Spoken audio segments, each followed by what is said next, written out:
Refused to fund sister's $60,000 wedding, so mom threw scalding coffee in my face. My fiancé walked in and exposed my 3.5-year financial secret.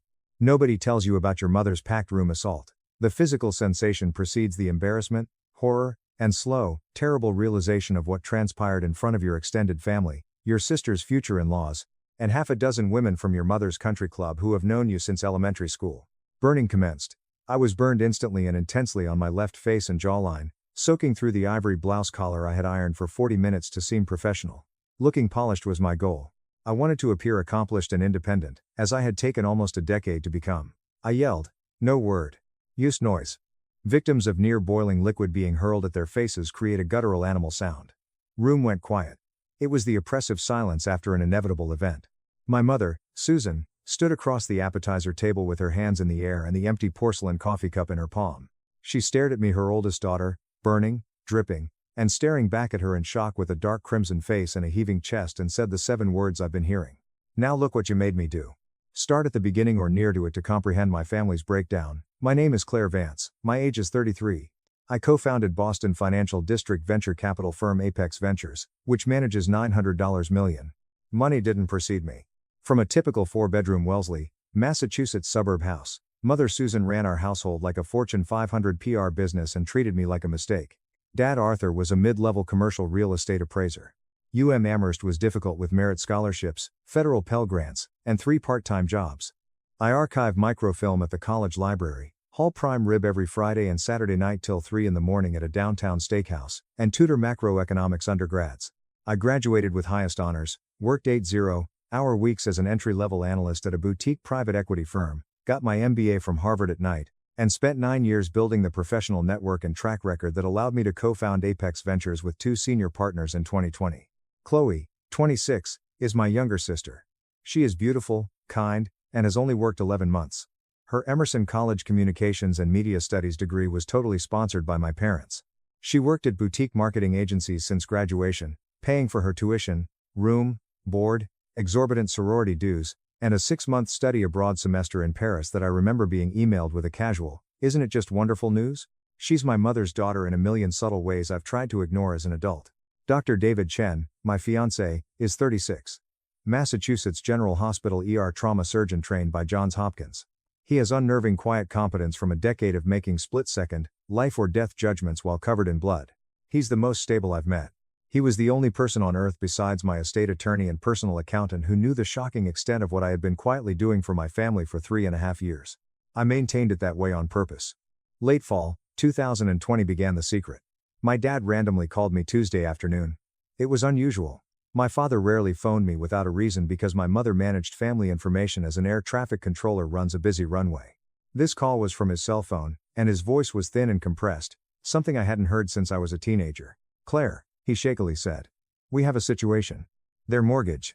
Apparently, they aggressively refinanced the house in 2017 to pay for Chloe's extravagant Paris semester and my mother's decade-long yearning for a huge, custom-built sunroom extension. The new monthly payment was $2,850. The epidemic cut my father's appraisal commissions. Late payments for 5 months. Bank announced foreclosure. He asked me not to tell my mother he called. I wasn't asked for cash. He stated the truth like a broken man with no options. Because he was my father and I had money, I did what I always did. I fixed. Miranda Sterling, my downtown Boston Sterling and Hayes attorney, was called immediately. We quickly created the Oak Creek Family Revocable Trust. We carefully built it so the bank would think the massive mortgage payments came from an automated disbursement account without identifying me or my firm. November 2020 saw the first payout. Payments have been made every month on the first, 40 months constant. It took $115,000 to pay off the huge debt, late fees, and monthly payments. Not told anyone. Not even David. Not immediately. He found it 10 months into our relationship, when he accidentally saw Miranda's quarterly statement on my home office desk. He asked me what I was doing while sitting on the couch with the directness of a man who spends his days saving fatalities. Told him all. His silence was long. "Does your mother know?" "No," I answered. "Does Chloe?" "No." "Are you ever planning to tell them?" Looking down at my hands, what would actually change if I did? David pondered. This honesty, which lets him think before answering uncomfortable questions, is one of my many admirations. His final sigh was, "Probably nothing good." "Exactly," I said. He nodded slowly. He wasn't insistent. He hugged me and said, Okay. What do you need from me? That was over 2 years ago. I fully paid off Chloe's private education loans surreptitiously. $38,500, processed through the same Oak Creek Trust, with a cryptic memo line reading Federal Loan Forgiveness Initiative disbursement. Chloe Googled the phrase, thought she had magically qualified for some obscure government relief program, and immediately financed a new luxury SUV. I never corrected her misconception. I'm meticulously detailing Chloe's engagement party's twisted geometry to help you understand. Non-selfish daughter. I was not a selfish daughter. However, my mother threw boiling coffee at me. That morning's hospital duty was tough for David. Since he was in the ER until 1 p.m., he went straight to the party in his street clothes. David warned me that trauma shifts make him late. The ER doesn't care about weekend plans. Promised to arrive by 2:30 p.m. Around 1 p.m., party began.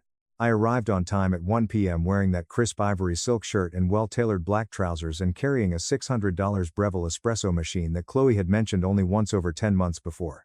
I had spent over an hour carefully selecting it. I immediately took note on my phone so I know when she said it. I write down minor things about the people I love because I've always paid attention to what they want, even when they ignore me. Mother met me at the door. She stored her diamond tennis bracelet and silk-wrapped dress for special occasions. She vibrated with the frantic social energy she gets at huge parties. She performed with excitement and depth. She harshly air-kissed my face, saying my hair was acceptable, and peeked over my shoulder to tell David to park the car. He's coming straight from MGH. He'll be here around 2:30, I said. She grumbled, of course he will, judging my fiancé's demanding medical career.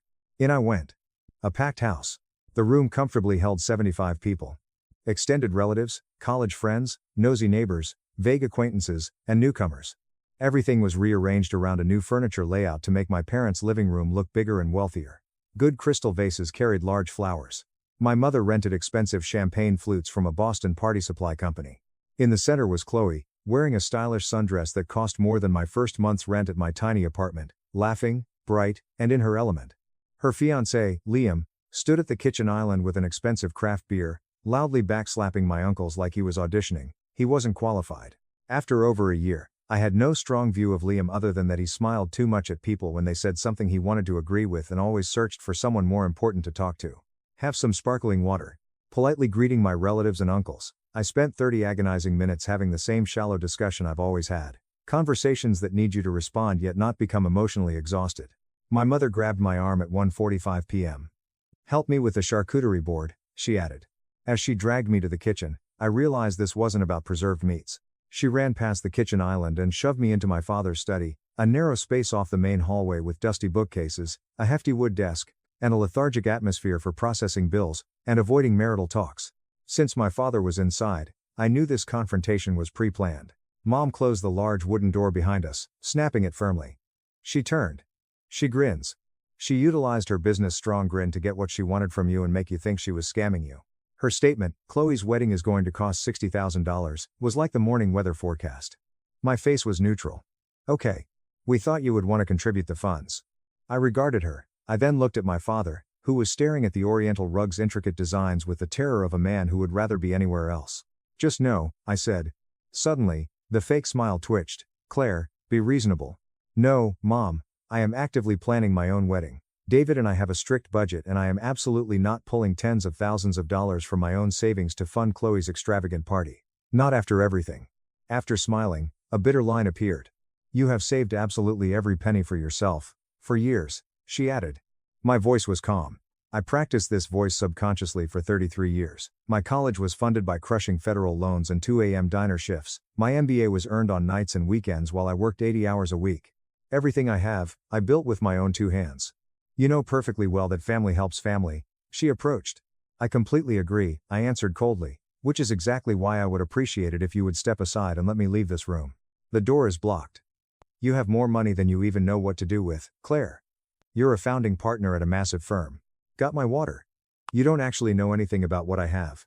The answer is no, Mom. It is not going to change, no matter how long we stand in here. Let's just go back to the party. She stared at me silently for 4 seconds. I counted mentally. 1, 2, 3, 4.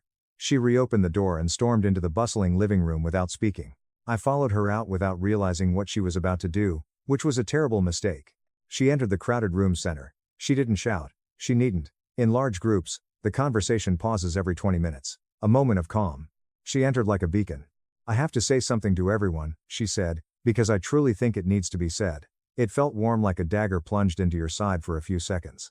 My oldest daughter, Claire, my incredibly successful, wealthy executive daughter, has just been asked to help make her little sister's upcoming wedding the beautiful celebration it truly deserves to be. And she has looked us in the eye and told us no. The words lingered as she paused. "I just want everyone here today to fully understand exactly where we are as a family." About 75 people looked at me. My chest felt the collision before my brain did. The peculiar, terrible, crushing strain of public humiliation and exposure. Years of painstakingly building armor against which I was clearly not strong enough. Room-wide, Chloe's eyes sparkled. She didn't know about the ambush, I realized, or she played unaware with great theatrical devotion. Not sure which. I guess Liam didn't understand his natural smug corner grin. From the hallway, my father looked at the flooring transfixed. "Let's talk about this privately," I said. My hands were shaking violently, but I spoke firm. "Mom, this is absolutely not the time or the place." "You want privacy?" she screeched. She abruptly faced the ornate side table, serving lots of coffee, because my appearance-obsessed mother always had formal coffee service at events. Heavy silver carafe, tea variety, and elegant porcelain cups. I had sat with this ordinary home detail at 100 family occasions without comprehending its weaponization potential. Grabbed a steaming black coffee. Her gaze was fixed on mine. She threw it. I remember 20 minutes of jagged, jumbled pieces. Stunning pain. People gasped 75 times. There was a massive family trust. I waited with a racing heart. When Eleanor died in 2011, you were a college sophomore working hard. She left her entire estate split in half. Half to your mother.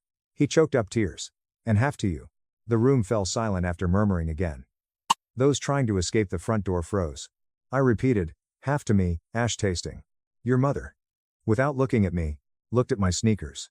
She told the estate attorney that you wanted absolutely nothing to do with the family. She told him you had voluntarily waived your claim. That you had signed a formal legal disclaimer relinquishing your half of the inheritance. I whispered, I didn't sign anything, blood rushing. I know you didn't, he sobbed, she signed it for you. She forged your signature. She told the lawyers you were entirely estranged and unreachable. He stopped crying by covering his mouth with shaking palms. The total estate was $420,000. Claire, your rightful half was $210,000. I felt underwater listening to the room's huge number echo. She stole my inheritance, I said, not a query. Nodded once. The heavy, agonizing nod of a weak man who has carried a criminal secret for 13 years and weighs its terrible cost daily. She used your money for the massive sunroom addition, he exclaimed.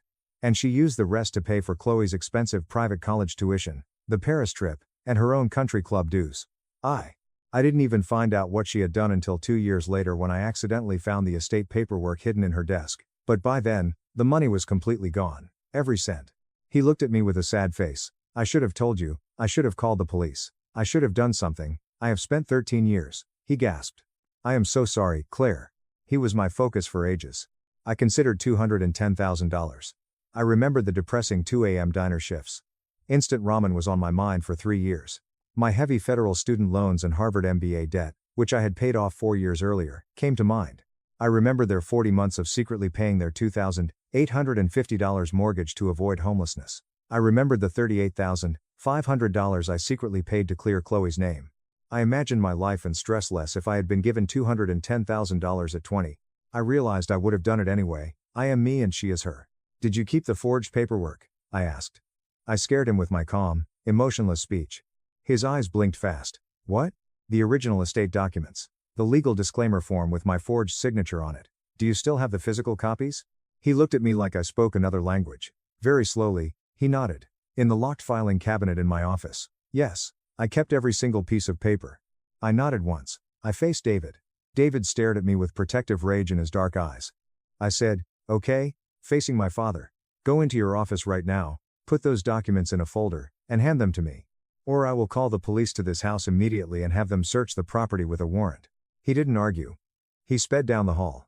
That night at 6:45 p.m., I called Miranda Sterling, my attorney. On David's Beacon Hill Apartments plush sofa, I applied a fresh ice pack to my injured cheek. My work laptop was on the coffee table, and I had a massive glass of Cabernet I hadn't touched. Miranda is 54. For 28 years, she aggressively practiced Boston estate and family law. She is unique in having heard every horrible thing a family member can legally do to another person and lost all shock while still having a scary revenge. Shared everything. The party. That coffee. Mortgage disclosure.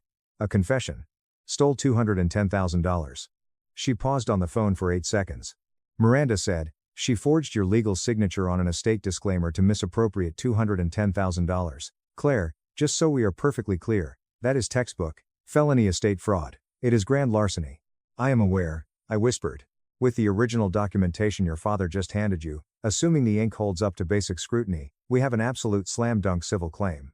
Honestly, we have a massive criminal case, depending entirely on how aggressive the Suffolk County District Attorney feels this quarter." "I know," I answered. "Do you want me to forward you the scans tonight?" "Not tonight," she moaningly. "Tonight, you need to rest and let your fiancé check that burn. Tomorrow morning at 9 a.m., you are coming into my office, and we are going to draft a lawsuit that will make your mother wish she had never been born." We spoke 40 more minutes. Miranda clarified everything lawful. If fraud was actively concealed and recently discovered in Massachusetts, the statute of limitations can be told. Civil recovery actions differ greatly from sending the entire case to the DA for criminal prosecution, the legal definition of unjust enrichment, and asset seizure timelines. After hanging up the phone, David came from the kitchen and sat alongside me. He was quiet, just sat with his shoulder to mine. One of his better attributes. He understands physical presence without words. Years of sitting in antiseptic hospital waiting rooms with grieving families develop this gift. "Last, what are you thinking right now?" I stared at the black TV across the room.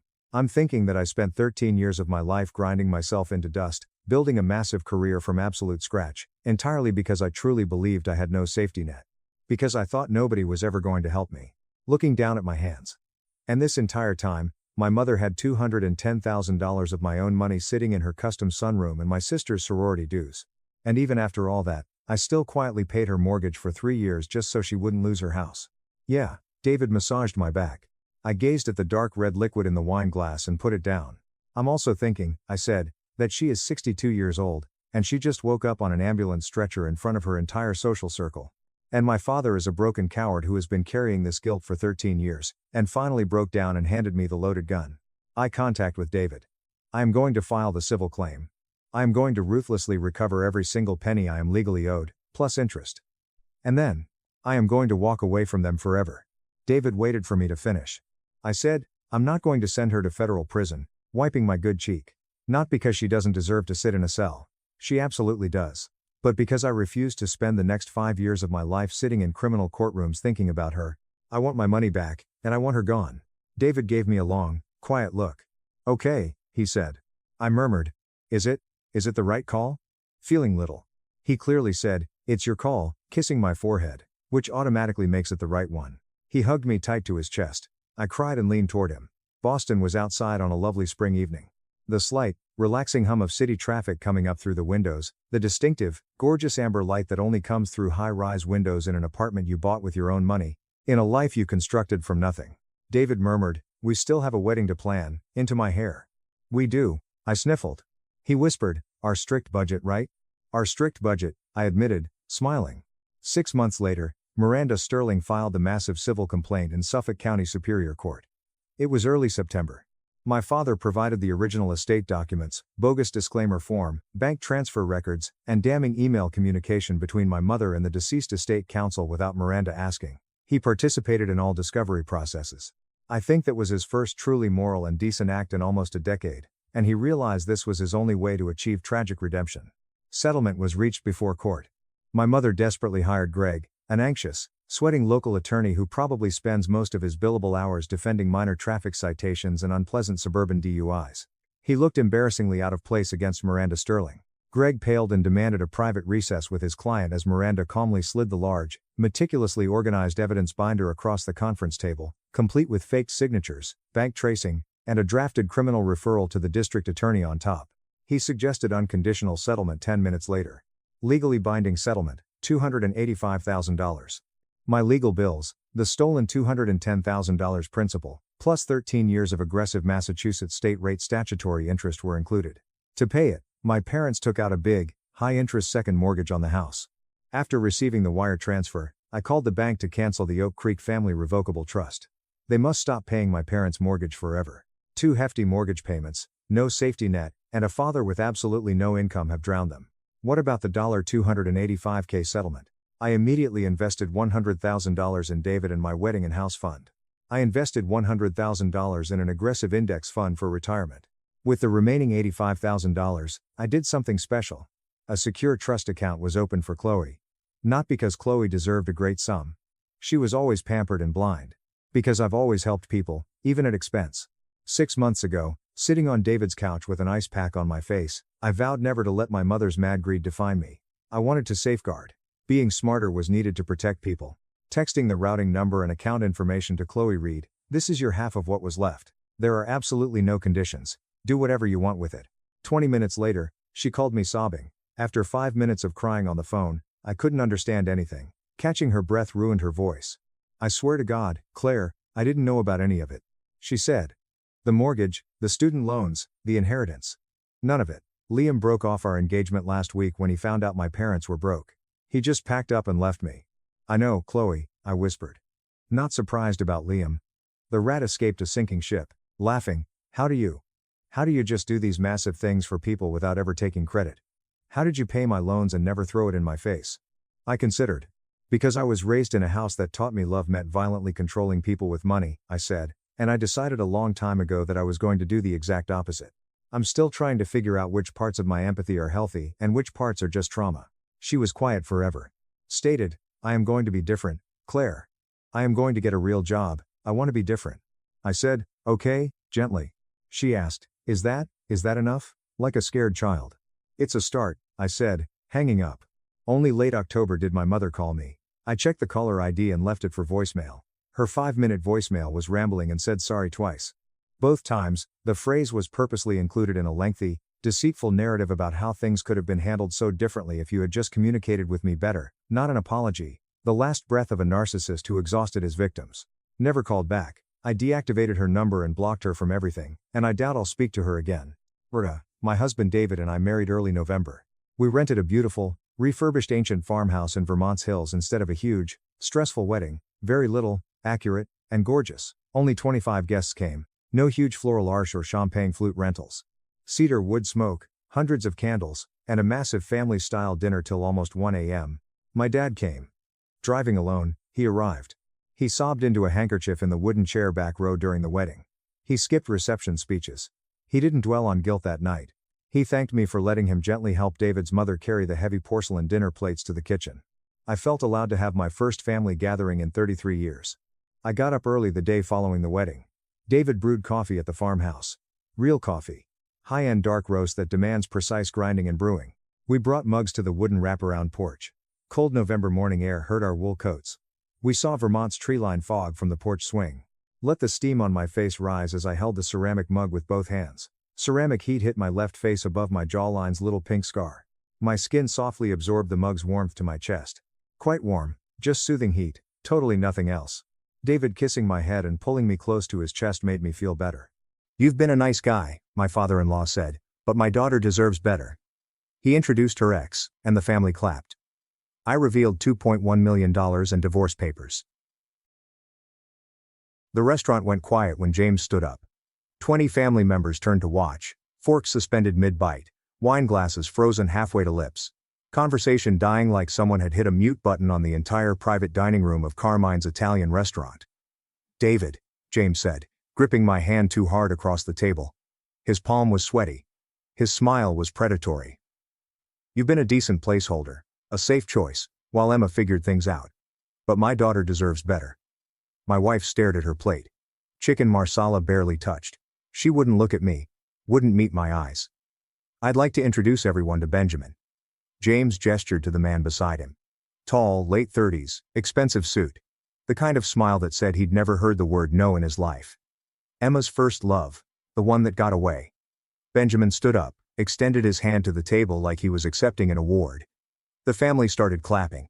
Actually clapping. My mother-in-law was dabbing at her eyes with her napkin like this was some kind of heartwarming reunion scene. "Benjamin's back from California," James continued, his voice carrying that particular authority of someone who'd spent 30 years as a corporate executive and expected everyone to listen when he spoke. "Made partner at Morrison & Steele. Finally ready to settle down. Finally ready to give Emma the life she deserves, the life she should have had." My mother-in-law, Catherine, 58, real estate mogul, woman who measured worth in square footage and zip codes, nodded vigorously. "We always hoped they'd work it out. Some people are just meant to be together." Emma's sister Olivia raised her glass. 26 years old. Instagram influencer, never worked a real job in her life. To second chances, to true love finding its way back. Everyone toasted. Crystal glasses clinking, champagne. I'd watched James order, Dom Perignon. $350 a bottle, 3 bottles for the table. Everyone except me and Emma. I sat there with my hands in my lap, my own wine glass untouched, watching my marriage dissolve in front of 20 witnesses who seemed thrilled about it. "What is this?" I asked quietly. James sat down, smoothed his tie, her mess. "Probably cost more than my monthly car payment. It's an intervention, David, an overdue conversation. You're a nice guy." "Really? We all like you, but nice doesn't pay for private schools. Nice doesn't buy lake houses. Nice doesn't secure a future. We've been married 7 years," I said. "And you've been struggling for 7 years." James's voice was gentle now, pitying, like he was explaining something simple to a child. "Still renting that apartment in Queens, still driving that 12-year-old Honda Accord. Still working that middle management position at what is it? A tech company? Something with software. I'm a project manager." "Right. Project manager," he said it. Like it was janitor. "Look, David, we appreciate what you've done. You stepped up when Benjamin left. You gave Emma stability when she needed it. But now it's time for her to have more than just stability." Benjamin leaned forward, elbows on the table. "No offense, man, but Emma and I have history. Real chemistry, the kind of connection you can't manufacture. We grew up together. We understand each other." "Then why did you break up?" I asked. "I was 25 and stupid. Thought I needed to explore other options. Thought the grass might be greener." Benjamin shrugged. "Spent 10 years in California realizing I'd left the best thing that ever happened to me back in New York. I'm not making that mistake twice." Emma finally looked up. Her eyes were red, mascara slightly smudged. She'd been crying before dinner, before we'd even arrived. "Say something," I told her.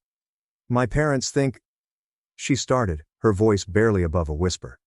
"I don't care what they think. What do you want?" She glanced at her father, at Benjamin, at her mother, at her sister, at the whole table, watching like this was dinner theater they'd paid for. "I want what's best for our family," she whispered. Our family. We didn't have kids. She meant her family. The Hartfords. Old money. Old values. Old expectations. I stood up, grabbed my coat from the back of my chair, my North Face jacket.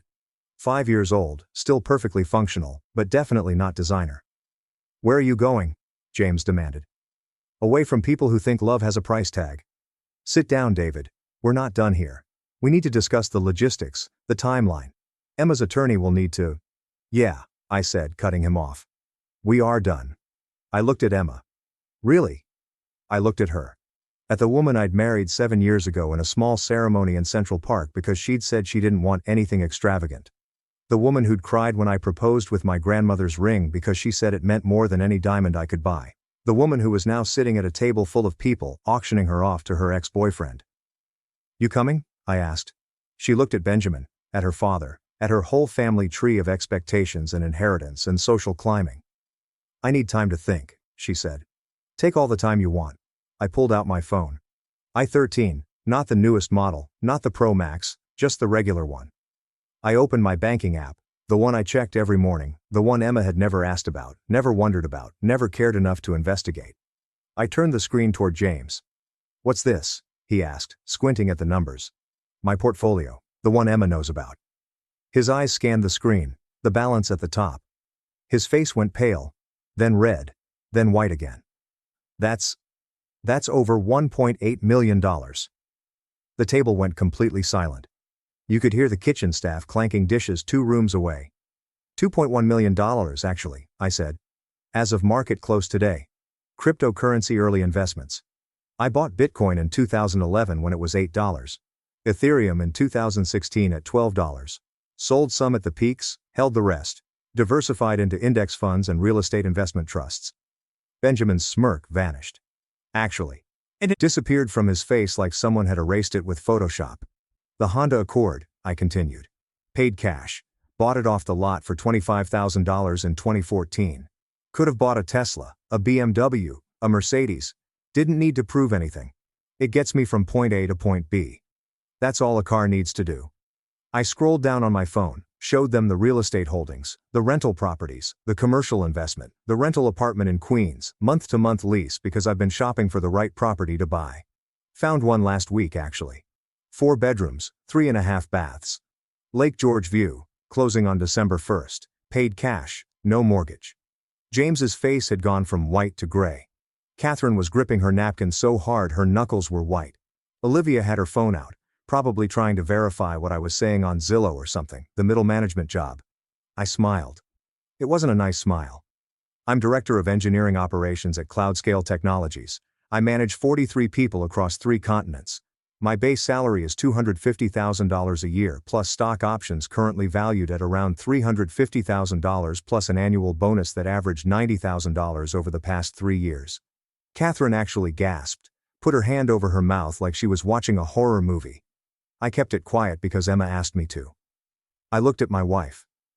Remember 2 years into our marriage? You said your family was judgmental. Said they'd treat me differently if they knew about money. Said they'd want things from us. Said it was better if they just thought we were normal middle-class people struggling like everyone else. I paused. Let that sink in. Guess you were right about that. You've been lying to us? James sputtered. For 7 years, pretending to be poor? No, you never asked. You assumed I wore normal clothes, drove a normal car, lived in a normal apartment. You filled in the rest with your own prejudices. I pulled a manila folder from my coat pocket. Set it on the table between the champagne glasses and the bread basket. What's that? Emma asked. Her voice was shaking now. Divorce papers filed this morning at 9:47 a.m. with the New York County Supreme Court. Case number D, 2024-78943. Her face went white. Whiter than her father's. I knew about tonight. Your sister warned me last week. Olivia went pale, dropped her phone, it clattered on the table. Olivia called me. I continued. Tuesday night, November 12th at 10:23 p.m. told me the family was planning this dinner. Said I should prepare myself. Said she felt guilty but wanted to give me a heads up. I nodded at Olivia. Thanks for that, by the way. You knew. Emma whispered. You knew what was happening and you came anyway. Your family's been planning this for over a month. There's a group chat. Emma's Future. It's called 17 members. Everyone at this table except me.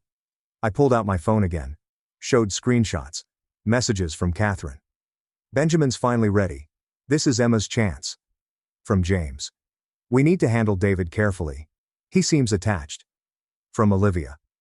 Should we tell him before the dinner, or just ambush him? From Emma's cousin, Jennifer. Ambush is cleaner. Rip the band-aid off.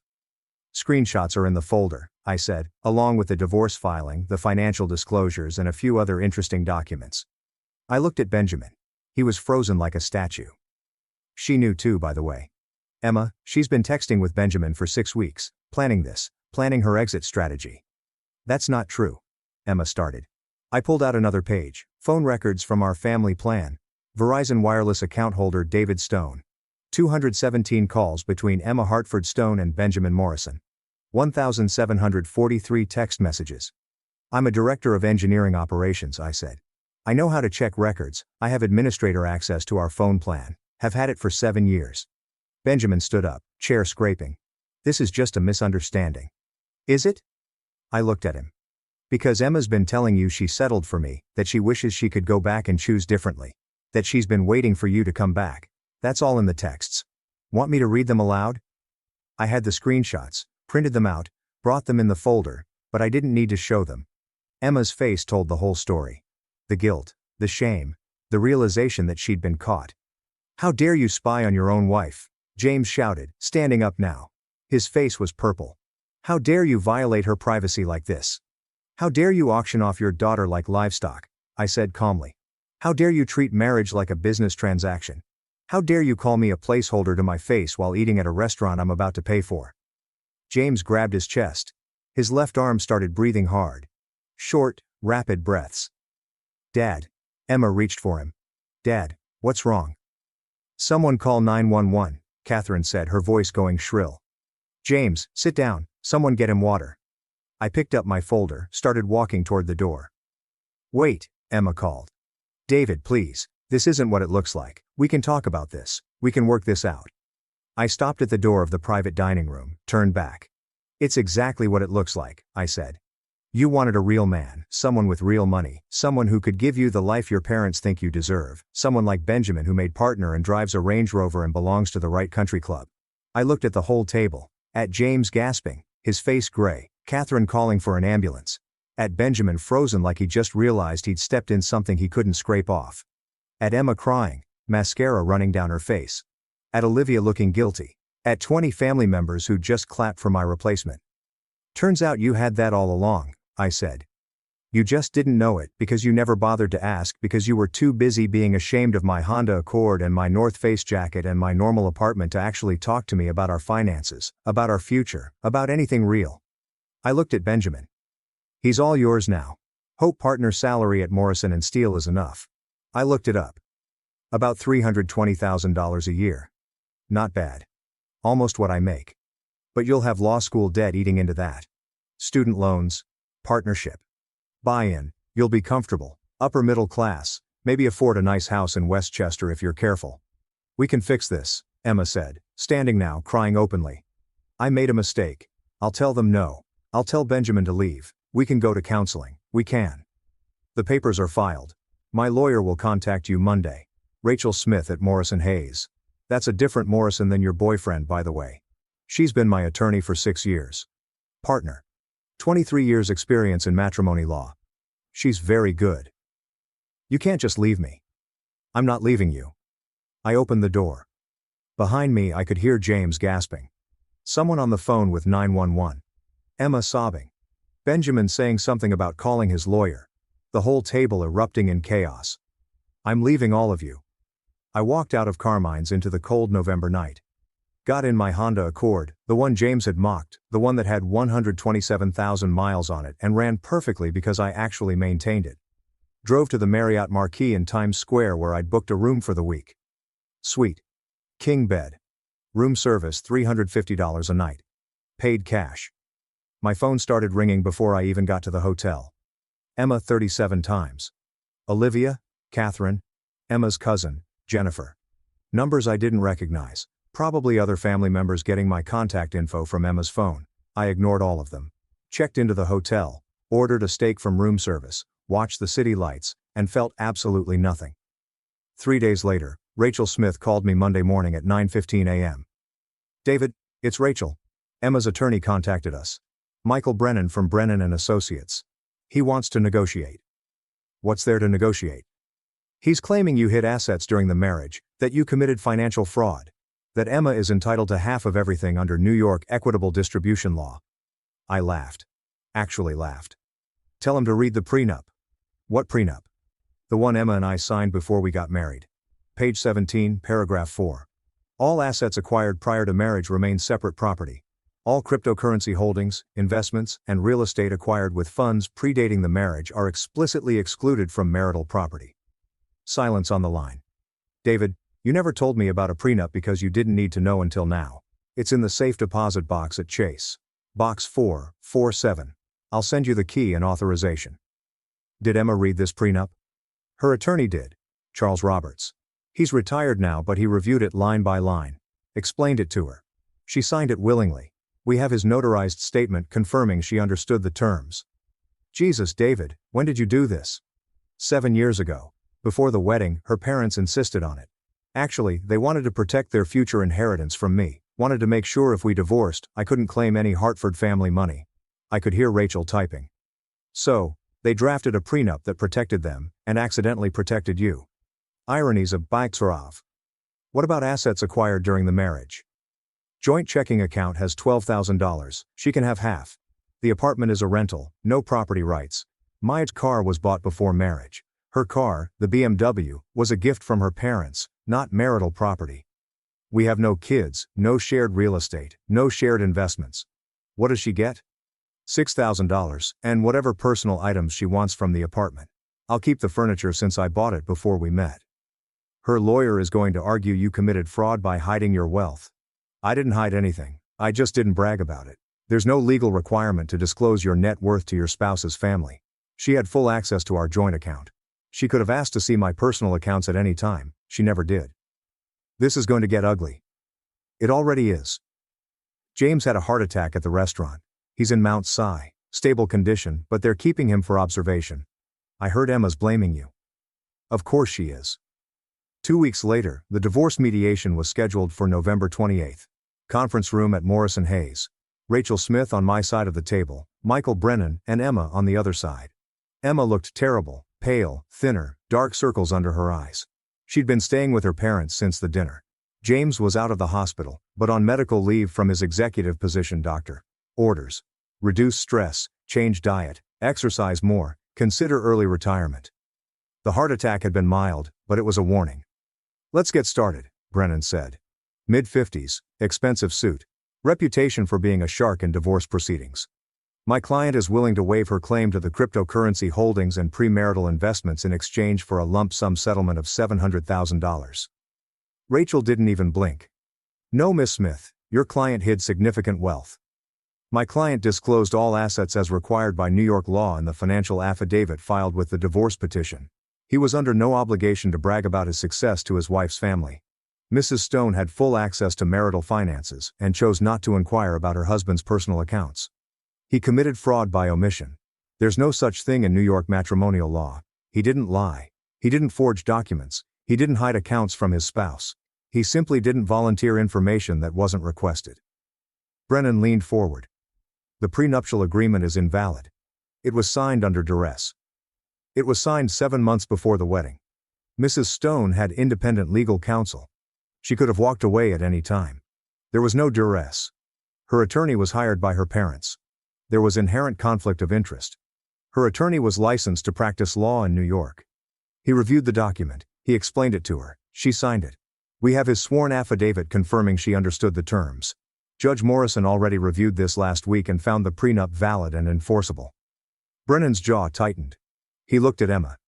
She was crying, silent tears streaming down her face. Emma, I said quietly.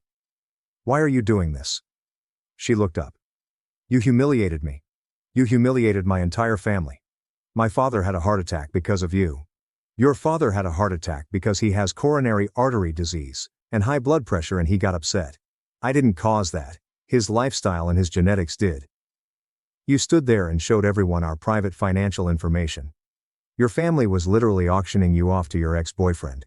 You'd been planning this for weeks. You'd been texting Benjamin for 6 weeks. What was I supposed to do? Sit there and accept it? You could have talked to me privately. Would you have listened? Would you have chosen me over them? I leaned forward. Be honest, Emma. If I'd pulled you aside that night and asked you to leave with me, to tell your family no, to choose our marriage, would you have done it? She looked at her hands. Didn't answer. Couldn't answer. That's what I thought. The divorce was finalized on January 12. Judge Catherine Morrison, no relation to Benjamin, ironically, reviewed the prenup, the financial disclosures, the evidence of Emma's affair with Benjamin, ruled that the prenup was valid, that the marriage was irretrievably broken, that Emma was entitled to $6,000 from the joint account and her personal possessions, nothing else, no alimony, no split of my investments, no claim to my cryptocurrency holdings or real estate. Emma's lawyer filed an appeal. It was denied. Emma moved in with Benjamin 2 months later. They got engaged in March. I heard about it through Olivia, who'd reached out to apologize and stayed in touch. They're not happy, Olivia told me over coffee in May. Benjamin's student loans are crushing them. His partnership buy-in was $180,000. They're living in a 1-bedroom in Hoboken. Emma's working now. First job in 7 years. Paralegal makes $40,000 a year. Good for her. Everyone should work. She realizes she messed up. She won't say it out loud, but I can tell. She thought Benjamin was the golden ticket. Turns out partner at a law firm isn't the same as being a millionaire. Being a millionaire isn't the same as being happy either. Are you happy? I thought about it. About the house I'd bought on Lake George. About the quiet mornings drinking coffee on the deck. About the life I'd built without having to pretend to be less successful than I was. About not having to hide who I was to make other people comfortable. Yeah, I said. I think I am. 1 year later, I ran into James Hartford at a charity gala in Manhattan. Cancer research benefit. I donated $45,000. He was there with Catherine, both of them looking older, smaller somehow. He saw me across the room, looked like he wanted to leave, but he walked over instead. David, James said. We stood there awkwardly. I heard you donated a significant sum tonight, he said finally. Cancer research is important. Lost my mother to it. Seemed worth supporting.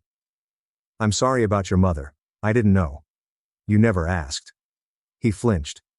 I owe you an apology, he said. For the dinner, for the ambush, for everything.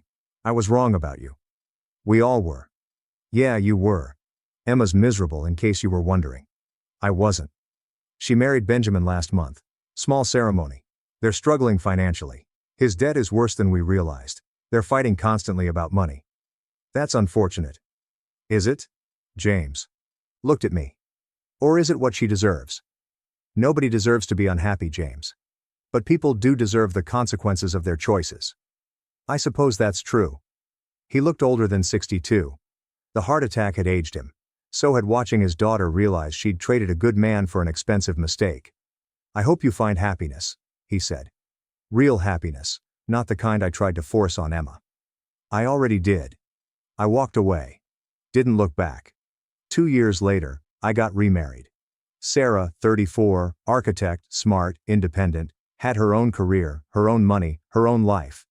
We met at a professional networking event, started talking about sustainable building design, ended up talking for 3 hours. She didn't care about my car, or my clothes, or my bank account. She cared about my ideas, my values, my character.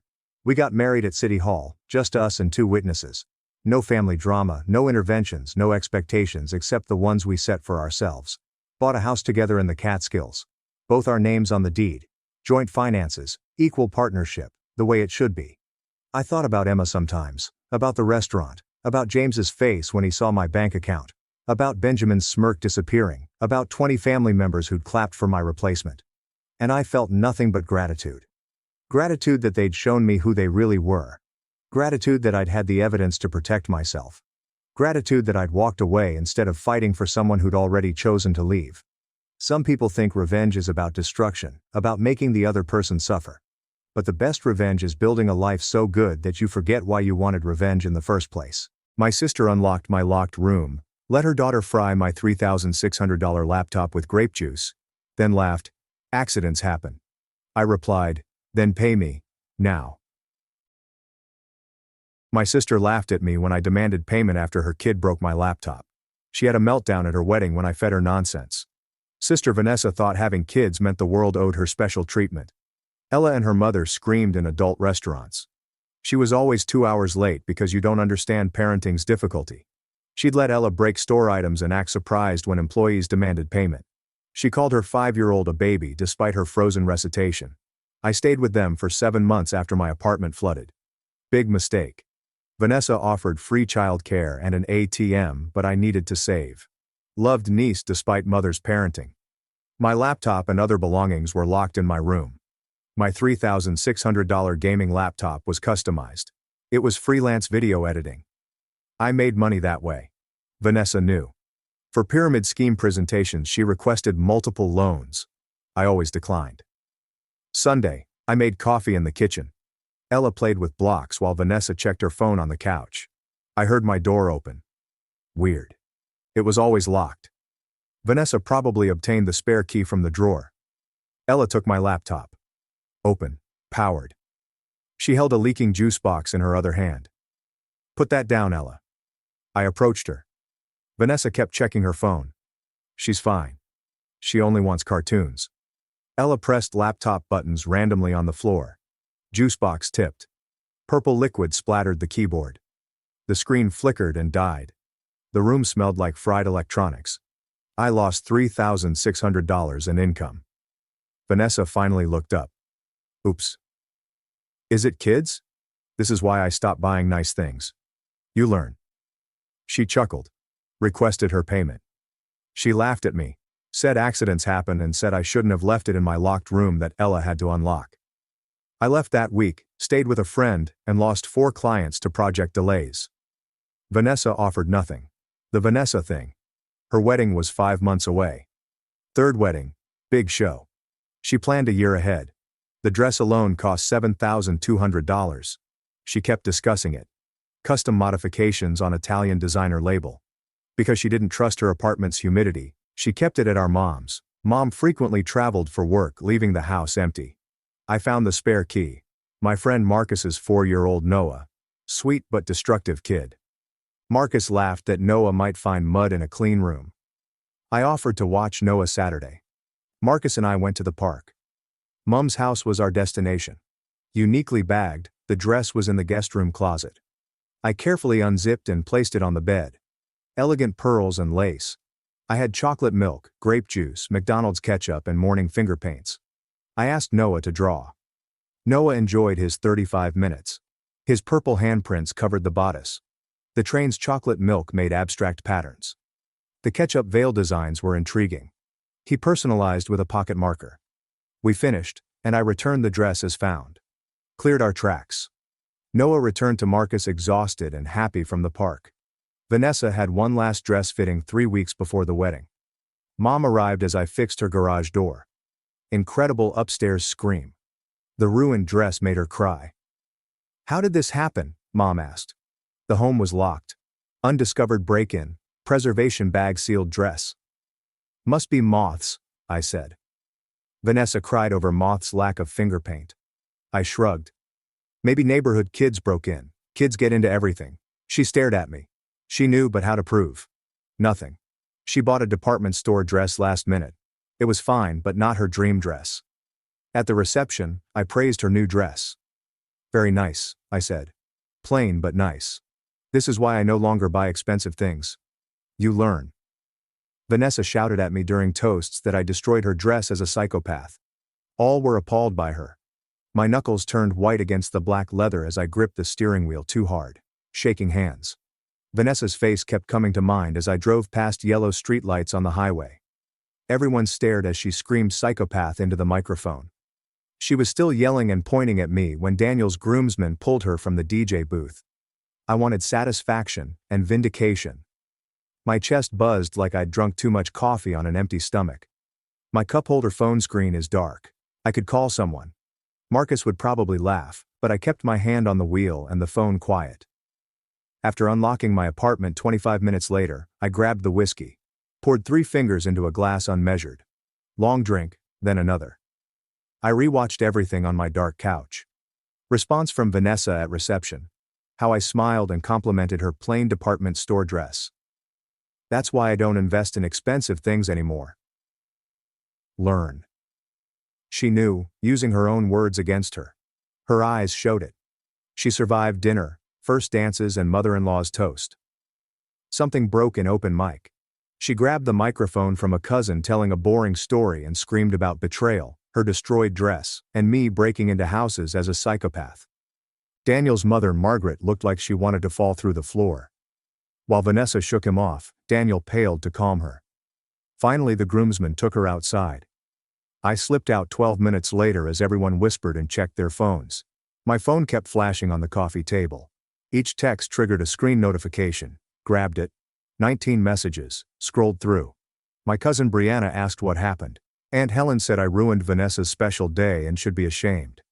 Aunt Susan asked about my health. Uncle Frank's message came after 3 cousins I barely spoke to sent, "OMG, what was that about?" That was intense. I nearly laughed. Almost.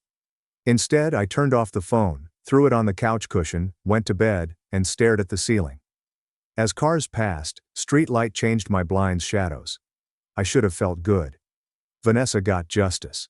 Not paid for, my $3,600 laptop was destroyed and mocked. Now her dream wedding was ruined. Fair trade, but my chest was tight. My hands shook partially. Those shadows kept me up all night. Morning arrived regardless of my wishes. Open blinds let in gray light. I dragged myself up with stiff muscles from sleeping all night. My phone was off. Left it. In my small kitchen, the coffee maker gurgles and hisses. I saw my landline voicemail blinking while brewing. Only telemarketers and my mom called my landline. I pressed play. Mom's voice was controlled. That tone was her angry but not yelling tone. She demanded an immediate call. We needed to talk about our wedding. Please call after I received this message. Erasing it, I poured coffee, added cream and sugar, and justified myself. Vanessa started. She broke into my locked room. Let Ella ruin my income. Made fun of me. None offered cash. She anticipated it. Whatever, coffee was bitter. 4 days. I barely met remaining project deadlines. After turning it back on, I avoided my silent phone. I ignored the family group chat that had exploded based on notifications. Someone rang my apartment door Tuesday afternoon, peeping through the hole. Mom. She knocked again, and I considered not answering. The door opens. Unasked, she sat on my couch and looked at me. Just watched. No yelling, no blame. That was worse. She directly asked if I ruined Vanessa's wedding dress. She spoke calmly. In fact, my seat was opposite hers. I told her Vanessa broke my $3,600 laptop first. Mom closed her eyes and fiddled with her temples like a migraine. After opening her eyes, she said the family was talking about nothing else. All relatives had opinions. Vanessa's marriage started poorly because Daniel's family thought we were crazy. His mother Margaret called twice to ask what kind of family she'd let him marry into. Daniel was hurt, embarrassed, and confused why his wedding reception was a Jerry Springer episode. How, when, and why did Mom ask about the dress? She gets the edited version. Totally ignored Marcus. Excluded Noah. Just allowed me into her house. Confined dress. Grabbed a chance. Mom asked how I entered. Reminded her of the spare key under the garden gnome. Vanessa and I learned about it years ago for emergencies. Use both hands to massage her face. After procrastinating, I checked business email that night. The laptop opened. I received an Ethan Caldwell email. My stomach dropped before clicking. A favorite client was Ethan. Regular work, good pay, $1,050 per month for company promo videos. 2 times I read the email. He ended our contract immediately. The incident was reported by mutual contacts. Such behavior made me uncomfortable working with someone. Keep his company's reputation. Wishing me well. The end. Monthly $1,050 gone. I closed the laptop, sat in the dark, did the math in my head, and lost 4 clients when my laptop crashed because word spread about the wedding, me, and what I did. I lost half my monthly income, Ethan. A week dragged. Every time I heard footsteps outside my apartment, I jumped, actively checked my mailbox. A certified letter arrived Thursday afternoon. My signature.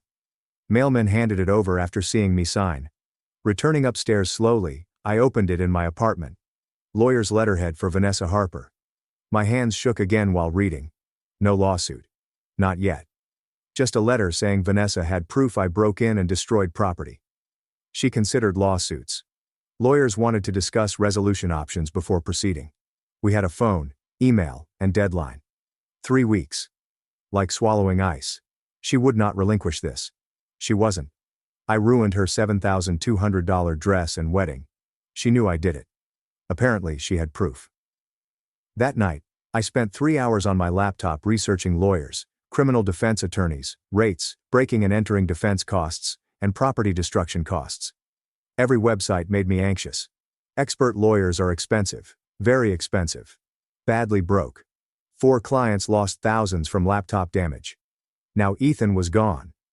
I barely paid rent. To reply to Vanessa's lawyer, a blank document was opened. 5 drafts. Each sounded weak, aggressive, or defensive. Removed them all. I could be hurt by my writing. My confessions could hurt. Closed the laptop, went to bed, slept poorly. Phone buzzed. Marcus texted Friday morning. Want coffee? I contemplated the message. Marcus didn't know what I did with his son. I needed someone outside my family who didn't know about the wedding disaster or legal threats. I texted yes. We met at our usual coffee shop an hour later. Marcus was laughing at the barista's new haircut. Normal. This world felt normal. Sat down after ordering, asking about work. My answers were unclear. He talked about Noah, his new job, and a movie. Had some fun despite everything. The legal threat letter was folded in my pocket. Through jeans I touched it. Nearly told him. The words were there. Marcus, I must recall babysitting Noah. But I couldn't. Every time I said it I hesitated. Coffee over, goodbye hug. I went home alone with the letter in my pocket and the secret in my chest. I stared at the ceiling that night, unable to sleep. My actions kept replaying in my head. I broke into Mom's house. I destroyed a $7,200 dress with a 4-year-old. I thought it was crazy, like something a needy person would do, without considering the laptop or Vanessa's laughter. I told myself she began. She broke into my locked room. She let Ella ruin my income. She chuckled. She never apologized. She gave no money. But the thought persisted. I used Marcus's son. Noah was 4. He had no idea what to do. Playing with art supplies was my suggestion. Because 4-year-olds do. Adults are trusted.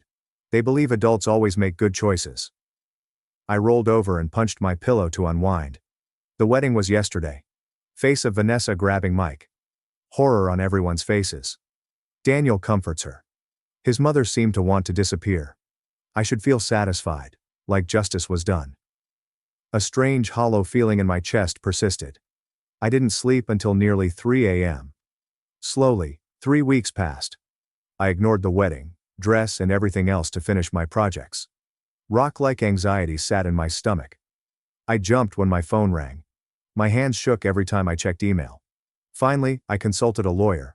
A friend suggested lawyer Claire Whitman. I called after 25 minutes of staring at her number. Claire responded calmly and professionally to the receptionist. I explained the laptop, dress, wedding, etc. Without interrupting, she listened. I mentioned using Marcus's son, and the phone paused like she was thinking.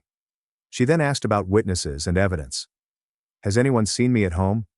Have I left anything? Marcus. Did you know where I took Noah that day? Have I told anyone what happened? My stomach tightened as I answered each question honestly. Claire taught me calmly and professionally. Vanessa struggles to prove I did it without witnesses or physical evidence. No one saw me. Everything was cleaned.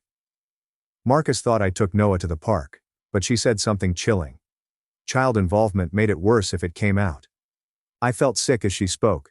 She said burglary was serious. Damage to property was severe. However, unknowingly destroying property with another child raises child endangerment, judgment, and Noah risk concerns. None of that occurred to me. I was too focused on getting back at Vanessa to consider what would happen if people found out. Claire kept saying this could go wrong, and I felt like the floor was falling out from under me. I hadn't thought of this. Not even close. I asked Claire what Vanessa could legally do, speaking clearly. Claire probably said nothing unproven. I said she didn't have video evidence which would help. A warning followed. Marcus's report would get me in trouble. Written confessions, emails, texts, social media posts, etc. could be evidence. She advised me not to talk about this. Consultation lasted 50 minutes. Claire charged $275. I agreed, hung up, and viewed my bank account. $275 was unavailable. Laptop damage cost me thousands from 4 clients. Now Ethan was gone. I barely paid rent, but paid the bill to know my legal status. If someone knew, I could fall through the thin ice. Mom called 4 days later. I almost didn't answer when I saw her name on my phone, but I knew she'd keep calling.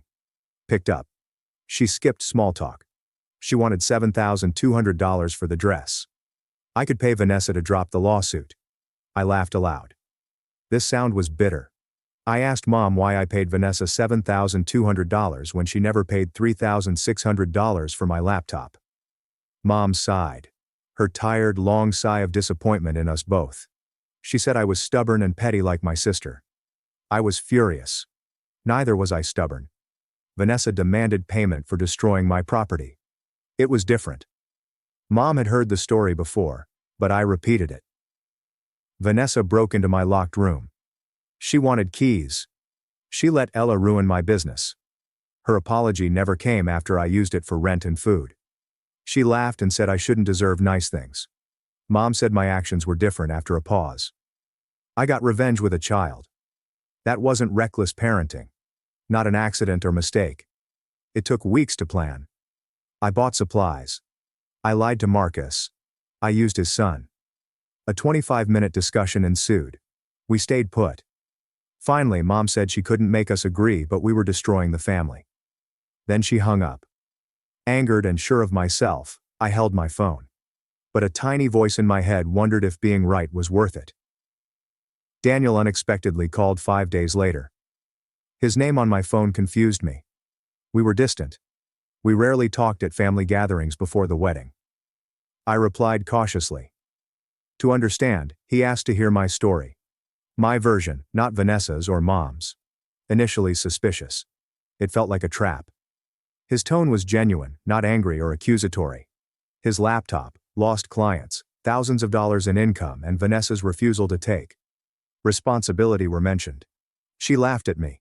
He listened without interrupting. He was silent after I finished. He then said Ella showed signs of this. So Vanessa let her get away with everything and made excuses instead of teaching consequences. Their relationship had been strained, but he hoped marriage would change it. I didn't know how to respond. His departure came after 12 more minutes of conversation. My mood was off after the call. Marcus arrived at my apartment 3 days later. I saw his furious face when I opened the door. My stomach sank. I knew someone told him immediately. Not waiting for my invitation, he entered. He stood in the hallway and directly asked if I used Noah to ruin Vanessa's wedding dress. As if trying not to yell, his voice was tight and controlled. I couldn't deceive him. I couldn't deny my actions to my longtime friend. So I confessed. He interrupted me as I explained the laptop, Vanessa, and everything that led up to it. He said my family drama used his kid as a weapon. The exact words. Weaponized his child. It felt like a gut punch. To defend myself. Words were rushed and desperate. Noah enjoyed the day. He didn't recall. Nobody hurt him. He played and painted and enjoyed himself. Marcus's expression remained unchanged. He said it wasn't important. I got him to let me babysit so I could destroy his property with his 4-year-old son. Lied to him. I betrayed him. I went after my sister because he trusted me with his child. He spoke louder, and I saw a neighbor's door open down the hall. Marcus noticed and lowered his voice, but the anger remained. He claimed to know me and trust me. I wasn't who he thought I was. Marcus said Noah may have hurt himself at Mom's. Could have fallen downstairs, cut himself, or been scared somewhere new. I was too focused on getting back at Vanessa to care about that. He said every decision I made that day was for revenge, not his son's safety. That was inexcusable. He needed space to decide if we could be friends. Maybe lots of space, maybe permanent. He turned and left before I could respond. From my doorway, I watched him leave. I cried for the first time since this started. Real crying, not just tears. I returned inside, closed the door and slid down. I cried for 25 minutes, realizing I deserved to lose one of my best friends. I looked up Claire's number on my phone. Dialing made my hands shake. On the second ring, she answered calmly and professionally. Marcus knew everything I told her. They spoke quickly and sloppy. She asked if I thought he'd call police or child services. I said no, but I wasn't sure. Marcus was furious, so anything was possible. Claire sounded serious.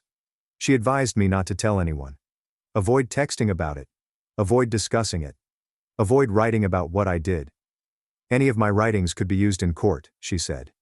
I promised not, and hung up feeling worse. I couldn't sleep that night. I distracted myself by scrolling social media on my phone. I saw Vanessa's post then. She didn't need to use my name. Betrayed family loyalty and people who smile while stabbing you in the back were the topics of the post. Because they're miserable, some people will ruin your happiness. Loyalty, not blood, makes family. Comments poured in quickly. I rarely spoke to relatives who posted supportive messages. Aunt Helen advised, family should support each other through hard times. Uncle Frank said some never learn to let go. Vanessa's high school friend prayed for her. Every comment hit me in the stomach. Scrolling through them burned my face. Everyone thought I was evil. Nobody knew about the laptop. No one knew Vanessa broke into my locked room. Typed my response explaining my side. Removed it. Typed another denouncing her lies. I deleted that too. Wrote a third angry, mean version. Deleted and threw my phone across the room. Anything I said would worsen it. Vanessa ruled the plot. Mom called 3 days later. Her tone indicated this wasn't a request. She said Sunday was our family meeting at her house. Vanessa and I had to go. Trying to refuse. I told her I had work to cover. Mom interrupted me with her non-negotiable voice, one that made arguing pointless. She said we had to resolve this as adults whether we liked it or not because it had gone on long enough. Daniel would attend. To discuss this, we would sit down. I wanted to scream that there was no communication. Vanessa vandalized my property without apology. Got my revenge. Story over. Mom was telling, not asking. Accepting. I hung up, feeling trapped. The days before Sunday were hell. I practiced my speech for hours. Tried my arguments in the shower, car, and while making coffee. Every thought of facing Vanessa made me angrier. She destroyed my property first. My $3,600 work laptop. She lost me clients and money. She never apologized, paid, or accepted responsibility. Now I was the bad guy because my revenge was more creative than her negligence. It was unfair and made me scream. After asking nicely, I tried to act like an adult. In my face, she laughed. What should I do? Just accept? Allow her to ruin my business because she had a child? I became angrier with practice. By Saturday night, I was too tense to sleep. Sunday morning came too fast. I drove to Mom's house with a knotted stomach, sweating hands on the steering wheel. Vanessa's car was already in the driveway when I arrived. Even Daniel's truck was there. I sat in my car for 12 minutes to calm down before entering. Mom answered the door and showed me the living room. Vanessa and Daniel sat on the couch. Vanessa ignored me. Her jaw tightened as she stared at her lapped hands. Daniel shifted weight and avoided eye contact, appearing uncomfortable. The armchair across from the couch held Mom. She appeared like a judge about to sentence. She promised to discuss this. Her firm voice silenced arguments. Mom established rules. We each explained our side without interrupting. No yelling, name-calling, or leaving. We would wait until this was resolved. Vanessa started. Right away, she cried.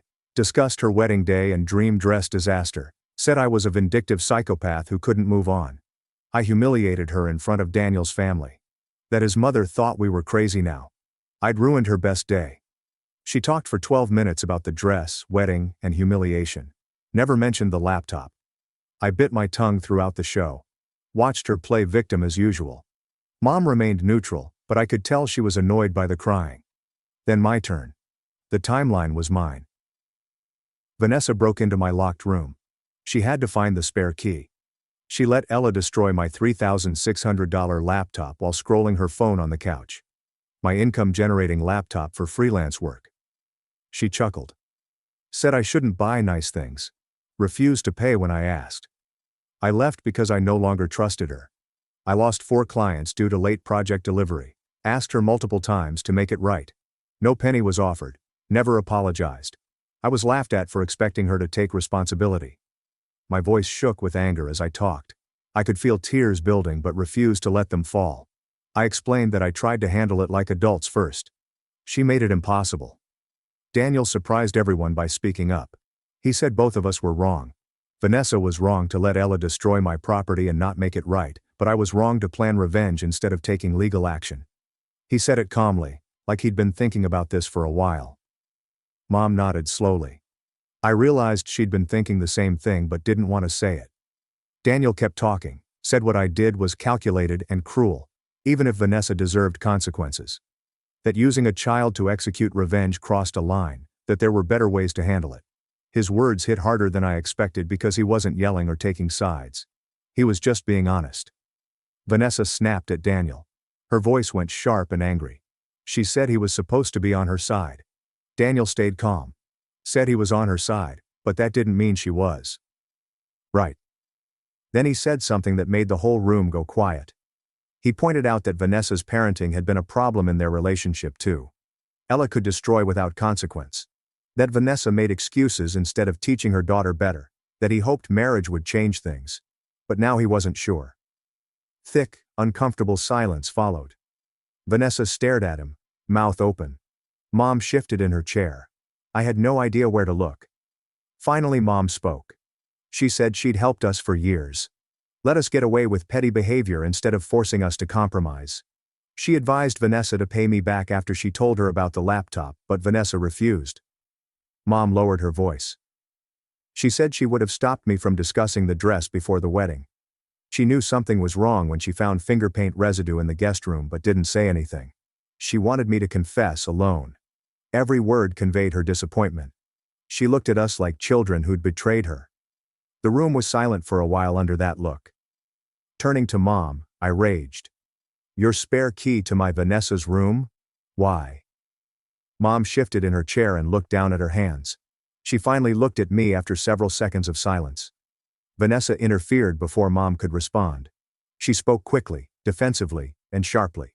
She asked Mom for the key months ago to borrow my laptop for business presentations. Mom gave her the key without telling me. This is how Vanessa entered my room that day. It felt like someone squeezed my chest. Not just negligence or accident. Vanessa planned it. Mom was specifically asked to open my locked room and my belongings. When I refused to lend her my laptop, she took it anyway. Ella helped her circumvent my boundaries. After hearing this, Daniel's face changed. He tightened his jaw and looked at Vanessa like he saw something new and bad about her. Knowing how calculated the betrayal was, it hurt more. Vanessa had stopped Ella from taking my laptop. She'd caused it by breaking into my room. She found the key, unlocked my door, and let her daughter play with my most valuable item. Then she laughed and refused to pay. Mom explained that she gave Vanessa the key for emergencies and thought she'd ask me first. Her excuse sounded hollow, even as she said it. Vanessa tricked Mom into giving her access, then improperly used it. Daniel got up and went to the window to watch the street. He tensed up and put his hands in his pockets. When anger and hurt filled the room, it felt smaller. I wanted to scream at Mom for enabling Vanessa and Vanessa for being entitled and selfish. Vanessa took out her phone before I could respond. She tapped the screen with shaky hands. She claimed I destroyed her dress. My stomach sank. She showed us a video on the phone. Ring camera footage from a neighbor's house across from Mom's. The timestamp showed when I took Noah to destroy the dress. Clear as day, my car was in the driveway. The video was clear enough to read my license plate. I watched myself exit the driver's seat and open the back door to help Noah get out. The camera angle captured everything. My heart raced so hard I could hear it. The blood was draining from my cheeks despite my neutral face. Vanessa played more footage of me carrying a bag into the house and leaving 3 hours later with Noah. The neighbor's camera caught everything. Leaving the window, Daniel watched the video. Leaning forward, Mom saw the screen better. I felt stuck in that chair, unable to move or think. My mind raced to explain this. I spoke forcefully to sound casual and unconcerned. I said I'd checked on Mom's house while she was traveling before. Vanessa was prepared for the reasonable excuse. She said the neighbor's camera caught me with a child and leaving 3 hours later. There was no innocent reason to bring Marcus's son to an empty house. Why would I need a 4-year-old? Mom's expression changed when she saw me. Her eyes showed disappointment worse than yelling. She knew I lied. The proof was on Vanessa's phone. I felt trapped and exposed, like my skin had been peeled. Vanessa was silent until Daniel asked why she hadn't shown this evidence earlier. His voice was calm but sharp. Vanessa looked at him and me. She said she wanted to see if I'd admit it and act right. She kept this footage for weeks, watching me lie to everyone and play victim while she had proof. Her game was longer than I thought. She let me dig deeper, waiting for the right time to reveal what she knew. She was trapped by the family meeting, not Mom's reconciliation. This confrontation was likely planned with her lawyer's help. When she asked if I broke the dress, Mom spoke quietly but firmly. I stared at her, and then at the phone showing my car in the driveway. Lying was no longer possible, not with the video evidence nearby. The words felt dragged from me. I confessed. Yes, I used Marcus's son. The room erupted. Vanessa shouted that I was a psychopath and she was right. Daniel's mouth opened in shock. Mom shook her head slowly, as if she couldn't believe what she was hearing despite her suspicions. I repeated about the laptop and how Vanessa had destroyed my income by not paying. Vanessa interrupted me with a scream. She said her lawyer would charge tomorrow. Burglary, property damage involving minors. Daniel put his hand on her arm and said, "That wasn't agreed upon." His tone was harsh. Vanessa jerked her arm away, snapping at him. She claimed he couldn't tell her what to do. Everyone in the room saw their marriage problems. She dismissed him, and he looked at her frustrated and disappointed. This went beyond the dress. 3 days after the family meeting, I was at my desk trying to work when an email notification appeared. Another client terminated our contract. The email was polite but firm. Mutual contacts informed them of the wedding incident. That kind of behavior made them uncomfortable working with someone. Their industry valued professionalism. My chest tightened as I watched the screen. Lost 4 clients in a month. My freelance business tanked. Word spread poisonously through my professional network. People quietly ignored me, dropping contracts and not returning calls about new projects. My income from rebuilding after the laptop crash was gone again. My head was in my hands as I closed my laptop. My phone lit up with a message later that afternoon. I received it from a college friend. The message said I was being discussed. The story about a child destroying the wedding dress spread. Twisted and exaggerated details were recounted. Some said I advised Noah. Others claimed I bribed him with candy. The story made me sound like a monster who'd corrupted a child for revenge. I lost my social standing quickly. My longtime friends wondered what I was like. Marcus's name appeared on my phone with a text the next morning. My hands shook opening it. He claimed he had to end our friendship. He no longer trusted me around Noah. Not after my deeds. We might reconnect someday. He had to shield his child from my drama right now. I felt broken after reading his message. Marcus was my friend for over a decade. We'd shared breakups, job losses, and family deaths. I used his trust in me with his son, his most important person, as a weapon. I stared at the text on my couch, feeling my actions. This revenge cost me more than it gained. A day or so of watching Vanessa's wedding meltdown was satisfying. I lost clients, friends, money, and respect. Vanessa hadn't paid me for the laptop, and I may have to pay her $7,200 for the dress and legal fees. I didn't feel better after seeing at the family meeting that Daniel would leave her. I'd destroyed a friendship, my career, and shown everyone I was as petty and vindictive as Vanessa. I planned it and used an innocent kid so it could be worse. Retribution that seemed justified felt hollow and stupid now. I stopped showering and answering emails unless necessary. My apartment became a disaster zone with takeout containers everywhere and dirty clothes in corners. I browsed social media on my couch, reading wedding posts and Vanessa's meltdown comments. Some defended her, saying I did something terrible to cause that reaction.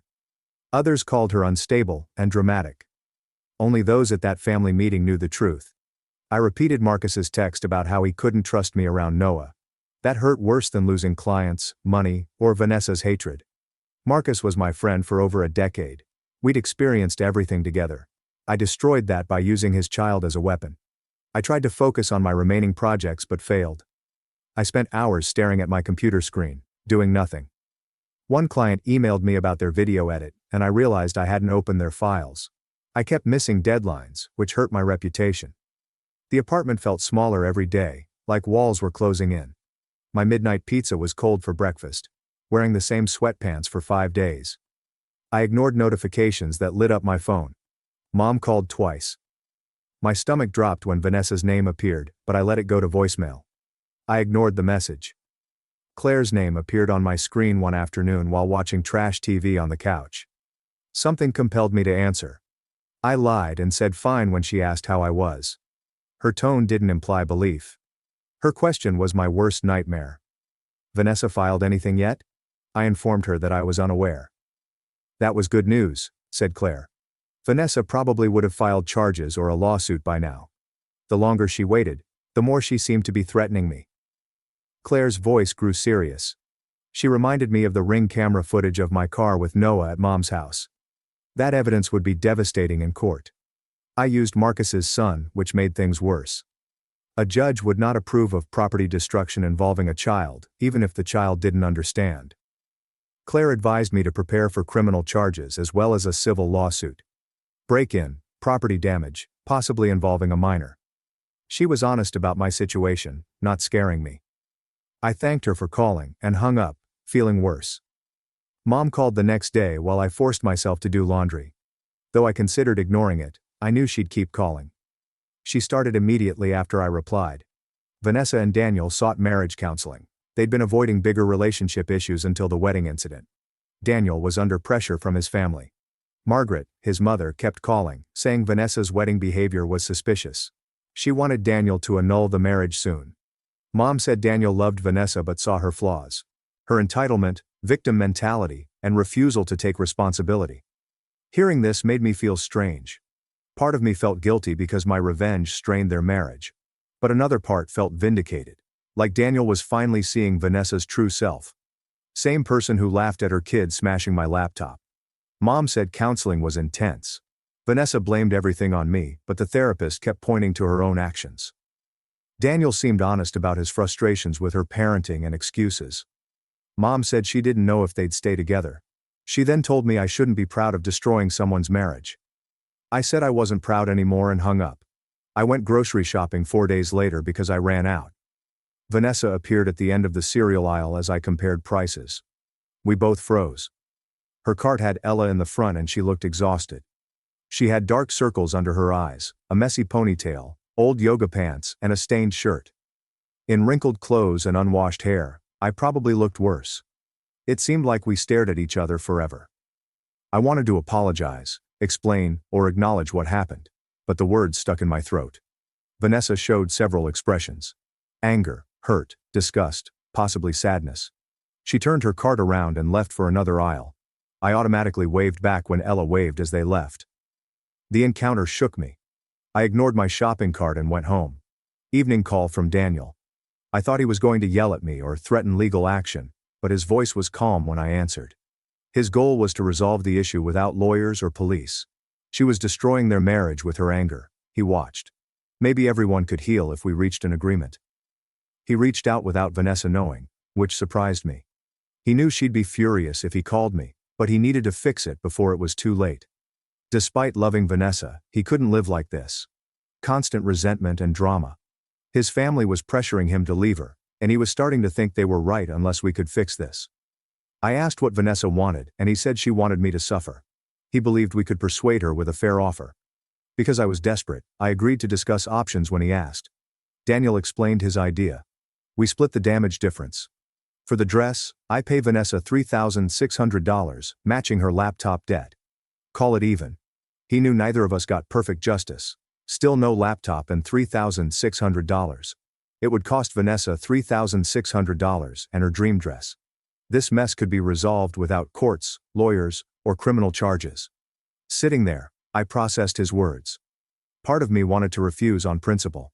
Vanessa destroyed my laptop to start this. Why should I pay her? However, my practical side knew this was probably my best offer. Claire warned me about video evidence and child endangerment. I could face criminal charges and pay more than $3,600 in legal fees if this went to court. I informed Daniel that I lacked $3,600. I lost clients and income due to this situation. My business was barely surviving. After some silence, he offered to lend me the money interest-free. I could pay him what I could afford each month.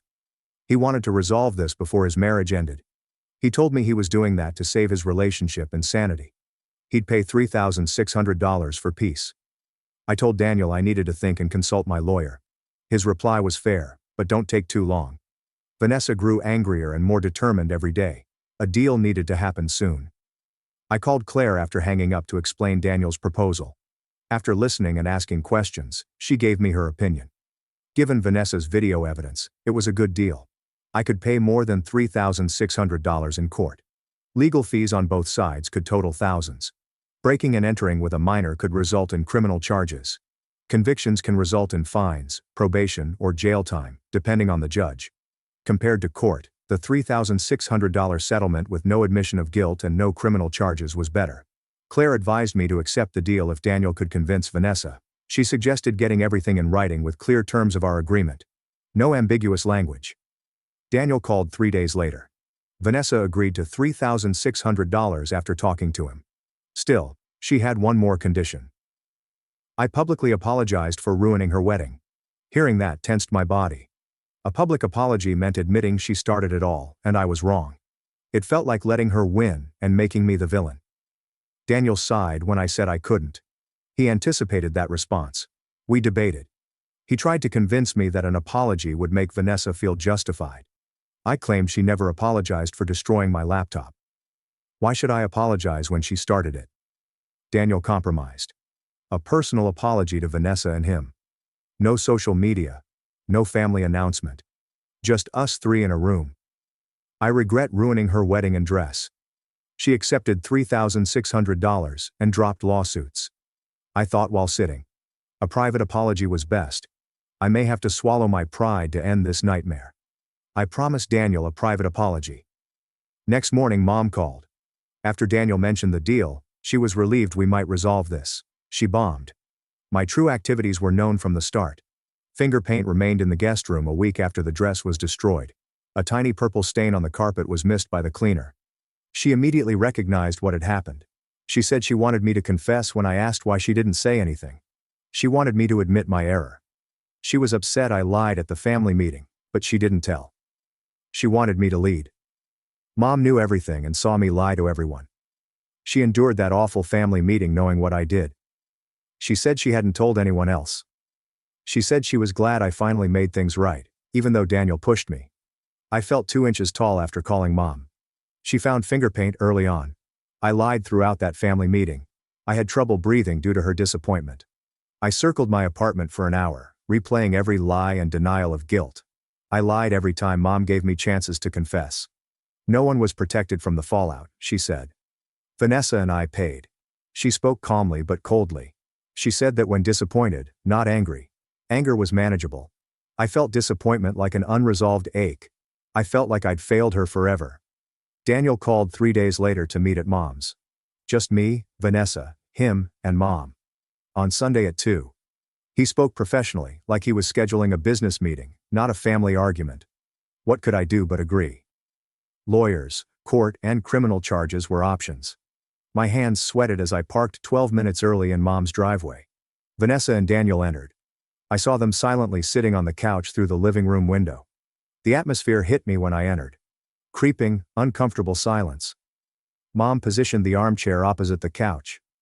I sat. Vanessa ignored me. She admired the coffee table like nothing else. Daniel carried printed documents with neat paragraphs and highlights.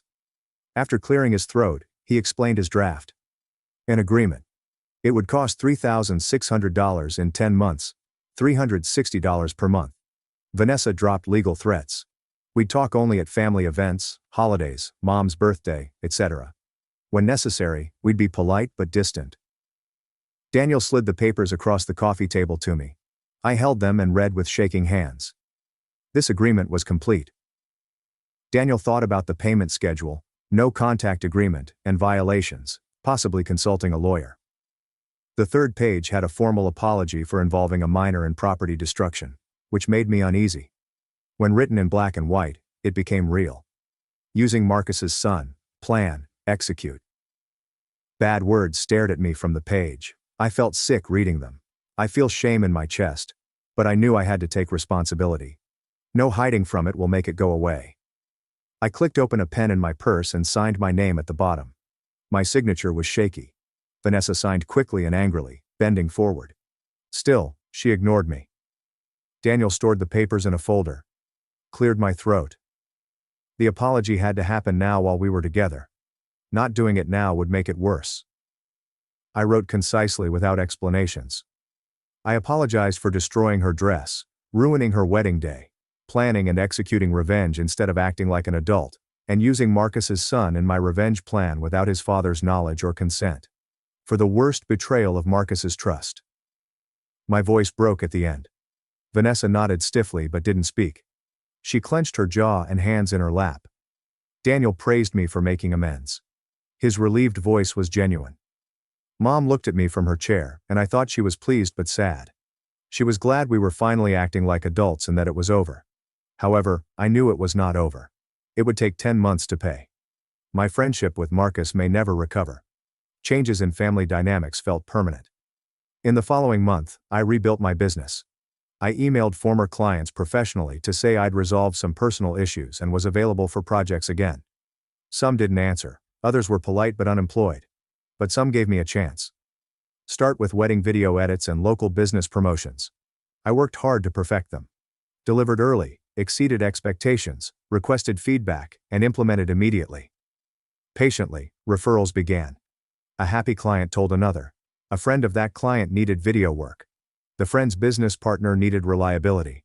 The process was slow, painful, and frustrating, but my calendar filled up again. Not as much as before, but enough to get me by while paying Daniel monthly. Late nights and weekends, I took any project to rebuild my professional reputation one video at a time. One night, I wrote Marcus a letter. Handwritten letter on paper, not an email. I told him about Vanessa and the legal settlement, that I'd taken responsibility and was making restitution, and that I understood why he cut me off and didn't blame him. I regret betraying his trust, using Noah, and prioritizing my revenge over his son's well-being and our friendship. I didn't seek forgiveness or friendship, never begged him to reconsider. I acknowledged and respected his choice. Before doubting myself, I sealed and mailed the letter. No response after 4 days, a week, 3 weeks. I kept checking my phone for a text or call that never came. I stopped checking. Accepted our friendship may end permanently. No amount of apologizing or making amends can fix some damage. Vanessa and I kept our no-contact agreement. We both felt relieved. Stop forced interactions. Stop pretending everything was fine at family gatherings. We avoided each other outside of required events. Mom's birthday dinner was 4 months after settlement. I was punctual, brought a gift, and stayed on my side. Vanessa followed suit. We were civil, passed dinner dishes and said please and thank you, but we didn't talk or make eye contact. Daniel appeared happier and calmer than at the settlement meeting. He joked with family, held Vanessa's hand during dessert. Mom later said that their marriage counseling was going well and that resolving the wedding drama had helped them focus on their relationship. I felt distantly happy for them. Glad this mess yielded something good. Daniel received $360 monthly via an electronic payment app on the 15th. He always sent brief thank you texts within hours. Thanks were sometimes received. Appreciated sometimes. Nothing personal or warm, just professional and courteous. The setup worked. Slowly I was digging myself out of the financial hole this situation had created. My clientele grew. After establishing steady work, I raised my rates slightly. Started choosing projects carefully, prioritizing quality over quantity, protecting my professional reputation, monitoring my social media, thinking before acting, and painfully and slowly learning to resolve conflicts without violence. On a Saturday morning 8 months after the wedding, I sat in my apartment and assessed my situation. I was better than before. My business recovered. I paid on time. Our relationship was healing as Mom and I talked again. Marcus was probably gone forever. Apologies and money couldn't restore his friendship and trust. My business suffered, and I spent thousands of dollars. Because I chose revenge over virtue. I couldn't let Vanessa's actions go unpunished. Vanessa and I would likely never be close again. Maybe that was fine. Maybe some betrayals are too much for some relationships. I'd accepted that some damage is irreparable and that consequences outlast revenge. Mom called that afternoon to say she was proud of us both for growing up and taking responsibility for our actions, even though it took a disaster. I truly thanked her. Growth was costly, painful, and humbling. My sister mocked me in front of 240 guests. Learn what not to do. I left home at 19 and no goodbye. A year later, she regret after learn who I became. I'm 19. And this story begins on the day I graduated from high school. What should have been one of my proudest days ever.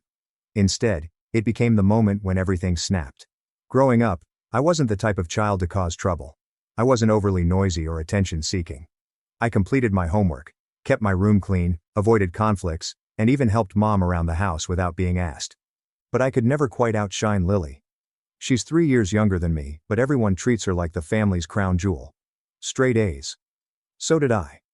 When Lily brought hers home, Dad posted it on Facebook with the message, "Our future doctor." When I did the same, he just nodded and asked if I wanted to help carry the groceries. It wasn't simply grades either. She was the center of attention at every family gathering, celebration and birthday. I would receive a handshake and a gift card.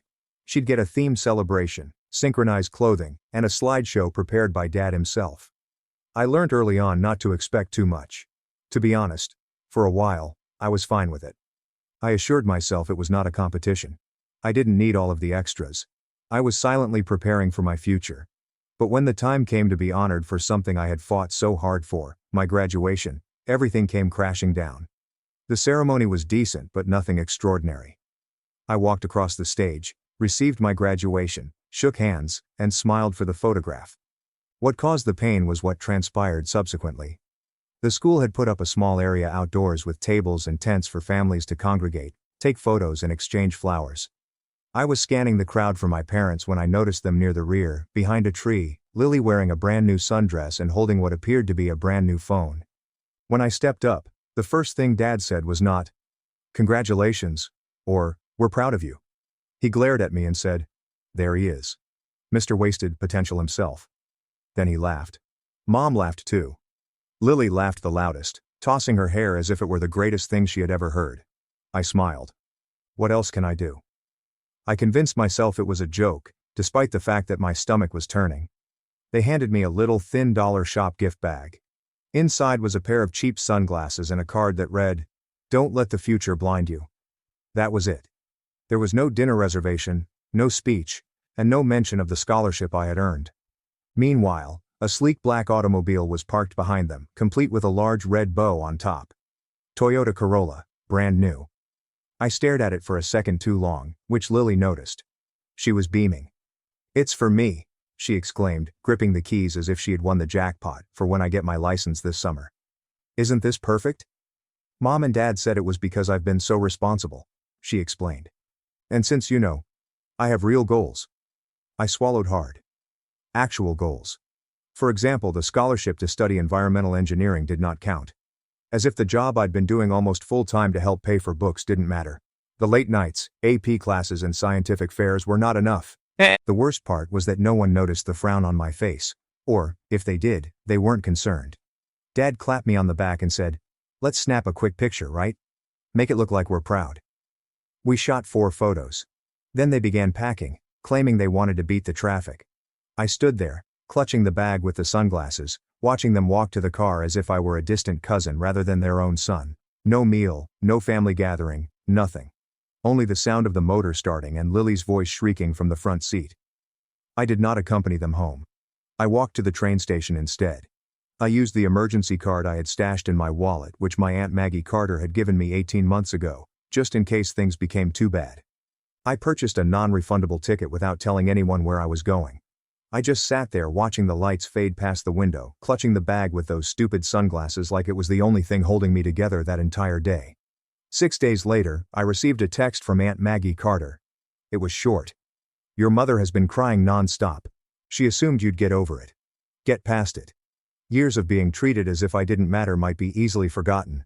Like a joke about wasted potential on the most important day of my life was innocuous. As if I were the one overreacting. That's when something inside me clicked. Not snapped. Clicked. It was quieter than wrath and deeper than grief. It was the steady, icy awareness that things were not going to change. Not for me. Not ever. If I wanted things to change, I'd have to be the one to make it happen, not just leave and disappear. I had to create something they couldn't ignore. Something they couldn't dismiss or claim credit for.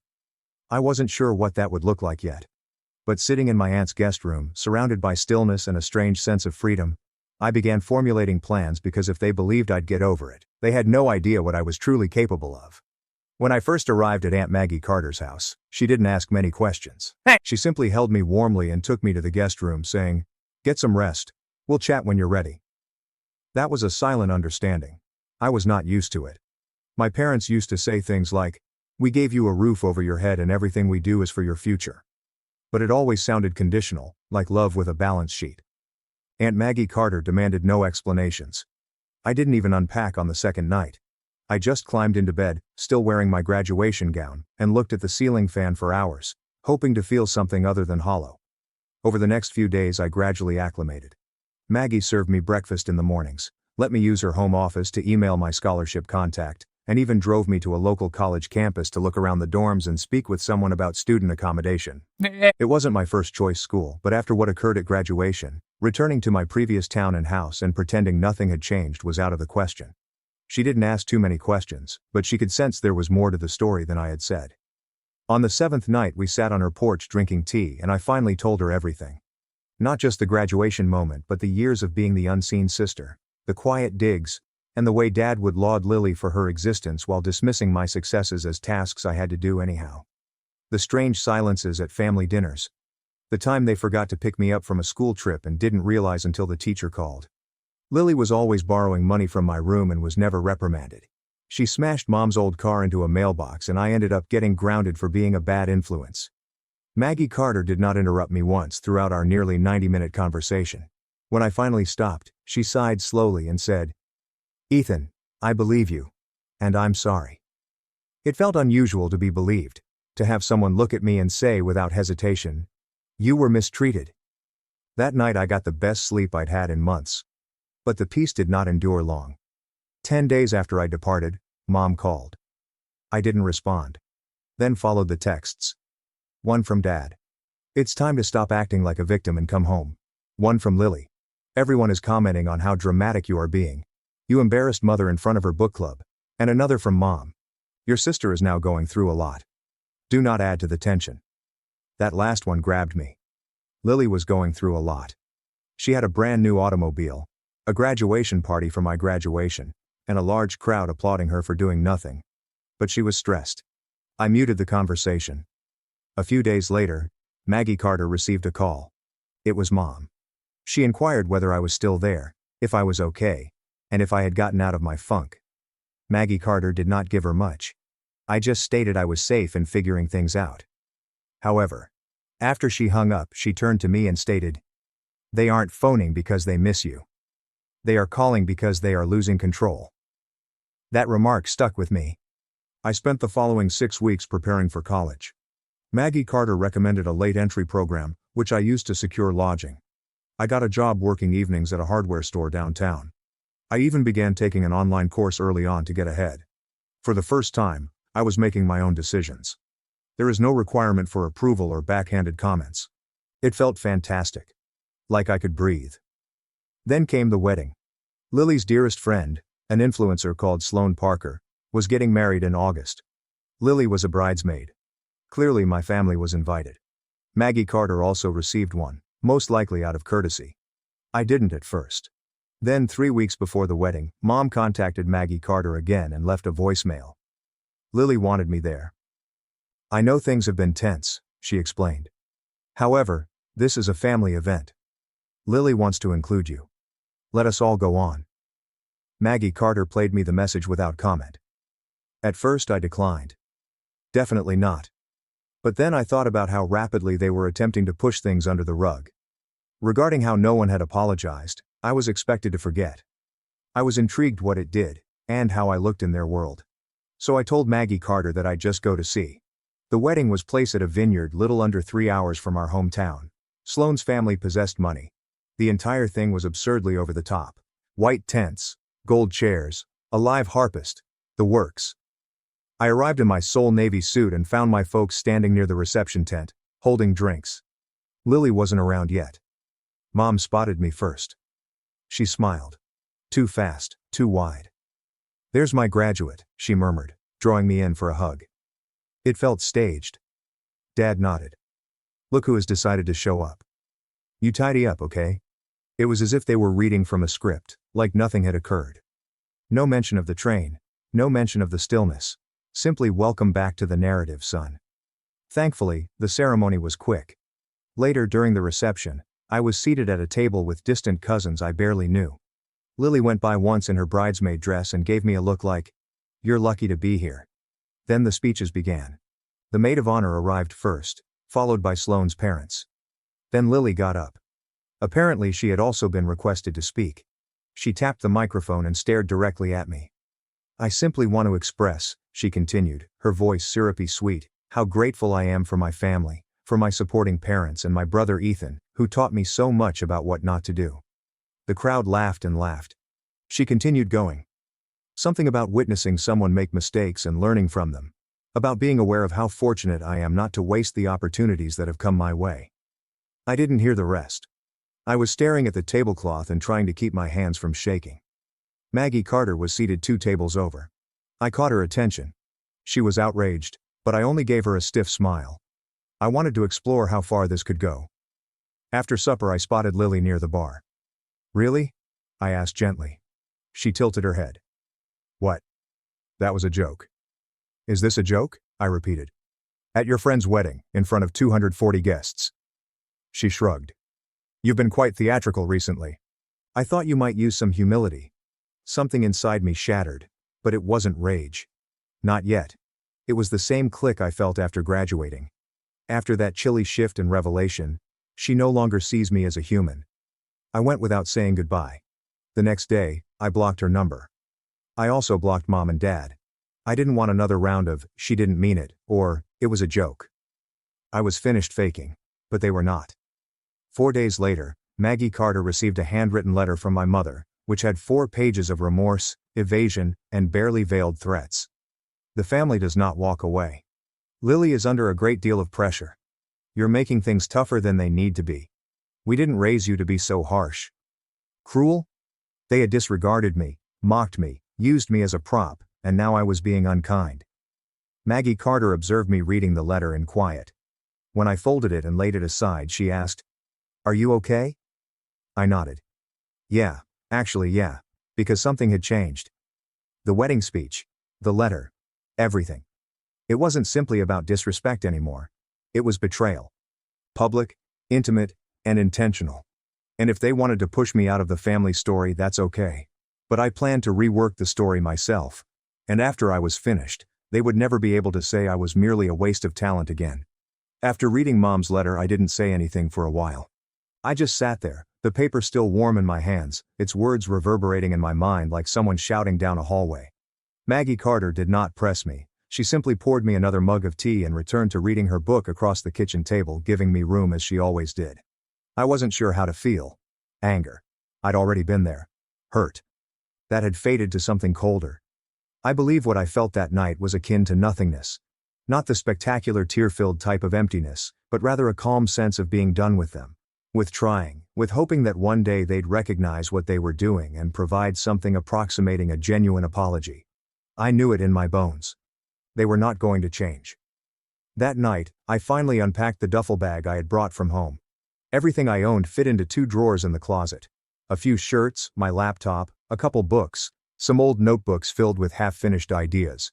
Apps I wanted to make, product concepts, and little invention ideas I wrote down at 2:30 a.m. and never showed anyone. Back then, I believed one of them might impress Dad. Maybe if I made anything useful or intelligent, he'd look up from his phone and say, "Huh, that's pretty smart, kid." That hadn't happened before. But as I sat on Maggie Carter's guest bed scrolling through the pages, I noticed something. I didn't need to impress him anymore. I just needed to feel proud of myself. So I started to work. The first few weeks were tough. I'd saved some money from my part-time job back home, but it wouldn't last. Maggie Carter offered to pay for some of my early college expenditures, but I didn't want to rely on her unless I had to. I worked shifts in a hardware store, doing stockroom work and running the register when it was busy. It wasn't flashy, but it provided enough income to cover expenses. On evenings when I wasn't working, I spent hours on YouTube watching coding tutorials and business videos. I learned how to develop simple websites, handle databases, and design user interfaces. I didn't know what I was shooting at yet, but I started preparing my toolkit. Every day I set 4 goals. 2 things to learn, 1 to construct, and 1 to think about. It kept me grounded, gave me structure, and I gradually began to feel like myself again. Not the version they defined, but the one that had always been silently beneath the surface. Meanwhile, school began. My new college was not a top-tier university, but it did have a strong engineering program and teachers that genuinely cared. I kept my head down at first, just trying to get through classes and avoid trouble. However, strange things began to happen. I kept being observed. Not from peers attempting to be my friend or anything like that. I still remained to myself, but with teachers. My introduction to engineering professor approached me after our second quiz and asked where I learned to write code like that. I told him about the tutorials, about staying up late to watch videos and work on side projects. "You have an instinct," he explained. "Do not waste it." That stayed with me. That following week I created a basic budgeting application. Nothing spectacular, just a tool to help students keep track of their expenditures. I posted it on a campus forum, not expecting anything. Within a few days it had over 300 downloads, followed by 500 and $1,450. Someone even emailed me to see if I would be interested in doing freelance work. I agreed before I could talk myself out of it. The freelance work earned $750. I used it to upgrade my laptop, get a whiteboard from Maggie Carter's garage, which had effectively become my tiny office, and begin sketching out a new idea, one I'd penned in those old notebooks for years. A website where students can share class notes and study resources. Nothing innovative, but I understood from experience how useful such a resource might be when you didn't have a support system to cheer you on. I named it Study Stack. I worked on it between classes, shifts, and even all night. I brought my laptop to the college cafe, plugged up my headphones, and became lost in the coding. Maggie Carter began putting snacks at the garage door, as if I were a monk at a tech monastery. She didn't inquire about what I was building. She just let me build. I presented it to her one night, probably around 10 weeks ago. She poked around for a few minutes, before looking up and saying, "Ethan, this is actually really cool." That meant more than I could express. Maggie Carter was not one for hollow praises. By winter break I had released a beta version and shared it with a few teachers and students. The answer was better than I had imagined. A few teachers even began endorsing it in their classrooms. Traffic increased dramatically. I had to learn back-end optimization just to keep the site from crashing. Throughout this, my parents never reached out again. Not once. They didn't inquire how I was doing. I did not check to see if I had discovered a school. Did not congratulate me when my app reached 12,000 users. It was as if I had ceased to exist in their world. And oddly, I was fine with it because I was noticing something they hadn't seen before. I was not a failure. I did not waste my potential. I was simply someone who needed room to grow without being constantly stepped on. But even as I rebuilt and began to find my rhythm, there were times when it all came flooding back. For example, one night I ran into an old family friend at the grocery store. She noticed me bagging groceries, gave me a tight smile and said, "Oh Ethan, your mom said you were off soul searching or something." I did not correct her. What was the point?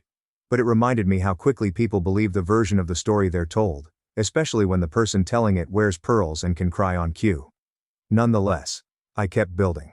By late spring, StudyStack had a few thousand regular users, a small recurring revenue stream, and even a community moderator team comprised of college volunteers.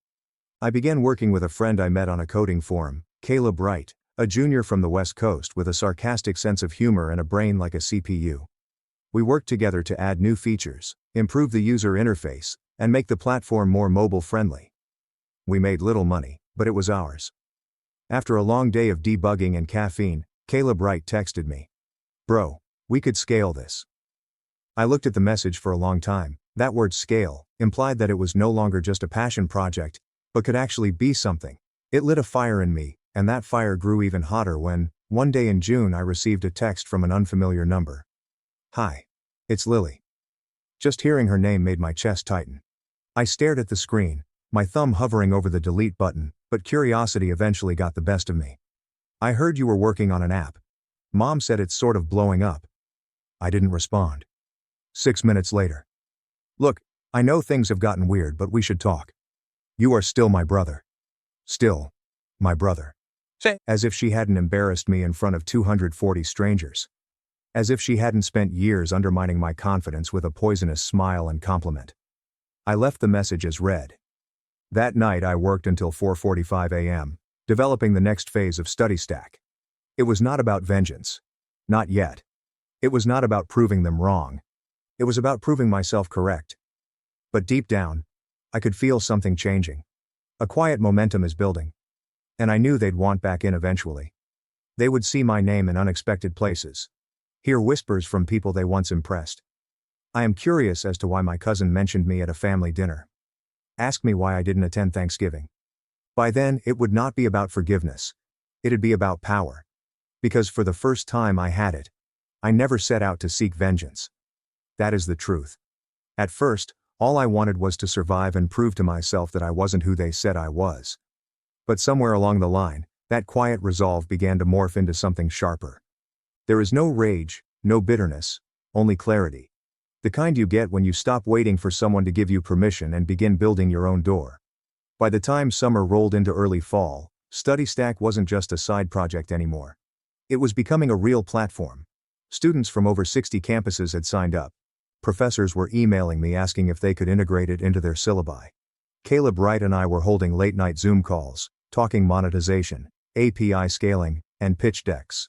And in the middle of it all I was still going to class, still working the register at the hardware store 4 nights a week and still living in Maggie Carter's guest room. That fall, something big happened. A professor in the tech entrepreneurship program, Dr. Elaine Porter, asked me to stay after class. I thought maybe I'd forgotten to submit an assignment, but instead she leaned over her desk and said, "I've been hearing about StudyStack, and I want to introduce you to someone." 3 days later, I was sitting across from a man named Graham Holt, an angel investor who specialized in early-stage education tech. He wore a blazer over a t-shirt, had a voice like gravel and coffee, and listened more than he spoke. I showed him the site, explained how we were helping students crowdsource class notes, and even pulled up our usage analytics. He didn't say much during the presentation, just nodded, took a few notes. Then finally he said, "You built this with no funding, just sweat and sleep deprivation." He smiled. "Keep the scrappy mindset, but I'd like to help you scale." 17 days later, I signed a deal. Not massive, but enough to hire a real developer to help Caleb write. Enough to cover my living expenses so I could quit the hardware store. Enough to start planning for mobile app development, and enough to make one thing very, very clear. I was no longer just the kid who left. I was building something real. Something mine. Maggie Carter was the first person I told. She hugged me so hard I thought my ribs might crack. Then she pulled out a dusty bottle of champagne. She said she'd been saving it since her divorce for a real reason, she told me. And this is a real reason. A few nights later, as we were cleaning up after dinner, she asked me quietly, "So, are you going to tell them?" I didn't answer right away, but I thought about it a lot. They hadn't reached out in months. Lily's last text still sat unread. Dad hadn't called. Mom hadn't sent another letter. It was like they were pretending I didn't exist until, of course, someone from their circle mentioned seeing my name in an article on emerging student startups. Or maybe they overheard someone at church talking about a local kid building an app that was really taking off. Whatever it was, it finally broke the silence because in late October, I got a Facebook friend request from Dad, followed by a message. "Saw something about your little project. We're impressed. Let's catch up." Your little project. I looked at the message for a long time. The way it minimized everything. The way it erased the past like none of it had happened. Like the wasted potential comment had just floated away with the wind. Like the graduation snub. The wedding speech. The months of silence. They didn't matter anymore because now I was doing something useful. I didn't reply. Instead, I took a screenshot and sent it to Maggie Carter with one line. "They're waking up. But I wasn't ready. Not yet." See, I didn't just want them to see me. I wanted them to understand, and for that, I needed to wait, watch, plan. The opportunity came sooner than I expected. In November, I got invited to speak at a regional education conference. It was mostly small universities, edtech entrepreneurs, and investors looking for the next Duolingo, but it was a big deal for someone my age. They even offered to pay for a hotel room and travel expenses. When I mentioned it to Caleb Wright, he nearly exploded. "Bro, you're about to be on stage." I called Dr. Elaine Porter. She helped me prep my speech. Caleb Wright built a real demo for me to showcase. And Maggie Carter bought me a new suit. No questions asked. I stood backstage, heart hammering, watching the presenter before me wrap up. My name appeared on the screen in bold letters. Ethan Carter, founder of StudyStack, building academic community from the ground up. And when I stepped out there, I wasn't thinking about Lily or Dad, or the bag of dollar store sunglasses I got on graduation day. I was thinking about how far I'd come. How I'd done it without applause. Without praise. Without them, the talk went better than I expected. I kept it honest. Talked about the power of underdogs. The way students with no support system still found ways to share knowledge, build community, and help each other survive. I even joked about living out of a garage. The audience loved it. Afterward, a reporter from an education news site interviewed me. The next morning the headline read, "From Family Black Sheep to Student Innovator. How Ethan Carter Built StudyStack in a Garage." That article, it went everywhere. It was retweeted by professors, alumni groups, even a few small venture capital pages. I got 5 speaking requests in a week and an email from a publisher asking if I'd ever considered writing a book about my journey. But the real moment came the day after Thanksgiving. Maggie Carter and I were eating leftovers in front of the TV when her phone buzzed. She picked it up, read something, and smirked. "Well, I think your mother finally read the article." "How can you tell?" She tagged half the extended family and wrote, "So proud of our Ethan. He's always been such a go-getter." I blinked. What? She even put in a winking emoji. I took the phone and stared at the post. It was real. My mom, who hadn't spoken to me in almost a year, was now publicly claiming me as her brilliant, resilient son. There were comments already. Aunt Rebecca Collins, "Wow, I had no idea he was doing so well. You must be so proud." Sloan Parker, "Wait, this is your Ethan. Incredible." And then Lily commented, "That's my brother. Always knew he'd do something amazing." I don't know what broke first, my patience or my self-restraint. Because suddenly I saw it all for what it was. They weren't just proud. They were rewriting history. They were claiming my story like they'd been part of it. Like they hadn't driven me out of the house with jokes and silence and cruelty. Like they'd supported me all along. I closed the post. I didn't comment. I didn't message anyone. I opened a document instead. Titled it Phase 0, the Rewrite. If they wanted to step back into my life now, I was going to make sure they understood what that actually meant. Not just handshakes and holiday cards. Not just fake pride and Facebook clout. No, this was going to be on my terms. First, I reached out to the conference organizers from the previous month. I offered to do a follow-up webinar for high school students, particularly those from underserved or difficult family backgrounds. I called it Success in Spite of. I told my real story, names omitted, details sharpened. I talked about the night I left home. The half-eaten cake. The graduation joke. The feeling of watching everyone else be celebrated while I disappeared. It hit a nerve. Emails started pouring in. Students, teachers, parents, people who saw themselves in the margins of my story. I wasn't just building an app anymore, I was becoming a voice. Caleb Wright and I talked about expanding the platform, offering scholarships, building a mentoring network, and through it all, I kept tabs on my family. Lily started tagging me in old pictures, school plays, vacations, birthdays, captioned with things like, "So many memories, proud of who you are."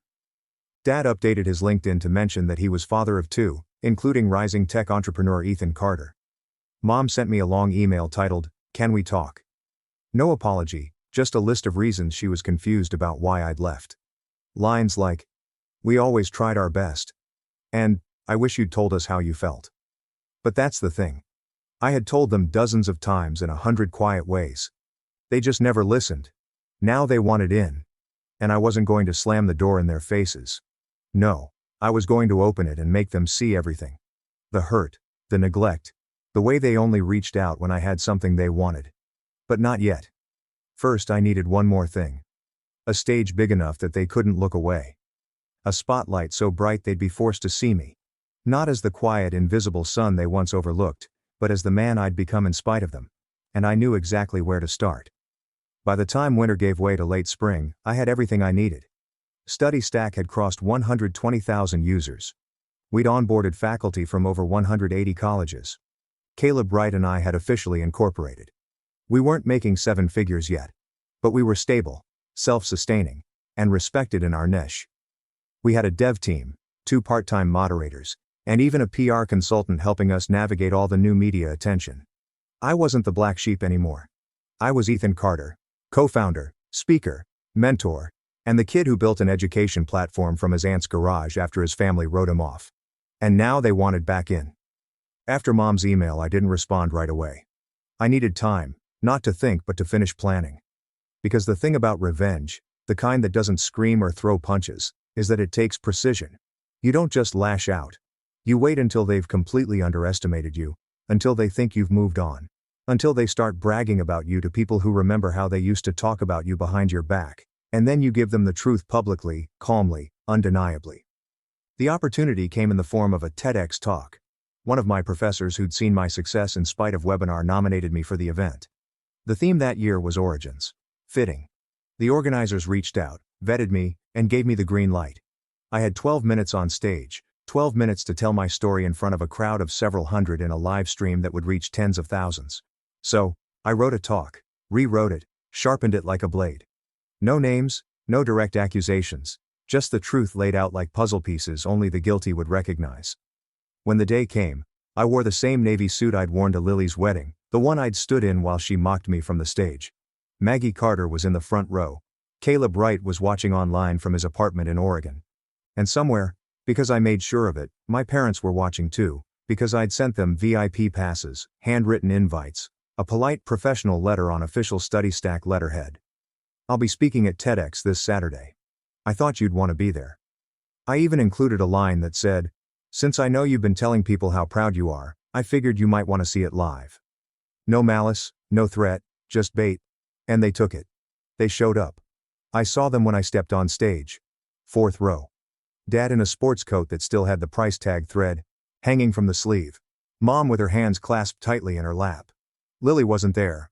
Or if she wasn't close enough for me to see. Fine by me. The lights dimmed. The applause faded. I stepped forward and began. I started with the night of my graduation. How I got a bag of dollar store sunglasses and a joke about wasted potential. How my sister was gifted a car, a party, and a glowing speech. How that night I packed a bag and took an after-midnight train alone. I described what it felt like to realize you'd been invisible in your own home. To have your achievements ignored, your milestones dismissed. I spoke slowly, clearly, never once raising my voice. Then I shifted.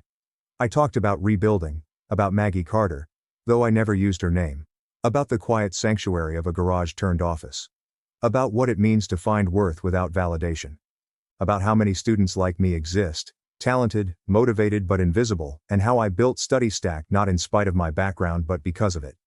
And finally, I closed with this. The people who believed in me could be counted on 2 hands, but that was enough, because what I learned the hard way is that sometimes the people who break you do it so slowly you don't even realize you're bleeding until you leave the room and the silence feels like oxygen. So if you've ever been laughed at by the people who should have clapped, if you've ever been told you were wasted potential by someone who never saw your worth, I want you to know their approval is not the prize. You are. And the most satisfying success story isn't the one where they cheer you on. It's the one where they have to sit in the audience while you tell the truth. There was a beat of silence, then applause, then a standing ovation. I didn't look at my parents during the talk, but when I stepped off stage, I glanced their way. Mom was pale, frozen, hands still clasped, now white-knuckled. Dad was leaning back, expression unreadable, like someone trying to decide whether to be angry or impressed. I didn't give them the chance to approach me. Maggie Carter and I slipped out the side door and into the parking lot. She didn't say anything at first, just handed me a bottle of water and squeezed my shoulder. Finally she said, "That was beautiful, kid." I nodded. "Think they got the message?" She smiled. "Oh, they got it." But the real fallout came in the days after the TEDx video hit YouTube. Within 16 days, it had over 780,000 views. Comments poured in. Stories. Thanks. People sharing their own experiences with being overlooked, dismissed, underestimated. I started getting requests to speak at high schools, corporate leadership summits, even a nonprofit event focused on parental estrangement. StudyStack's user base doubled in 6 weeks. We were featured in a tech podcast that called us the most quietly disruptive ed tech startup of the year. And then the private messages started from family. Aunt Rebecca Collins emailed me. "I had no idea it was that bad, Ethan. I'm so sorry we didn't see it. Your talk made me cry." My cousin Sloan Parker messaged me on Instagram. "Mom's been telling everyone your TED Talk made your dad look bad, but I watched it. You didn't make him look bad. He did that on his own." Then came the group chat message. "Lily, so I guess you're famous now. Kinda messed up. You aired our family drama on the internet." I didn't reply. Then Mom emailed again.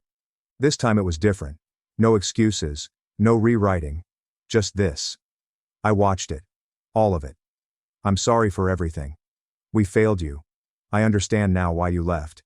If you ever want to talk, I'm here. If not, I get it. I really do." I stared at it for a long time. And then I archived it, not because I didn't believe her, but because it didn't change anything. Sometimes forgiveness isn't a door you open. It's a weight you put down and walk away from. I didn't need an apology to move forward. I'd already moved. Maggie Carter helped me buy my first apartment that late summer. Just a small place with sunlight through the kitchen windows and enough space for a second monitor. Caleb Wright flew out to visit, and we mapped out StudyStack's next phase on a whiteboard over tacos and cheap beer. Life kept going better, freer. And when people asked where I came from, I told them the truth. I came from silence. From jokes at my expense, from being invisible at my own graduation, but I turned that silence into fuel. The jokes into clarity, the invisibility into something they couldn't ignore.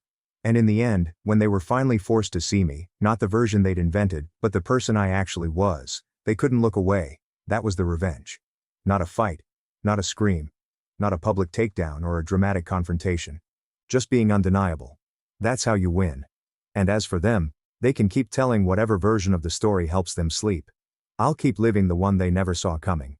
I was the disappointment until I stopped asking for their approval and became their. My parents gave my sister a stunning celebration for her junior year. I graduated, but only my Nana came. Then my dad sent a message. "I failed you."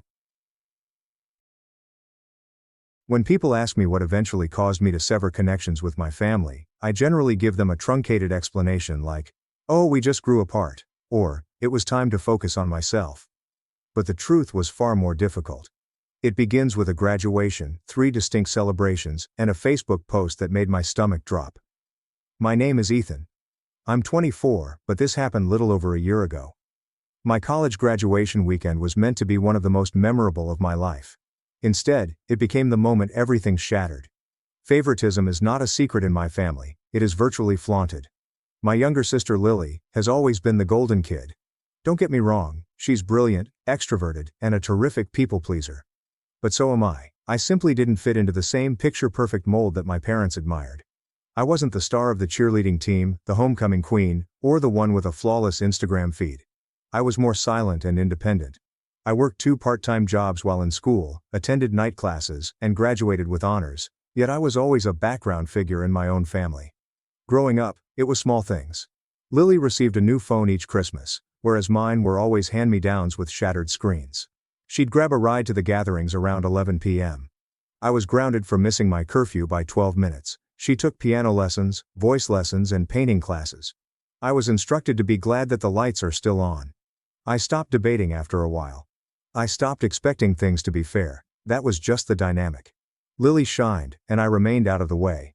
Still, I hoped that when they saw me, it would be after I graduated from college. You really saw me. I was the first in my family to complete a 5-year degree. I'd been working tirelessly for 5 years, pulling all-nighters, saving every dime, and missing breaks to remain ahead. Despite knowing better, I allowed myself to hope. I informed them of the date of my ceremony months in advance. I issued reminders. I even offered to assist them arrange a hotel if they required one. My Nana, bless her, contacted me every week coming up to the event. "We're really proud of you, Ethan," she'd remark. "This is your moment." Lily had completed high school 3 years before, and my parents hosted what amounted to a tiny wedding celebration. They leased up a nice banquet venue downtown, hired a DJ, and ordered special cupcakes with her face emblazoned on them. There were speeches, flowers, balloons, and everything. At the conclusion of the night, they presented her an envelope and declared with great theatrical flair that they were sending her on a week-long trip to Greece. "You've earned this, sweetheart," Mom remarked, stroking her hair back as if she were royalty. I applauded and grinned. But the entire trip home, I remember sitting in the back seat, gazing out the window, wondering whether they'd do half as much for me. My graduation was on a Saturday. I hadn't expected Greece or even cupcakes. I just wanted them to show up and care. I donned the same suit I had worn to my internship interviews, ironed and immaculate. My best friend Aaron traveled all the way from another state. My roommate's parents bought me flowers. I, not their child, since they believed no one should graduate without flowers. It meant a lot. But as I searched the crowd throughout the ceremony, I noticed one familiar face. My Nana. She waved as if she were attempting to land an airplane. My parents and Lily. Nowhere. I attempted to put down my disappointment. Perhaps something came up. Perhaps they were late. But there was no call, text, or excuse.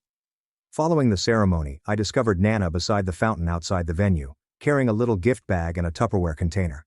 "It's your favorite," she added, raising the top to reveal her signature chicken spaghetti. I smiled and hugged her, trying not to cry. "They said they were busy," she murmured gently, avoiding my gaze. "Your father mentioned work, but I'm not sure that's the whole story." We sat on a seat and she gave me a card.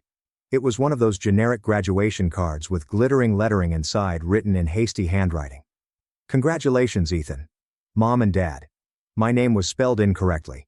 Ethan after 25 years. There was no signature from Lily. I chuckled not out of amusement, but out of incredulity. Then I hugged Nana, whose eyes were already wet. "Thanks for coming, Nana," I added. "It means more than you know." When I arrived back to my apartment, I snapped a photo of the card and the leftovers and posted it to my private account with the simple comment, "Graduation feast." I then hugged my Nana goodbye and told her I wanted to sleep. She paused before leaving. "You sure you're okay, baby?" she inquired. I nodded. "Yeah, I'm used to it." I wasn't. I stayed up most of the night, repeating everything in my mind. My parents remained silent. The look on Nana's face as she handed me the Tupperware. The card. God. The card.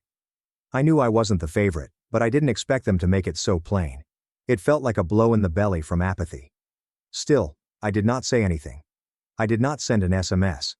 Did not start a fight. I assumed they'd forget what had happened. But the next morning, at 9 a.m., my phone buzzed. It was my aunt, my father's sister. We were not very close, but she had always been kind to me. The type of person who gave me $25 at family gatherings just because. Her name popped up on my screen, followed by a voicemail, then a text. "Sweetheart, you might want to look at what your father just wrote on Facebook." I gazed at the message. My tummy did an unusual flip. Even though I got a horrible feeling, I launched the app. That was when everything changed. My thumb lingered on the Facebook app symbol for a second too long. Something inside me knew it wouldn't be good.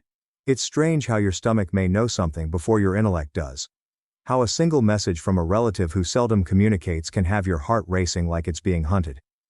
When I tapped it open, my screen briefly froze on the loading wheel. My pulse hammered on my neck, as if it were counting down. And then there it was, my father's post. 2 sharp photographs and a text that felt like a blow to the face. Photograph 1. Lily stood in front of what appeared to be the same auditorium they had leased for her high school graduation 3 years before. Hair curled, makeup immaculate, she stood next to a banner that said, "Congratulations Lily, future nurse." Even though she had just completed her 3rd year of college and hadn't even begun clinicals, she wasn't graduating. She was only ending her junior year. Photograph 2. My parents surrounded her on both sides, smiling with delight. Lily held out what appeared to be a ticket envelope in one hand and a sparkling Greek flag in the other. Yep. They were sending her back to Greece. Summary. Couldn't be prouder of our girl Lily. You've worked so hard and deserve every bit of this celebration. Surprise trip to Greece. Round 2. Love you, sweetheart. You make this family proud every single day. I'm not mentioned. There was no indication that their kid had graduated from college precisely yesterday. I scrolled down the comments. Aunt Helen. Didn't Ethan graduate just yesterday? I thought I noticed something about Michelle's tale. Dad held a tiny ceremony, but Lily's accomplishments are once in a lifetime. She is performing meaningful work that makes a difference in people's lives. Another cousin said, "So, when does Ethan get his big trip?" To which my mother responded, "He prefers to keep things low-key." I gazed at my screen for so long that it faded. My ears were ringing. I hadn't realized I'd stopped breathing until I took in air and felt it burn my throat. I wasn't furious yet. Not precisely. I felt numb, like if someone had removed my chest and replaced it with static. I did not even weep. Not at first. I simply sat there reading the comments and rereading the caption until the words faded into nothing. Aaron stepped in at midday, still in his jammies, clutching 2 coffees. He looked at me and said, "What happened?" I flipped my phone around and gave it to him. He read in silence before sitting alongside me and muttering, "Wow, just, wow. I didn't even get a cake," I said. They misspelled my name on the card. Aaron laid the coffee down carefully, as if it would shatter otherwise. "You okay, man?" I wanted to answer yes. I wanted to lie, make a joke and go on with my life as usual, but something inside of me broke. The type of crack that doesn't just separate. You sense it echo. "No," I replied. "Not really." He remained quiet. We sat for a while watching a quiet replay of Shark Tank on mute in the background. Eventually I opened Instagram and looked at Lily's tale. It was a video of her at the party grinning as champagne splashed behind her. My mother was weeping, clutching her hand saying, "You've always been our brightest light." Our as in both of them. I didn't exist. Not yesterday, not now. The rest of the day blurred by. I didn't text them. They didn't text me that night, so I gazed at the ceiling for hours, thinking about all the times I'd made excuses for them, such, "They're just stressed, Lily needs more support or it's not that deep." But it was that deep. It had been years of little wounds that I tried to overlook. I hadn't noticed how deeply I was bleeding until now. Nana called the next morning, her voice quiet. "Be careful, darling. I noticed the post." "Yeah," I answered. "Me too." A silence. "Then you know it's not you, right? This isn't about you not being enough. It's about them not recognizing what's there in front of them." I swallowed deeply. "I know, but it still hurts." She didn't try to fix it. She just listened. I didn't hear from my parents for a week. No follow-up. No sorry we couldn't make it. Nothing. Then on Thursday, Lily posted another photo, this time from Greece, poolside with a glass of wine, captioned, "Celebrating hard work and support that actually means something. Family first." That one broke me. The passive aggression wasn't even subtle. I could feel it, sharp and smug. It wasn't enough to ignore me, they had to twist the knife as well. I showed Aaron the post. "She's taunting me." He nodded. "It's as if they're daring you to react." I didn't. Not publicly, but something inside shifted. I spent the weekend reliving our childhood. The patterns were all there, like when Lily accidentally broke my laptop in high school and my parents blamed me for leaving it on the kitchen table. Or when I got into my first choice university and mom asked if I'd consider deferring because Lily was having a difficult senior year and we didn't want to divert attention away from her. I'd been disappearing for years, and I'd let them. The next week I received a text from my mother. Mom, hey honey, sorry we missed your ceremony. We were super swamped with Lily's finals and planning everything for her celebration. Hope it went well. Dad said Nana was there so you weren't alone. I peered at it. There was no apology, no mention of the Facebook post, just vague, deflective crap. Aaron looked over my shoulder and whispered, "Do not answer." I won't. And I didn't. A few days later, Nana welcomed me to supper where she'd prepared lemon chicken and mashed potatoes. We sat at her little kitchen table, sunshine pouring through the lace curtains. I know things feel heavy right now, she continued, handing the rolls. But you don't have to carry it alone. I nodded, wondering what to say. Do you remember what I told you when you were little? That as you grow older, individuals would reveal themselves to you via their acts, rather than their words? I remember, she said, setting down her fork. Well, love, they've showed you, and you have to decide what you do with it. The next morning, Lily phoned, and I let it go to voicemail. Her message chirped over the phone speaker as I got dressed. Hey, Mom and Dad said, you've been sort of aloof. Just checking in. Also, I need a favor. My buddy Sophie is applying to your university and would like to speak with someone who has completed the program. Can I give her your phone number? No, congratulations. No, sorry, we missed your graduation. I erased the message, and later that night, I received another text from Dad. Hey, you've been so quiet lately. We understand you're unhappy, but pouting isn't helping. Lily's party was not intended as a slur on you. She simply had a more intensive workload, and we wanted to give her a little more encouragement. I felt my jaw clench, typed out a dozen comments, erased them all, and instead of phoning Nana, I opened my laptop and began writing. Not a rant, not a post, just everything. Every memory, every slight, every moment I'd swallowed my voice just to keep the peace. The truth was, I didn't want to be the quiet one anymore. And then, 3 days later, the real betrayal happened. Aaron and I were eating lunch when my phone buzzed with a notification from Venmo. Lily had given me $15 with the remark, "For the card, we forgot to get you, ha ha." Aaron read it over my shoulder, whispering, "Are you freaking kidding me?" No, they were not. That night I sat alone in my apartment looking at the brightness of my computer screen. I opened Facebook again, looked at the post, the comments, the likes, the phoniness of it all. I wasn't just forgotten, I was erased, but only for a short time, because in that moment, I knew exactly what I needed to do. I didn't want petty vengeance. I wanted truth. I wanted to reclaim the narrative, not to hurt them, but to finally be heard and seen. And I knew exactly how to do it. There's something eerie about silence after betrayal. You'd expect anger, shouting, or some kind of explosion.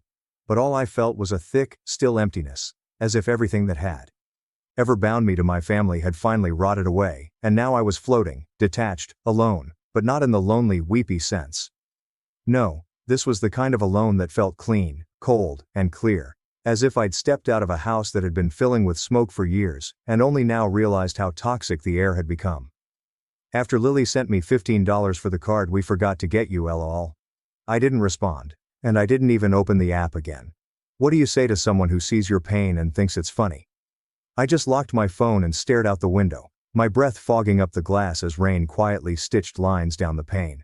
That was the moment I hit bottom. It wasn't about the money, the party, or the Facebook post. It was what it all meant. That I could give everything. Years of effort, pride, exhaustion, pushing myself forward. And it would still never be enough for them. They didn't just forget me. They wanted me to stay forgotten because it was more comfortable for them that way. Lily could shine brighter if I stayed in the shadows. But here's the thing about rock bottom. There's nowhere left to sink. And that night, sitting in the dim light of my tiny studio apartment, with the hum of the fridge and the patter of rain keeping me company, I decided I was done waiting to be seen. I began with a list, not a to-do list or a goal list, but a truth list, in which I wrote down every time I could remember feeling erased, ignored, or minimized by them.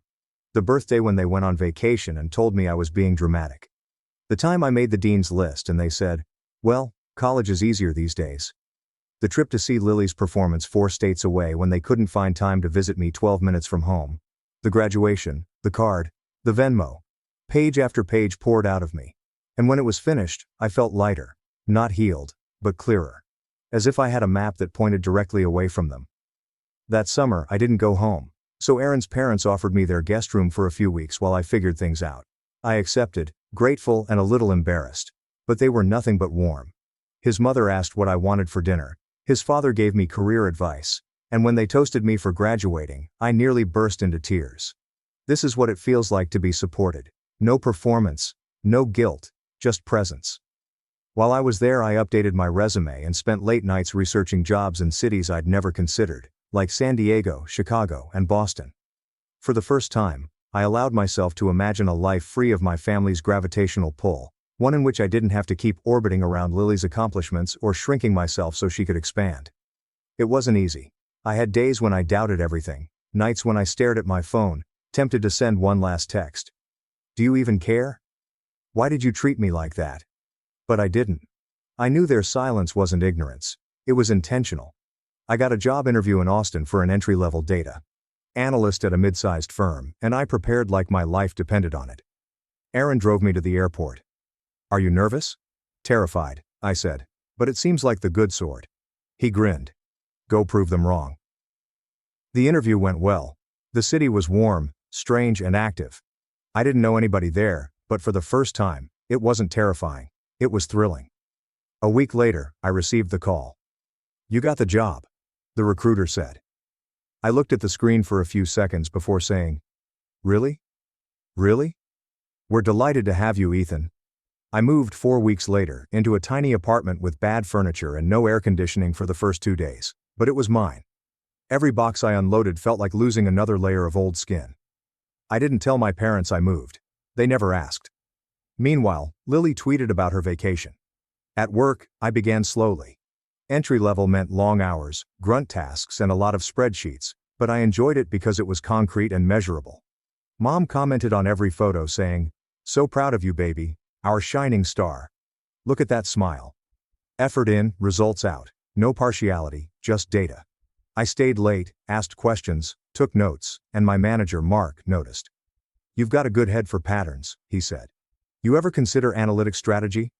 I blinked. I mean, I've thought about it, but think harder. You've got a future here. This was the first time someone outside of school looked at me and saw possibility rather than responsibility. It felt like a jolt to the chest, but I kept going, took online Python courses, learned SQL in my spare time, and said yes to every project, even the ones that scared me. Things gradually began to shift, and I was invited to meetings and given more autonomy. 9 months later, I was running the monthly performance report presentations, and Mark pulled me aside after one and said, Your storyboarding is the best I've seen from someone your level. I want you to mentor one of our new hires. I nodded, stunned. Yeah, I'd love to. Meanwhile, I never heard a word from my family. Christmas came and went, and I spent it with Aaron's family again. When Nana called to say she missed me, I nearly cried. I agree. Your mom claimed you're busy with work, she said gently, but she never specified where you're now residing. She never asked. She added quietly to Ethan, Don't let them make you feel tiny. You are not little. You're the most caring person I know. After the call, I went for a stroll and watched the city lights extend across the skyline. I wasn't angry anymore, just determined. I didn't need their approval. I had built something better, something real. And then came the message that shattered everything again. Lily. One night in March, she sent a long DM on Instagram that appeared sweet, even apologetic. Hey Ethan. I know things have been awkward with us. I apologize if you felt left out during graduation. I honestly did not intend to hurt you. I know Mom and Dad may be a little too much at times, and I should have spoken out. I was caught up in everything and had no idea how that may have appeared. I hope you're doing well. I was wondering if you might be interested in conversing.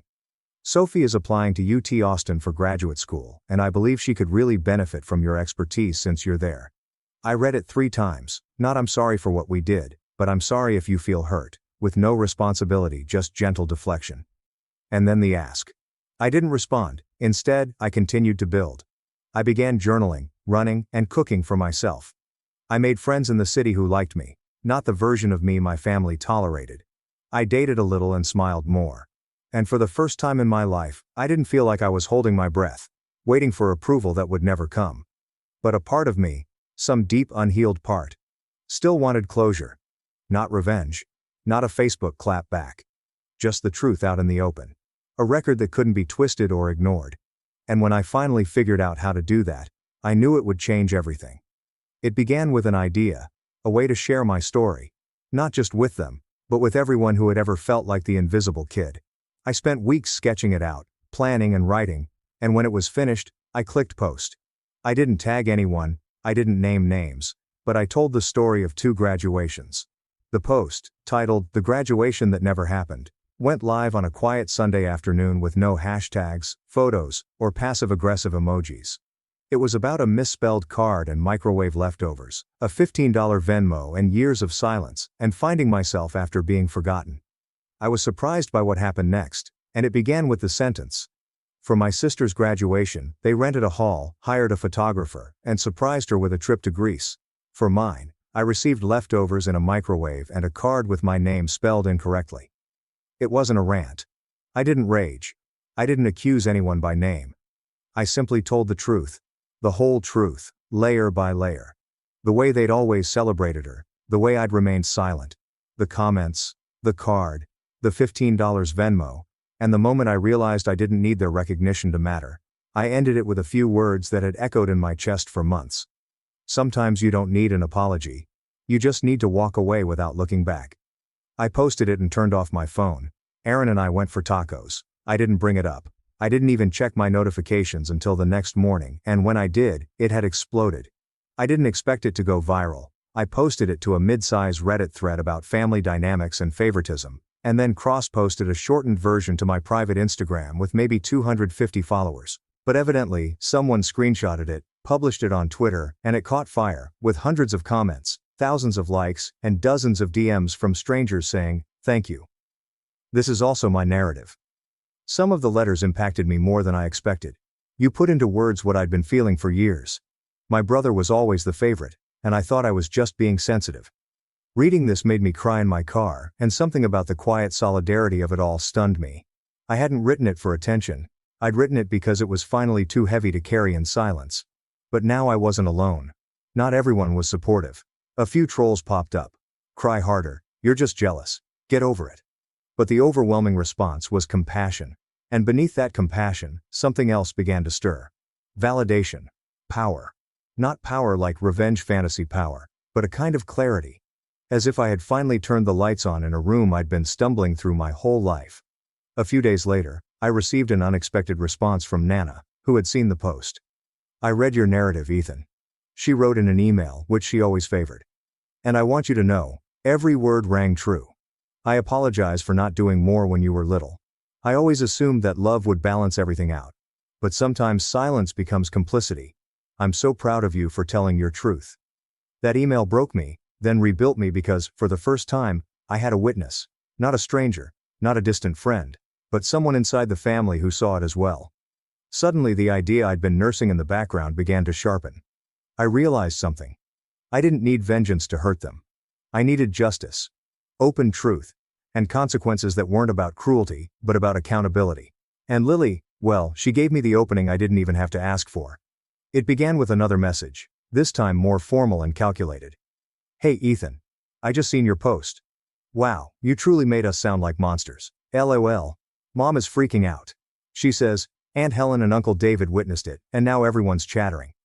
Anyway, I'm thinking you're still upset over graduation. If it helps you feel better, I spoke with Mom, who says she's willing to make it up to you if you want to return home this summer. Perhaps we can have a party or something. No harsh sentiments. Also please let me know whether Sophie can still be reached. She's quite anxious about UT." I read it 3 times, and what she really meant was, clean this up. Walk it back. Be a decent brother again. Help me. Help my pal. Make Mom stop looking horrible at church. And that's when I resolved. No more playing along. I didn't respond right away. Instead, I began quietly documenting screenshots, old messages, photos, and memories. I asked Nana to send me photos from my graduation day, the ones she'd taken outside the venue, where I'm standing in my cap and gown with a Tupperware container balanced on my knees. Then I did something I hadn't done since I was a teenager. I reopened my old blog. Back in high school, I used to write about study tips, book reviews, random thoughts, nothing major, but I still had the login and domain name, and it was clean and untouched. I wrote a new post, this time with names, not for drama, but for the truth. I told the story again, but this time with receipts and context.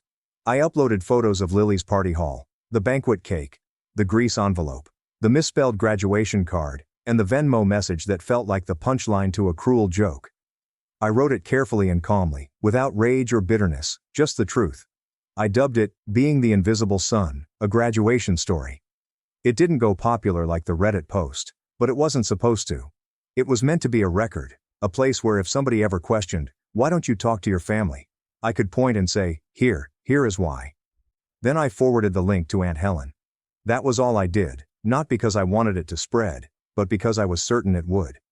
Aunt Helen had always been the unspoken backbone of the extended family grapevine, and a single text from her could break years of quiet.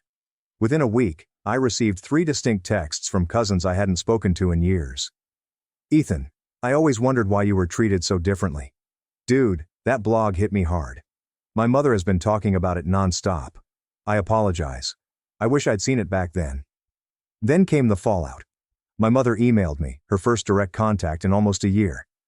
"Ethan, I read your blog. I can't believe you would expose family business to the public. It was a private thing. I am ashamed of how you are treating things. We were going to make things up to you. We only needed time. But now you've embarrassed your sister and father. I hope it was worth it."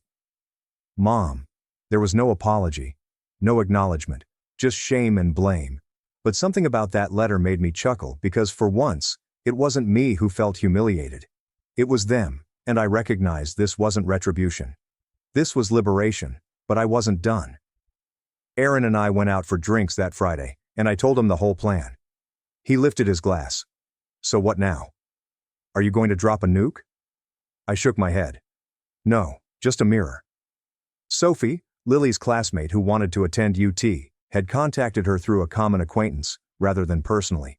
Sophie had applied and was awaiting an interview, and guess who the admissions team had invited to a student panel as an alumni representative? Yours truly. The irony was not lost on me. The same family that couldn't even attend my graduation now wanted to use my accomplishments to help someone else. I made a mental note not to sabotage Sophie. If she asked me how to stand out on her application, I'd urge her to be honest and true. She wasn't the villain in this situation, but I'd make sure the whole narrative was presented. Do not take shortcuts, and don't let others fight your fights for you. I resumed writing articles, postings, and submissions to larger blogs on family estrangement and discovering identity outside of one's roots. I wasn't naming names anymore because I didn't need to. The lesson had outgrown the story. Behind the scenes, I was planning something else. Something quieter, more personal, and it had to do with Nana. She'd been my only constant, the only one who showed up, cooked for me, and called just to say I love you. I knew she didn't have much. Her roof needed repairs, her garden had overgrown due to her arthritis, so I started saving, cutting expenses, picking up freelance data analysis projects on the side, saying no to every party and every unnecessary splurge, and tracking every dollar because I had a new goal. I wanted to pay off her mortgage, not to flex, not to brag, just because she was the only one who had ever truly seen me.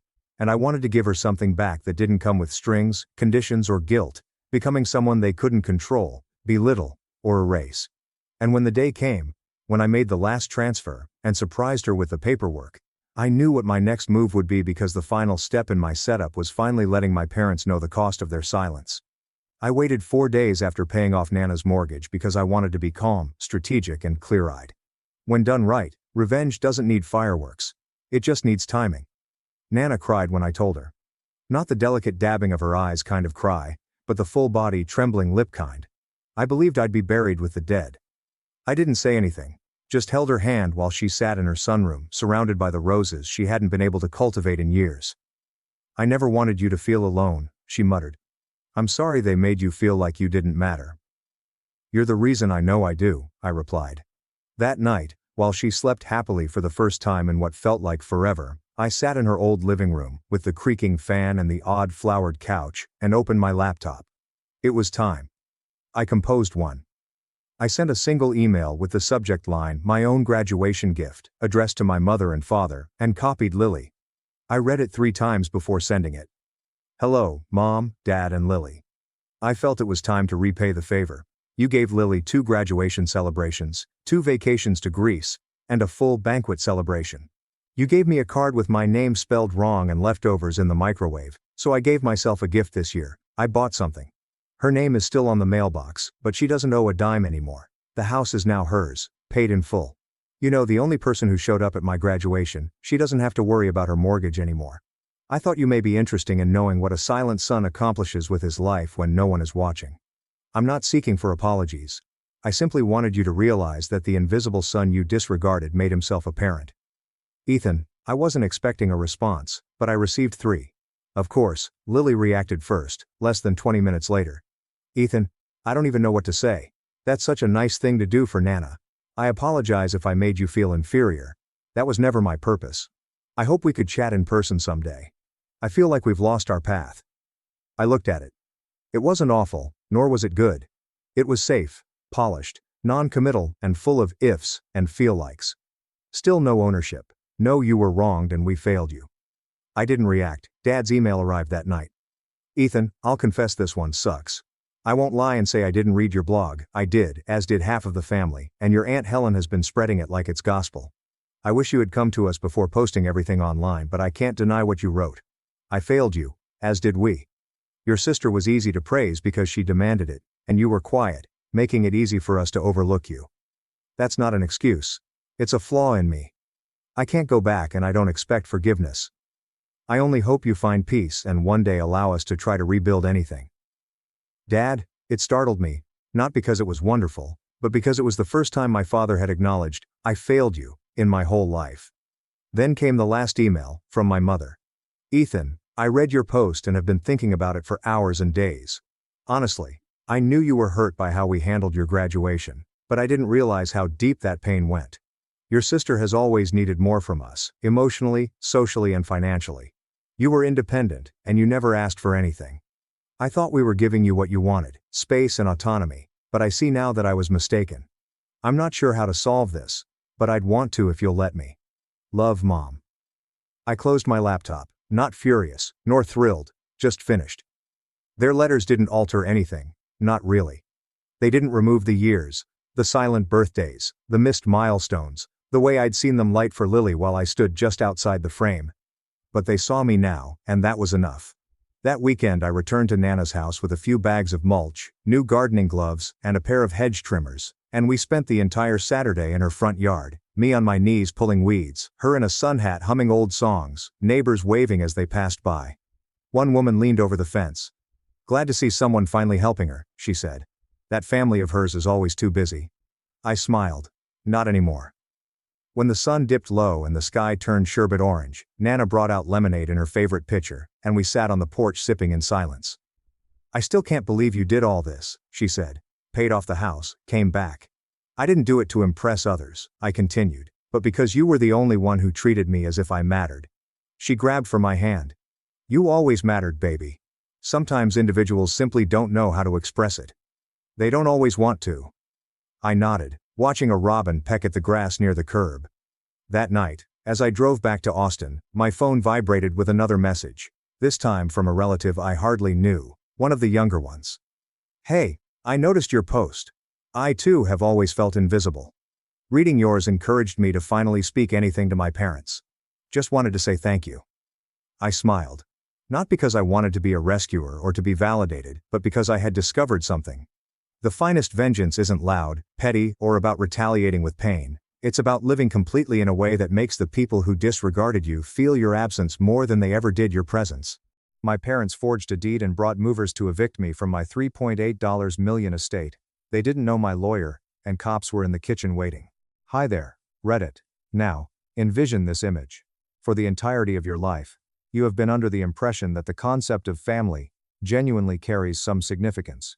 Then, one day, your biological parents, who hardly raised you, walk up on your porch with these smug, predatory smiles, thinking that they have just taken the entire $3.8 million bequest that your beloved grandparents left behind right out from under you. When they look you in the eye, they present you a piece of paper and tell you that you are going to be fired by Friday. Nevertheless, I must tell you that the look of complete and utter dread that appeared on their faces when they returned with those movers and saw exactly who was waiting on the doorstep. Unquestionably irreplaceable. This is Marcus. Despite the fact that I am 29 years old and work as a financial analyst, I never in a million years imagined that I would be fighting my own blood over something that my grandparents had spent their entire lives constructing. When I received my degree in finance, my very first goal was to make certain that their $3.8 million estate was secured in such a way that it could not be breached by anything, not even a nuclear weapon. This was my extremely first priority. How come? The reason for this is that I had been observing the vultures circle for 20 years. My mother, my father, and my younger sister were the vultures that were responsible for this. You need to know the complete history in order to have a complete understanding of why I went to such severe and neurotic lengths. This is not merely a tale about wealth or belonging to a luxurious home. This is about 23 years of being manipulated, feeling suffocated by entitlement, and witnessing people who were supposed to be my family treat the most kind and kind-hearted people I have ever met, like a bottomless ATM. Put on your seatbelt and get something to drink, because this is about to become quite nasty. During the time when I was 6 years old, my grandparents, Arthur and Eleanor Vance, were responsible for my upbringing. To chase massive career opportunities in Florida, my biological parents, Richard and Brenda, practically left me at their doorstep in Boston. They were determined to pursue these opportunities. But in all honesty, on the other hand, what they were really looking for was a life that was completely free from the responsibilities of parenthood, and they were bouncing around crazily between various schemes to become wealthy quickly. Every single one of their projects was a complete and utter failure despite their best efforts. Still to this day, I can vividly recall the day when they left me behind. When I was 6 years old, I was standing on the brick path that encompassed the driveway of my grandparents. At the time, I was holding a stuffed golden retriever and a little luggage that had seen better days. In the meantime, my father, Richard, was just tapping his foot and checking his watch while my mother, Brenda, was acting out these dramatic, fake tears for the neighbors to witness. They kept saying, "It's just temporary, buddy," over and over again, just until we get settled in our new executive roles. The executive roles in question entailed the sale of various health supplements that were imported and not regulated, which ultimately turned out to be a gigantic pyramid scheme. They were completely deprived of everything within a span of 8 months. But by the time they reached their lowest point, I had already reached a point of profound contentment with Arthur and Eleanor. They were already being referred to as Grandpa and Grandma by me. During the little time that I had spent with my biological parents, I had already experienced feelings of more safety, security, and love than I ever had before. Not just any house, but the house I grew up in was special. It was a stunning brownstone that had been built in the 1890s, and lived in a historic neighborhood in Boston. Original mahogany woodwork, enormous stained glass windows in the stairs, and a library with bookshelves that reached from floor to ceiling and one of those rolling ladders were all features associated with this property. Since the beginning of time, Grandpa Arthur's family had owned and lived in the house. The structure was constructed by his grandfather, who had been a prosperous maritime businessman. Over the course of several decades, it was scrupulously preserved and passed down. It wasn't simply the brownstone that was involved. As well as that, there were rental properties. A magnificent townhouse in Cambridge and a gigantic triple-decker in Somerville are both available for purchase. Grandpa had purchased them in the late 1970s, when the real estate market in Boston was very different from what it is today. He brought them back to life with his own 2 hands and rented them out to families from the working class as well as graduate students at prices that were extremely affordable. He was not a slumlord interested in extorting every last penny from people. Rather, he merely desired a consistent and dependable source of income. The value of those properties alone is around $1.4 million at the present time. Then there were the things that were invested. Grandpa Arthur had worked for 40 years as an actuary at a major insurance firm. His lifestyle was unassuming. He drove a sedan that was 10 years old, and he was a diligent saver. Index funds, municipal bonds, and blue-chip stocks were the components that he included in his investment portfolio. No Bitcoin, no day trading, and nothing flashy to talk about. Simply growth that is steady, calculated, and solid. I was a senior in high school when I discovered that their portfolio had a value of more than $1.2 million. By the time you factor in the brownstone, the total value of the estate was somewhere near $3.8 million. There is no insignificant alteration. On the other hand, I solemnly declare that the money was never an issue for me. For me, that brownstone served as a paradise. I gained an understanding of what it is like to experience love that is not conditional. Every morning, when I woke up, I would be greeted by the aroma of Grandma Eleanor's freshly baked goods and coffee. Blueberry scones were served on Tuesdays, cinnamon buns were served on Fridays, and sourdough pancakes were served on Sundays. She adhered to this strict schedule. Even before I made the decision to pursue a career in finance, she would call up the stairs, "Rise and shine, my little calculator." During my childhood, this nickname was given to me when I was 8 years old, and I spent an entire Saturday sorting my Pokemon cards solely based on their hit point ratios and attack statistics rather than actually playing the game. Within that library, Grandpa Arthur instructed me on how to play the game of chess. He had an infinite amount of patience, despite the fact that I was a hyperactive child who frequently knocked down pieces. Risk assessment, Marcus, he would say as he reset the board for the fifth time. Look, 3 moves ahead, anticipate what the other guy wants, and protect your king. Rushing only leads to ruin. For many years, Sunday dinners were a tradition. When Grandma would prepare enormous roasts, we would sit at the long dining table for a considerable amount of time. We discussed topics such as history, politics in the area, and the subjects that I was studying in middle school. I was never made to feel inferior by them. My viewpoints were taken into consideration by them. I gained a knowledge of honesty from them. My grandfather often said to me, "A man's word is his only true currency, Marcus. Once you bankrupt your reputation, you can never earn it back." While everything was going on, my connection with my real parents and my younger sister, Chloe, was a poisonous wasteland. They would appear once or twice a year at most. Most of the time, it is just around the time of the holidays, when expensive presents are anticipated, or it might be at any time during the middle of summer, when they have exhausted their financial resources and require a bridge loan. By the time I was 10 years old, I had already learned to recognize their excruciating rhythm. When my father would contact me a few days before my Little League games, he would suddenly become extremely engaged in them and act as if he were the father of the year. First, they would show up. In the beginning, there were the smothering and theatrical hugs. Following that, the empty compliments. Then there was the matter of casually strolling around the house, making passive-aggressive remarks about how much the brownstone must be worth at this point in time, or dropping clues about Grandpa's stock holdings. Last but not least, the most impressive part of the visit, the weeping and frantic pitch. The transmission blew on their leased BMW. The chronic migraines that my mother suffered from class tear, which, for some reason, vanished while she was drinking wine, resulted in medical costs. There was a exclusive investment opportunity in luxury timeshares, and all that was required was a $10,000 investment for them to become billionaires. Always in a hurry. All the time, a crisis. On top of that, the loans were never, ever paid back. Over the course of 23 years, not a single penny. When I was 14 years old, my father spent Thanksgiving in the kitchen encircling my grandfather and asking him for $8,000 so that he could invest in a revolutionary cryptocurrency mining firm. Father pleaded with his son, "This is the big one, Arthur," when he was sweating through his inexpensive dress shirt. In order to persuade him to leave the house, so that we could eat turkey without any disturbances, Grandpa wrote him a check for $4,000. This is generational wealth. This startup's founders were indicted by the Securities and Exchange Commission, SEC, for wire fraud 6 months later. After that, Dad never brought it up again. I asked Grandpa why he gave him the money, and he just sighed, appearing suddenly very old. I was so surprised by his response. "Sometimes, Marcus, you pay money just to learn exactly who someone is. I learned my son is a fool." Up to the time that I graduated from high school, my father had filed for bankruptcy 3 times. In order to give the impression that they were prosperous, they lived extravagantly above their means, rented a luxury apartment that they were unable to afford and publicizing it all over Facebook. This milieu of delusion was the one in which my younger sister, Chloe, who was 7 years younger than I, was brought up through her childhood. She took some of their worst characteristics and turned them into weapons. As soon as she was 16 years old, she had become a nightmare of entitlement. When I was home from college for the winter break, I remember arriving home. These historic pearl necklaces, which were family treasures dating back to the 1920s, belonged to Grandma. Although it is not worth millions of dollars, it is priceless in terms of sentiment. A VIP pass to a music festival was purchased by Chloe after she took 2 of them from Grandma's vanity, pawned them for $400, and then used the money to purchase the pass. When Grandma discovered that they were missing, Chloe instantly fell into uncontrollable sobs and pointed the blame at me, stating that she had seen me snooping around in the bedroom.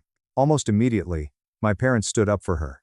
"Marcus is in college. He probably needs beer money," Dad shouted out. After Grandpa made his way down to the neighborhood pawn shop, he discovered the slip that contained Chloe's false ID signature on it. This was the moment when the truth was revealed. Is this how my parents feel? She's just a kid, Arthur. She didn't know the value. Don't be so hard on her. Grandpa paid to retrieve them so that they might be returned to him. On that day, I witnessed a portion of his heart breaking. As my grandparents entered their senior years, the relationship went from being merely bothersome to being quite sinister. As a college student, I was attempting to balance a full course load in finance, working a part-time internship, and racing home to assist with the care of my parents. Dad began phoning them on a weekly basis, not to inquire about how they were feeling but rather to inquire about their estate planning, their will, and the specific names of their financial consultants with the purpose of asking extremely pointed questions. The stairs in the brownstone are just too dangerous for them now. We should sell the house and use the cash to put them in a home. Translation: sell the house, dump them in a cheap facility, and pocket the remaining million. Mom would casually email me links to assisted living facilities, saying, we should sell the house and use the cash to put them in a home. College was an agonizing experience. Congestive heart failure was a devastating condition that Grandpa developed. The early symptoms of vascular dementia were beginning to manifest in Grandma. Because I wanted to be close to home, I decided to commute to a nearby institution. When I was presented with a significant opportunity to study in London, I declined it. I woke up every day at 5:30 in the morning to organize Grandpa's 10 different pills, prepare breakfast for them, commute to class, rush back at noon to check on them, and then study at the kitchen table until 2 in the morning while listening to make sure Grandma didn't wander out. Sadly, my social life failed. Relationships were a joke. However, I did not care. During the time when my parents were abandoning me, they had given up their golden years in order to raise me. Authentic families behaved in this manner. You are present. During my entire life, the day of my graduation was the most bittersweet time. The morning of May was brisk and clear. I was successful in transporting Grandpa there in a medical transport van that I chartered, complete with his portable oxygen tank along with him. I looked over at Grandma, who was sitting next to him and holding his hand. She occasionally forgot the purpose of the ceremony, but she was beaming with pride anytime I looked in her direction. Oh, and Chloe, and my parents? There is no trace of either. Months earlier, they had responded with a yes. I received a text message from my mother at 6:45 in the morning, which said, car trouble, so sorry, so proud of you though, catch up soon, car problems have a reason. The following day, I discovered that they were staying at a casino resort in Connecticut by looking at Chloe's Instagram story. Nevertheless, when I came across that stage and saw Grandpa Arthur crying, with actual tears flowing down his cheeks as he clapped his weak hands, I was immediately overcome with emotion. I came to the realization that I did not require the assistance of my parents. My biological parents were right there with me.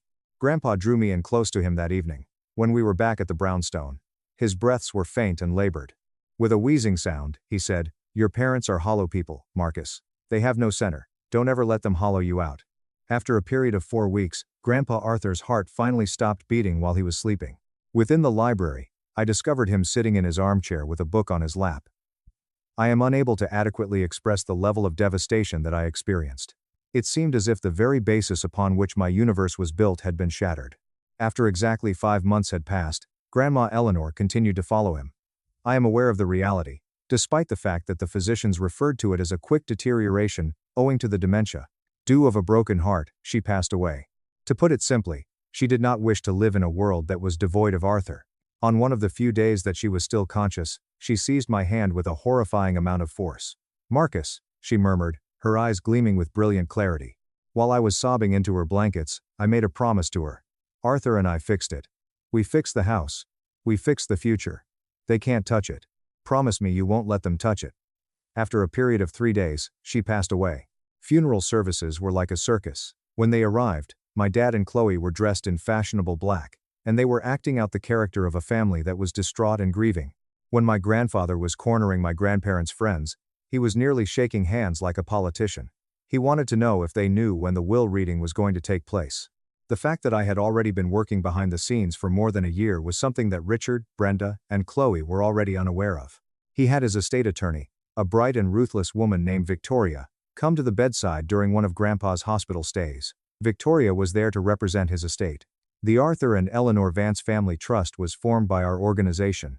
Each and every asset, including the brownstone, the Somerville triple-decker, the Cambridge townhouses, the investment portfolios, and the bank accounts, was placed directly into the trust. I was appointed as the only trustee, without any disputes, and I have complete and total power over all of the assets. In a specific section, it was stated that my parents and sister were purposely excluded from inheriting the property since they had been subjected to financial abuse throughout their entire lives. There was a shark named Victoria. This trust is bulletproof, she explained to me. If they try to contest it, they'll be laughed out of probate court. A meeting with Victoria was something that my parents insisted on having after the burial. The explosion was biblical when she calmly informed them that all of the assets were in a private trust and that they were not beneficiaries of the trust. Dad's face turned purple, and he yelled that I had deceived an elderly guy who was nearing the end of his life. A glass of water was hurled at the wall by the mother. Victoria simply glanced at them over her glasses and urged them to go before she phoned building security. Chloe yelled that I was a thief, and that she was going to sue me for her fair share. Victoria then called building security into action. After they passed away, the harassment continued unabated for the first 8 months after their passing. In addition to working at my finance career, and attempting to get over my sadness, I was living by myself in the brownstone. Each day, my phone would explode. Father's text messages threatening to take legal action. They were in danger of being evicted, and Mom left voicemails in which she begged for just one of the rental properties to be assigned to them. Chloe showed up to my door at 11 o'clock at night, pounding on the wood and yelling that I was keeping their treasure that had been saved for generations. I acted on the recommendation of my closest buddy, Julian, who also happens to be an attorney specializing in real estate. I wrote down every single detail, every single message, every single voicemail, and every single Ring camera captured video of Chloe yelling on my porch. A month or so later, there was a complete and utter lack of activity. There were no calls. There are no texts. What I should have understood is that when swindlers remain silent, it only indicates that they are planning. It was necessary for me to travel to Chicago for a 3-day financial conference that I had to attend. There was a Friday afternoon when I arrived back in Boston. After hauling my suitcase up the brick steps of the brownstone, I ultimately decided to take an Uber home. I was fatigued. Chloe and my dad were enjoying a glass of lemonade as they were seated on the sofa on my porch. They were all wearing smirks that were both horrible and triumphant, and they were all pasted together. "Marcus," the father said as he stood up and held his arms out, as if he were the rightful owner of the property. "Welcome home.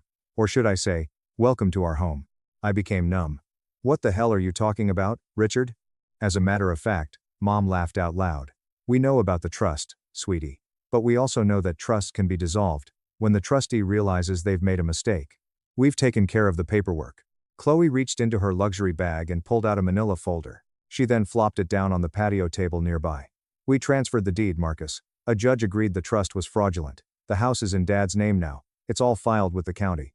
You have until next Friday to pack your crap and get out. We're moving in." The sound of my heart beating could be heard in my ears. The folder was opened by me. A photocopy of a quitclaim deed was found within the package. The property was shown to be transferred from the Vance Family Trust to Richard Vance based on the information provided. In addition, my signature was clearly visible at the bottom, right next to a notary stamp. All the same, I had never signed it before. "This is a forgery," I replied, my tone of voice being dangerously calm. "You forged my signature." The scowl came from my father as he entered my personal space. "Prove it. It's filed with the Suffolk County Registry of Deeds. It's public record now, boy. The house is mine. It was always supposed to be mine. You're out by Friday, or I'm having you trespassed by the police." The two of them strolled off the porch, with Chloe giggling as she purposefully bumped into me on the shoulder as she went by. As she sneered, "Enjoy the street, you loser," she said. I didn't freak out about it. Immediately after entering the building, I shut the door and then contacted both Victoria and Julian. At the beginning of the Monday morning, Julian and I went to the Suffolk County Registry of Deeds to do our business. It was the official public record that we retrieved. Indeed, when I looked, there it was. The previous Wednesday, a quitclaim deed was submitted for filing. Although there was a reasonable amount of my handwriting in the signature, the notary stamp was that of a man whose license had expired 3 years prior to the signing being made. Julian's enthusiasm was so intense that he was virtually vibrating. "Marcus, they didn't just forge a document. They filed a forged deed with a government entity. That is felony uttering, felony forgery, and real estate fraud." However, when Julian proceeded to delve deeper into the county records, he noticed that his face had turned absolutely pale. "Oh my God, Marcus, look at this." It was a secondary filing that was attached to the new deed that he retrieved. The house had not been taken by my parents in order for them to reside in it. Dad had used the brownstone as collateral to obtain a $250,000 hard money bridge loan from a predatory private lender on the very same day that they filed the falsified deed. The loan comes with a high interest rate and is secured by the brownstone. "They cashed out," I said, and I felt sick to my stomach. Julian exclaimed, worse, with his eyes wide open. "They committed wire fraud and bank fraud. They took out $250,000 against a house they don't own, using forged documents. This isn't just a civil dispute anymore. This is federal-level criminal fraud." Immediately, we made our way to Victoria's workplace. Immediately, she submitted a notice of pending action, sometimes known as an emergency lis pendens, in order to freeze the title, and she also submitted an injunction in order to nullify the fraudulent deed. The next thing she did was call a contact she had in the white-collar crime unit of the Boston Police Department that she had previously established. The delivery of everything took place during the course of Tuesday and Wednesday. Documents pertaining to the initial trust, examples of my actual signature, the video footage from the Ring camera showing my father making threats against me, and evidence of the fake bridge loan. Those who were investigating were drooling. It was almost humiliating to crooks worldwide that the paper trail was so glaringly evident that it was almost disrespectful. On Wednesday evening, my father sent me a text message that read, "Movers will arrive tomorrow at 9 o'clock sharp. Have your boxes on the curb or they will be thrown away." In response, I sent a text message that read, "Understood. See you at 9. This morning, Thursday." 23 years of complete and utter lunacy culminated in this moment. I woke up at 5 in the morning. The coffee that Grandma Eleanor enjoys drinking the most was made by me. The chessboard was in front of me as I sat in the chair that Grandpa Arthur had given me in the library. Think about the next 3 steps. You must guard your king.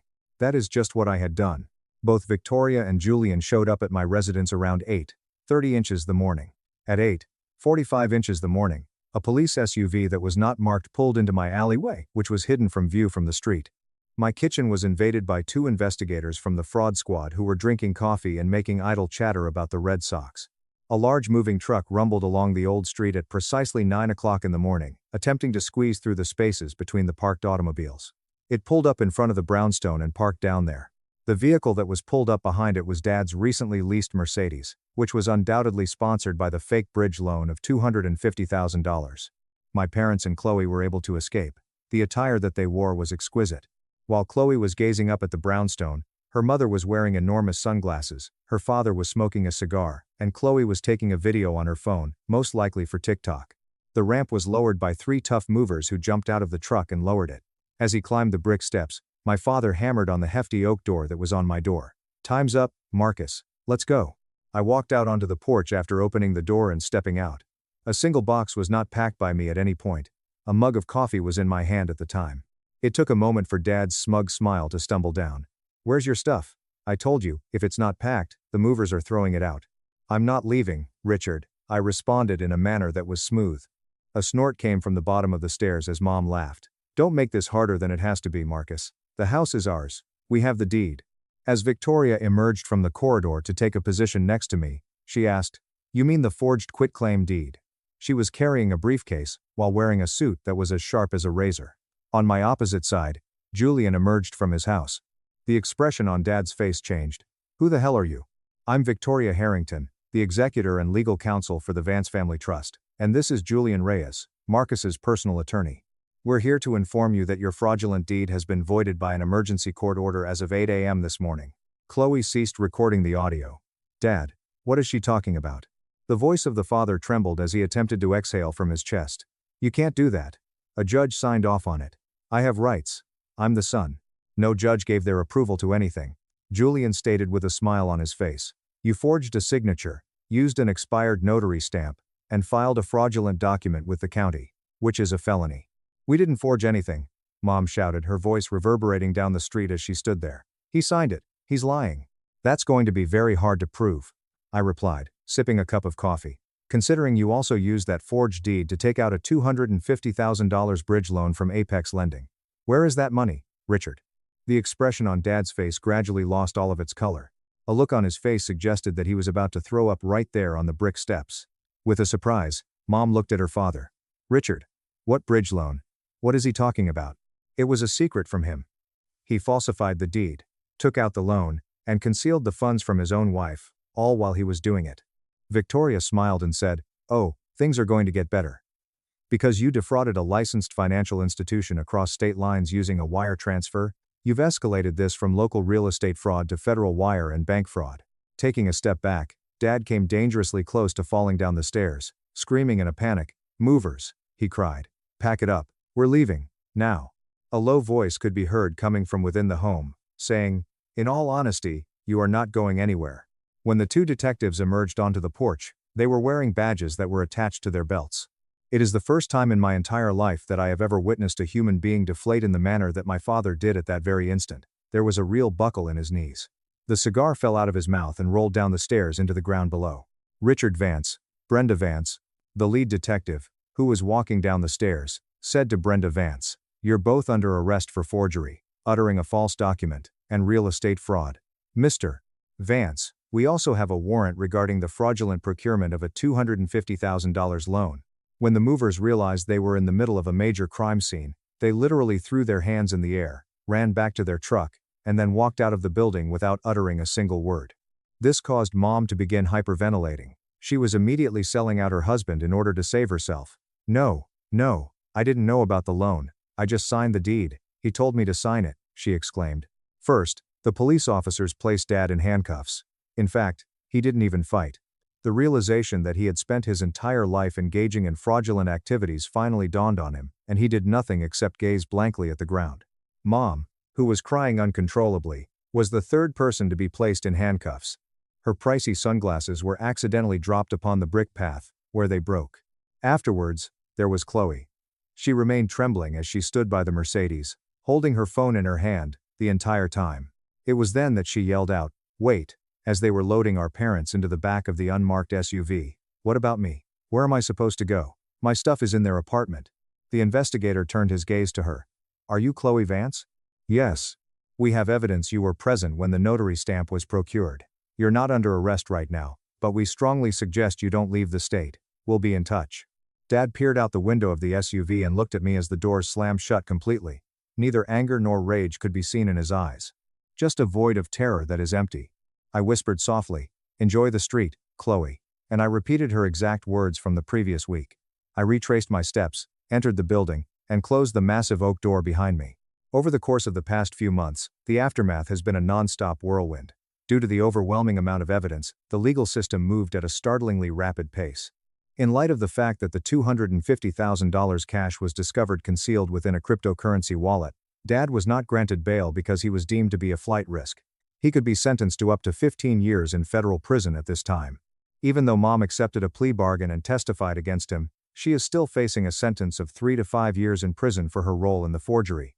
Due to the fact that they immediately defaulted on the fraudulent bridge loan, the private lender went after their personal assets. It was confiscated everything that they owned. Everything from their bank accounts to the Mercedes that they loaned out. About a month ago, Chloe made an attempt to call me while crying and stating that she was living on the couch of a friend and that she needed money to pay her rent. I reminded her that Grandpa's rule remains in effect, which states that rushing is the path to disaster, and that she ought to have looked 3 steps ahead. After that, I blocked her voicemail. It is still the brownstone where I make my home, now that it's quiet. Sometimes, when I'm sitting in the library, I swear I can smell Grandma's cinnamon rolls or hear the soft clack of Grandpa's chess pieces.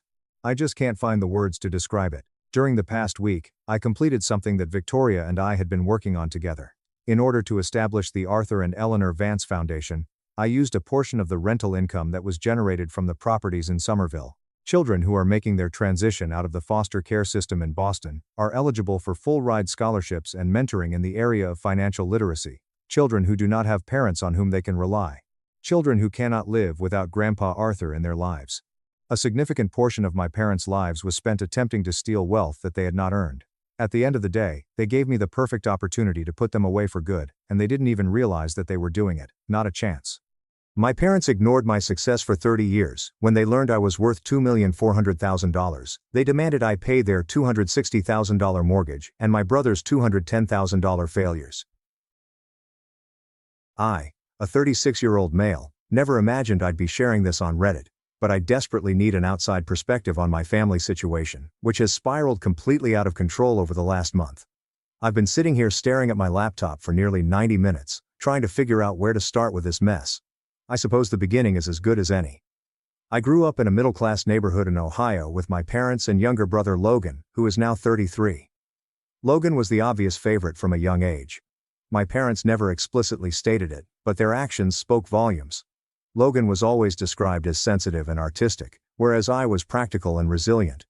This meant that I had to constantly downplay my accomplishments and struggles in order to avoid upsetting Logan, who was prone to intense jealousy and emotional outbursts. Throughout elementary and middle school, I maintained excellent grades and participated in a variety of extracurricular activities. I wasn't a genius, just a hardworking kid who genuinely enjoyed learning. Logan, meanwhile, struggled both academically and socially. Instead of encouraging both of us equally or getting Logan the assistance he may have required, my parents set a pattern that would define our family dynamic for decades. They defended Logan's ego at my expense. If I won an academic award, I was advised not to mention it at home because it would make Logan unhappy. When I made the varsity basketball team as a freshman, but Logan did not, my parents skipped every game that season, claiming they were too busy. Logan's community theater performances, however, were never too crowded, even when he played a minor role. The real turning point occurred during our high school years. I'd always been interested in computers and programming, spending hours teaching myself coding languages and working on small projects. Logan, meanwhile, had decided he wanted to be a filmmaker. My parents took out a second mortgage to purchase Logan's professional camera equipment and editing software, as well as to fund a short film he wanted to make for a local competition. When I asked for a $750 computer component for a programming competition, I was told that money does not grow on trees and that I should be more concerned about the family's finances. Despite the lack of support, I won the programming competition, which included a $2,500 scholarship. I was overjoyed until I got home and my parents barely noticed, instead focusing on Logan, who had been eliminated in the first round of his film competition the same weekend. That night, I overheard my mother telling my father that they should ask me not to show off my technical skills around Logan because it was making him feel insecure about his own abilities. By the time college applications came around, I'd secured a full scholarship to a prestigious tech university on the West Coast. My parents' response was more concerned with how Logan would react to me attending a prestigious school than with my accomplishment. They actually suggested that I attend the local community college with Logan instead to keep the family together and prevent unnecessary competition. I, of course, declined and relocated across the country for college. It was the first time I felt like I could breathe, like I didn't have to shrink to accommodate someone else's vulnerability. I thrived at university, making friends who valued me and professors who saw my potential. I worked part-time in the university's IT department and took on freelance coding projects to support myself because my parents' financial assistance was limited and came with conditions. Do not tell Logan how much we are sending you. After graduation, I was fortunate to secure a position at a promising tech startup in San Francisco. The time was excellent. This was just before the big tech boom, and the company was working on an innovative e-commerce platform. I worked insane hours and frequently slept in the office, but I believed in what we were building. Meanwhile, Logan had dropped out of community college after 4 semesters and returned home, where my parents supported him as he sought his path. The startup I joined became extremely successful. 5 years after I joined, we were acquired by a major technology company, and, as one of the first employees with equity, I unexpectedly found myself with a large 6-figure sum in my bank account. I was 30 years old and worth slightly more than $2.4 million. I did not go overboard with the money. I invested the majority of it, purchased a modest but nice condo in Oakland, and am now working at the acquiring company with a higher salary and more stock options. Throughout this time, my relationship with my family grew increasingly distant. Our conversations were superficial, with my parents always directing the conversation to Logan and his latest endeavors, a podcast with 19 subscribers, a channel that never took off, and a screenplay he was working on. I learned to be vague about my own life, knowing that any success I mentioned would be downplayed or met with comments such as, "That's nice, but not everyone is good with computers." Logan is pursuing his passion in a highly competitive creative field. I never informed them of my financial situation. Initially, it was not motivated by spite. It just never came up during our surface-level conversations. Later, as I realized how dysfunctional our family dynamic was, I became more intentional about keeping my personal life separate from my family's. I was not flaunting my wealth on social media or anything. I simply lived my life quietly and comfortably, returning home once a year for Christmas, where I dutifully listened to updates on Logan's latest unfinished projects and my parents' thinly veiled suggestions that I could assist your brother if you're doing so well. Logan announced last year that he planned to start his own independent film production company. My parents, who are now in their mid-60s and planning for retirement, depleted a large portion of their savings and even took out another loan against their home to provide Logan with startup capital. They called shortly after to see if I would help support your brother's dreams, estimating that $18,000 would be a good starting point. I politely declined, stating that I did not have that much money available for investment at the moment. That was a total falsehood. Of course I had the money, but I had learned from experience that any financial assistance given to Logan was equivalent to setting cash on fire. My parents had repeatedly bailed him out, throwing money at every new passion project he proposed, only for it to fizzle out a few months later. I was not about to take part in another of his doomed endeavors. My response was not received well. My mother accused me of being envious of Logan's creative genius, whereas my father claimed I had always been coldly practical and incapable of comprehending artistic vision. I stood firm, wished Logan luck with his venture, and ended the call. That was the last conversation I had with them for several months. 7 months later, Logan's production company had produced nothing but an expensive logo and a barely functional website. My parents' investment had mostly vanished, and Logan was already talking about how real artists struggle in the beginning and how he only needed one big break to make everything work. Meanwhile, I had undergone minor surgery and felt especially vulnerable. I reached out to my parents for emotional support, hoping for some words of comfort or a simple check-in. Instead, they told me they were too busy assisting Logan with the stress of entrepreneurship. That was the last straw for me. I decided to stop contacting them and focus on my own healing and well-being. For 4 months, there was complete radio silence. There are no calls, texts, or anything. Then, out of nowhere, I received a call from my aunt, my mother's sister, whom I have always liked but rarely speak with because she lives abroad. She told me something disturbing. My parents had been talking to the rest of the family about me, saying they were concerned about my strange behavior, which included not contacting them, and implying that I was abandoning them while they were struggling financially. Instead of being relieved that I was doing well, my parents were outraged. My aunt told me they felt betrayed and believed I was living in luxury while allowing my family to struggle financially. My father sent me a lengthy email the next day that made me feel guilty. It was filled with accusations, claiming that while they were reorganizing their home to support Logan, I was hoarding millions and watching them go bankrupt. He demanded an explanation for why I abandoned my family and turned my back on my brother, who needed my help. What followed was a flood of messages from extended family members. Apparently, my parents had spread a twisted version of events, portraying me as a greedy, selfish monster who had purposefully hidden my wealth, while my aging parents worked tirelessly to support my struggling brother. Logan even joined in, sending me a lengthy text about how I had always been jealous of him and how I was punishing him for having the courage to pursue his dreams by withholding financial support. Then came the most absurd part. My parents were now claiming that I owed them and Logan a large portion of my money because family takes care of family. And if we had known you were wealthy, we would not have had to struggle all these years.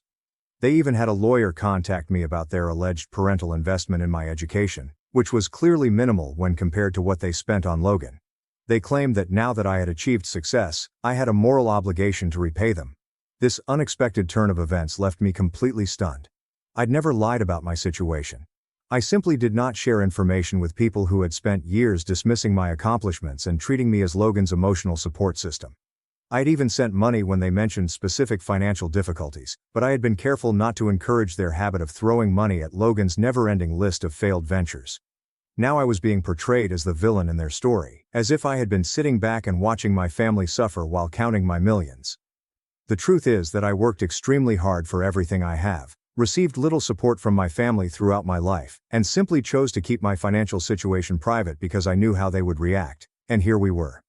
So AITA, for not informing my family about my financial success. Was I wrong to keep my wealth private? Should I be responsible for financially supporting my parents and brother, despite our history? I'm completely lost and could use some outside perspective on the situation. Update 1. First and foremost, I'd like to thank everyone for their overwhelming support, advice and validation. When I posted my story, I didn't expect it to garner so much attention, let alone resonate with so many people. Reading through the comments and messages has made me feel less alone and less like the crazy person in this situation. After some thought, I concluded that the best course of action was to approach this rationally and methodically, rather than react emotionally.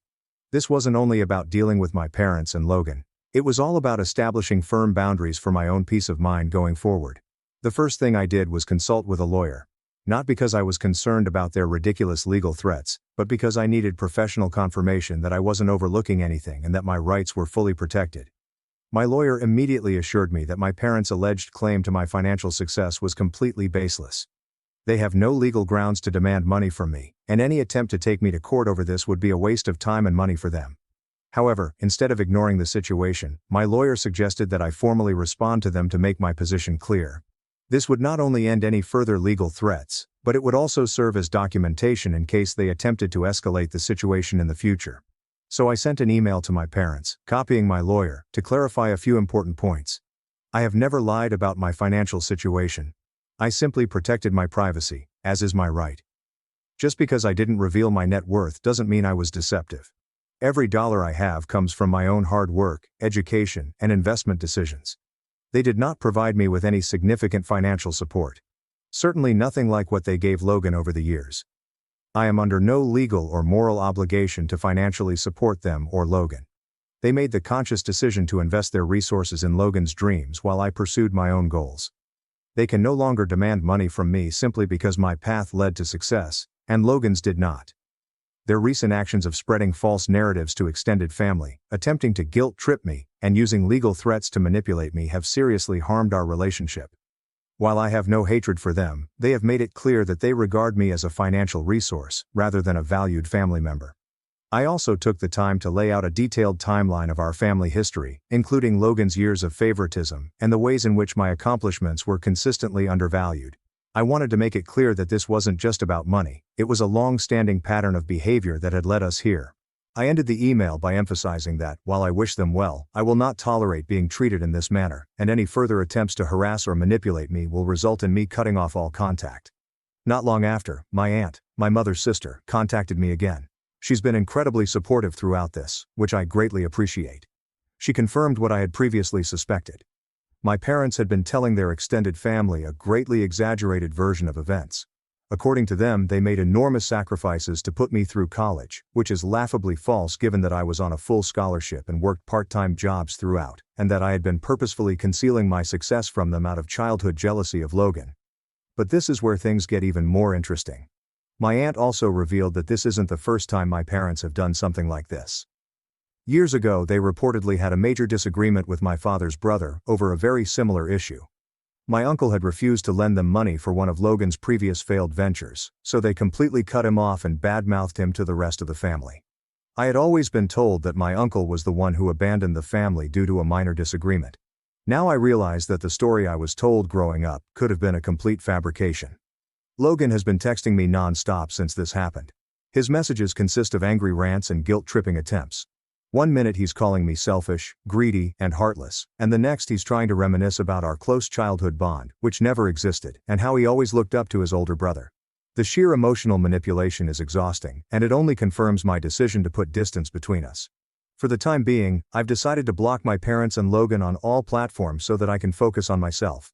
My lawyer advised me to keep a record of all their messages and emails in case they escalated the situation further, but she believes that my formal response will likely end any serious legal threats. Some people suggested family therapy, which I appreciate, but I don't think it's a realistic option. Therapy is only effective if all parties involved are willing to admit their role in the problem and make an effort to improve. My parents and Logan still see themselves as victims, with me as their golden ticket. There is no point in considering reconciliation unless this changes. At the end of the day, I realize that family is more than just blood. It is about mutual respect, support, and care. I'm fortunate to have many wonderful people in my life who inspire and encourage me. And I'd rather put my energy into those relationships than continue attempting to force something on people who have made it clear that they only value me for what I can offer them. I'll provide an update if anything significant occurs, but for the time being, I'm focusing on my mental health, my career, and the people who genuinely value and respect me.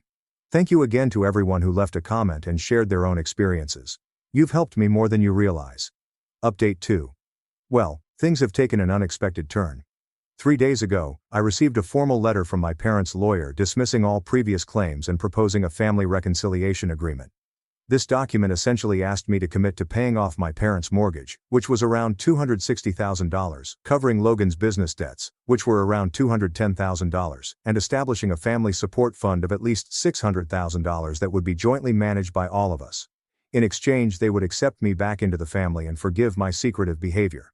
The letter framed this as a generous compromise that would prevent costly legal battles and irreversible harm to family relationships. My lawyer nearly laughed when she read it, confirming that there was no legal basis for any of their demands and that the thinly veiled threats were simply that: empty threats. I did not respond to the proposal directly. Instead, I had my lawyer send a brief, professionally worded letter declining any financial arrangement and emphasizing that any further attempts at financial coercion would result in the cessation of contact. What came next caught me off guard. I received a call yesterday morning from a number I did not recognize. Logan was calling from a friend's phone, as I had blocked his number. He sounded different, calmer, and surprisingly sober in his thinking. He asked if we could meet in person to talk, just the two of us, with no parents present. After some thought, I agreed to a video call instead because we live on opposite coasts. I expected another attempt at manipulation, but what I got was completely different. Logan admitted that he had always been aware of our family's favoritism and had taken advantage of it his entire life. He admitted that he had never been truly passionate about filmmaking or any of his other endeavors. He had simply discovered that expressing an interest in creative pursuits was an effective way to gain our parents' attention, admiration, and financial support. The most shocking revelation came when he admitted that he was the one who suggested hiring the PI to investigate me. Logan stated that our parents had discussed cutting him off financially following his latest business failure, and he needed to divert their attention away from his repeated mistakes. He assumed that if they discovered I was doing well financially, they would be frustrated with me rather than holding him accountable.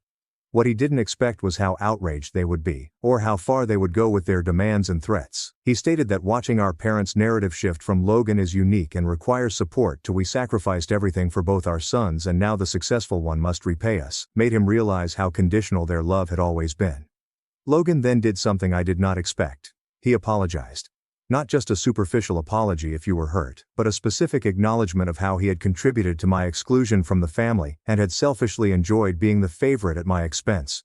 He admitted that he had always been jealous of my actual abilities and determination, which contrasted with his own pattern of starting things and never finishing them. I'm still processing what this conversation means. On one hand, I appreciate Logan's candor and apology. On the other hand, this revelation about his involvement in the pie incident adds to the overall unsettling atmosphere. He basically admitted to intentionally using me as a scapegoat to avoid facing the consequences of his own mistakes. My parents have been leaving voicemails and sending emails, demanding to know why I'm suddenly willing to talk to Logan but not them. They seem to believe Logan and I are conspiring against them, which couldn't be further from the truth.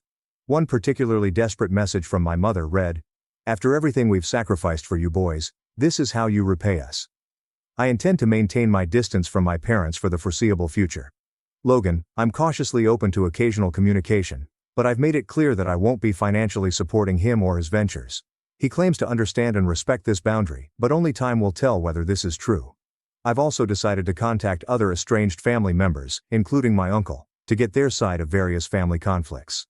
I have a feeling I've been fed a lot of twisted stories over the years, and it's time I discovered the truth. I'll provide an update as new information becomes available. Thank you all for your continued support and perspective during this bizarre family drama. Update 3. I wish I could say things have calmed down, but the situation has gotten even more dramatic. After my conversation with Logan, I decided to contact my uncle, my father's brother, with whom I hadn't spoken in over 12 years. I wasn't sure what to expect, but he seemed surprisingly open to conversation. Our conversation was nothing short of eye-opening. He was surprised to hear from me after so long.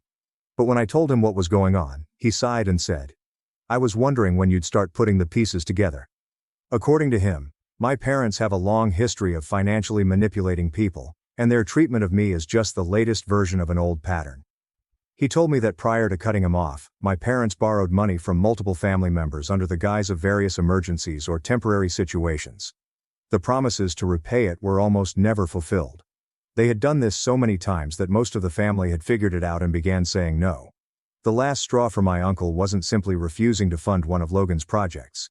It was calling them out for their long-standing habit of treating their family like an ATM, while misrepresenting their own finances. However, the most shocking thing he told me was about my maternal grandparents.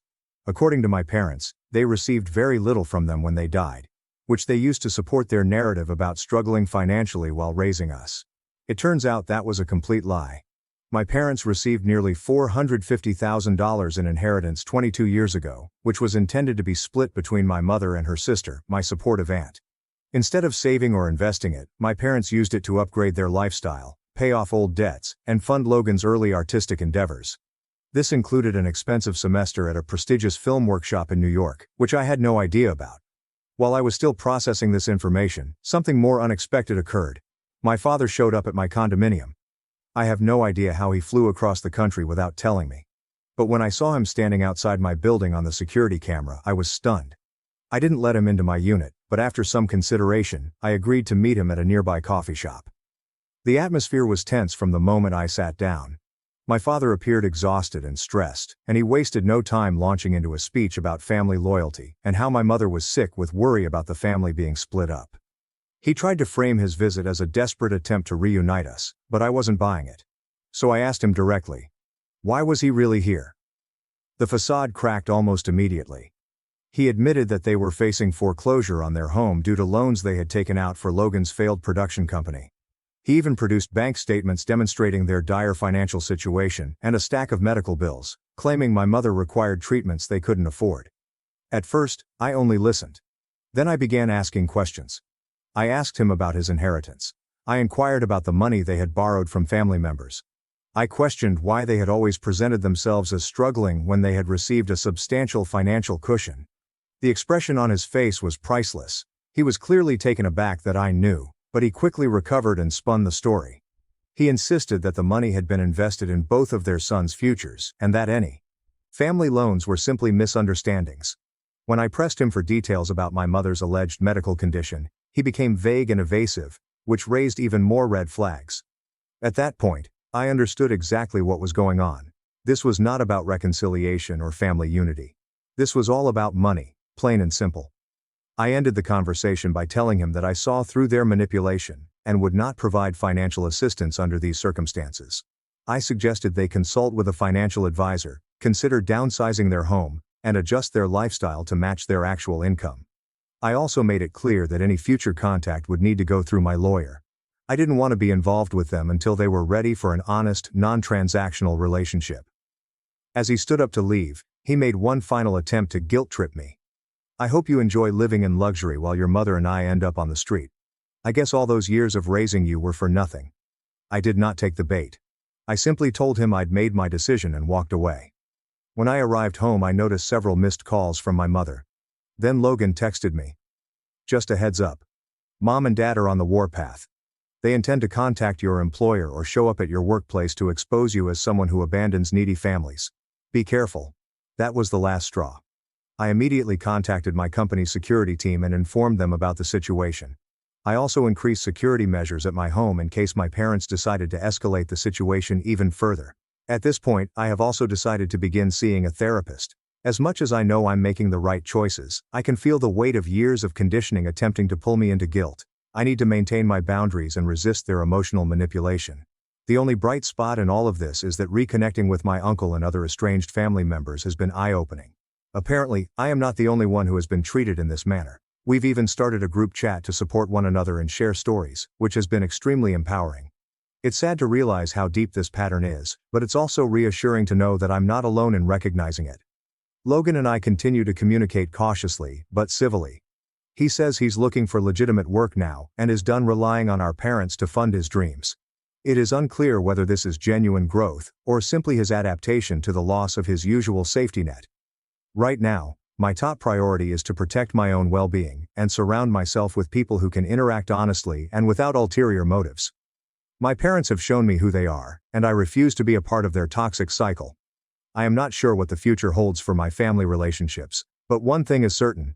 I am done being their financial safety net. Thank you all again for your help and advice throughout this mess. Your insights have helped me stay grounded, which I sincerely appreciate. My dad called me a loser and banned me from the family trip. I said, "No problem." 18 days later he texted, "Can you pay $2,300 for your sister?" My father referred to me as a loser and refused to let me join the family trip. I said, "No problem." 3 weeks later my father texted, "Can you pay for your sister's next semester?" I simply replied, "This loser won't send you a single dollar." 12 minutes later, my phone erupted with 27 missed calls. You'd think that paying for your sister's college tuition every semester would elicit a thank you, a phone call, a card, or any other sign that you're more than just an ATM with a pulse. But not in my family. In my family I was always the difficult one, the self-sufficient one, the one who chose to leave early, relocate, and live this lifestyle. Meanwhile, my little sister Hannah Mitchell, the delicate genius, could burn down the kitchen and still be applauded. It's been like this since we were children. When Hannah Mitchell spilled juice on my mother's laptop, I was grounded because I was the older child and should have been supervising her. When she failed arithmetic, I felt compelled to help her every evening, regardless of whether I had my own job or schoolwork to complete. Her problems always seemed to fall on my lap. Now consider the past few years. I work in technology as a freelancer, completing contract work, developing web apps, and launching small businesses. It's unpredictable, but I manage. I am not wealthy, but I can pay my rent, save money and live on my own terms. Still, for some reason, I was tasked with covering Hannah Mitchell's college expenses. It began as a simple thing. She needed help with the books, then she needed help with rent, then her car broke down, then her roommate left, then she had to change her major. And somehow, I became the contingency plan for everything. The saddest part is that no one ever asked. Not really. My parents are constantly bombarding me with guilt. Mom places late-night calls, family emergencies, the subtle digs about how I had no children, no mortgage and a lot of money to help. At one point, I was contributing around $2,300 per month to Hannah Mitchell's life. Meanwhile, she didn't answer my texts. Then, in July, I received an unexpected phone call from my father. I hadn't communicated with him in weeks. He didn't even say hello. He got right into it. We began discussing attitudes and family priorities. I said I wasn't being supportive. Said I was causing division, and then Dad said it. "You're not coming on the family trip this year. You don't belong there with that attitude. You're a loser, Lauren Mitchell. You made your choices." There was a long pause. I didn't defend myself. I simply said, "No problem," and hung up. I didn't cry. I didn't vent to anyone. I just sat there wondering how easily he could erase me. All the help, all the money, and all the bending over backwards was gone with a single sentence. 18 days later, as I eat lunch, my phone vibrates. A text message from Dad. "Can you cover your sister's expenses for next semester?" She is short. No apologies. No small talk. Just another expectation that I'd step in. I replied, "This loser won't send you a single dollar." 12 minutes later, my phone exploded. 27 missed calls. Nobody wanted to understand Hannah Mitchell, including my Florida aunt. They only wanted to repair everything and return things to their original state. But I was done. I wasn't going to explain myself. I wasn't going to say it. It was the first time I had noticed it. I was not a member of a family. I was part of a system. A system that depended on me. So I determined to be exactly who they thought I was. The loser, ungrateful daughter, and self-centered one. And if they thought things were difficult now, they had no idea what lay ahead. The best part about being labeled as a black sheep is that expectations vanish quickly. No more assuming I can solve everything. No more counting money until I have earned it. Something changed the moment I sent that text. I could feel it. My phone didn't stop buzzing for hours. Dad called back to back. Mom left voicemails which I never answered. Hannah Mitchell wrote paragraph after paragraph about worry, anxiety, and how everything was falling apart. I did not reply. Not out of spite. I just didn't get the idea. Every message sounded the same. Panic combined with entitlement. For years, I told them to expect me. I answered every call. I handled every emergency. I paid the fee that made them uncomfortable. And the one time I didn't, they pretended the floor was gone beneath them. 4 days later, my cousin Megan Collins texted me. She said she had heard things were stressful and wondered if I was okay. I told her I was fine and wondered why everyone was suddenly so anxious. She stated that my parents were concerned about money. Hannah Mitchell may have to discontinue classes, and everything was uncertain. That word stayed with me because my life had been unclear for years and no one cared. Then came freelance contracts, late hours, and weeks of working non-stop to stay ahead. My uncertainty was not taken into account. I told Megan Collins that I hoped everything went well and left it at that. 10 days passed, then another. According to family rumors, Hannah Mitchell missed the tuition deadline and was forced to move out of her apartment and back home. Apparently she was furious. Not at the circumstances, but at me. That part made me laugh. My parents had always insisted that Hannah Mitchell have independence, space, and the freedom to grow. It turned out that independence came with a monthly bill, which I was expected to pay silently.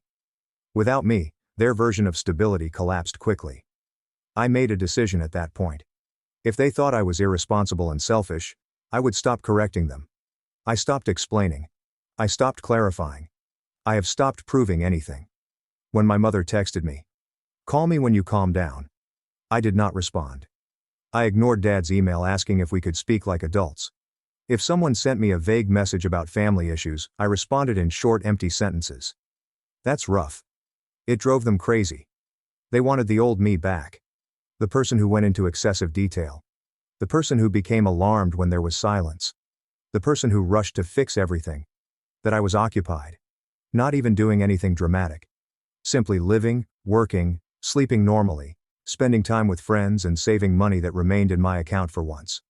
One night I checked my spam folder and found an email from my mother. "Please include only the subject line. "You've changed." There is no message. Just that. I looked at it and felt relieved that she was correct. I had changed. And for the first time the shift was entirely for my benefit. What they didn't realize was that while they were scrambling to fill the gaps I used to fill, I had just signed a contract that would significantly alter my financial situation. I did not tell anybody. I did not drop a hint. I let them assume the worst. If I were the loser now, I was going to play the part perfectly. And that's when they started to work harder. By mid-September the silence had grown too loud for them. They cracked. It started with strange attempts to reset the vibe, like my mother commenting on old Facebook photos I had forgotten about. A beautiful girl in a 2017 photo. Miss this day behind a blurry photo of us at a family cookout that I don't recall enjoying. Then came the boxes. At first I thought someone had the wrong address, but they were from her. A pair of fuzzy socks, a candle, and a paperback novel I mentioned enjoying several years ago. There was no note inside, just these strange little incentives, as if she was hoping that inhaling enough vanilla-scented wax would help me forget everything. I did not reply. Then I received an email from my father. The subject line indicated a quick update. It was anything but quick. 3 paragraphs. The first one concentrated on Hannah Mitchell's resilience. The second talked about how difficult it was financially, with tuition, rent, and car repairs. The third was the pitch. If you can contribute even a few $100s, it will make a big difference for your sister. We understand what was said, but she really needs her older sister right now. I sat with that one for a while, not because I was tempted, but because I knew they weren't getting it. They still assumed this was about money and that my silence could be bargained for. 4 days later, Hannah Mitchell called me. I picked up, not to talk, but to listen. She tried to appear impartial, saying she was stressed and noticed things were strange, but she didn't want us to be apart forever. She even said, "I get it now kind of," which surprised me given that she was still living rent-free in a home that I had helped keep afloat for 4 years. She eventually realized that she needed help with a class. They said it was necessary. The financial assistance fell through. They said it cost only $1,250. I said, "I'll think about it." Then I blocked her again. It wasn't about money. I had the money. I had a lot more than she realized. What I no longer possessed was the willingness to be used simply because it was more convenient for them than being truthful. What none of them knew was that, while they were busy trying to fill the gaps I left behind, I had just signed an 8-month contract with a startup for a product management position that was entirely remote, paid $13,500 per month, and included a sizable incentive for meeting goals early. The old me would have said, "Don't worry, I'll help out again soon," softening the blow and convincing them that things were returning to normal. However, I was curious what they would do without the safety net. I began to hear small details from others. A family friend informed me that my mother had taken on a part-time job at a gift shop on weekends. According to a cousin, my father had secretly obtained a personal loan. Hannah Mitchell was back home and in a good mood every day, which made me happy.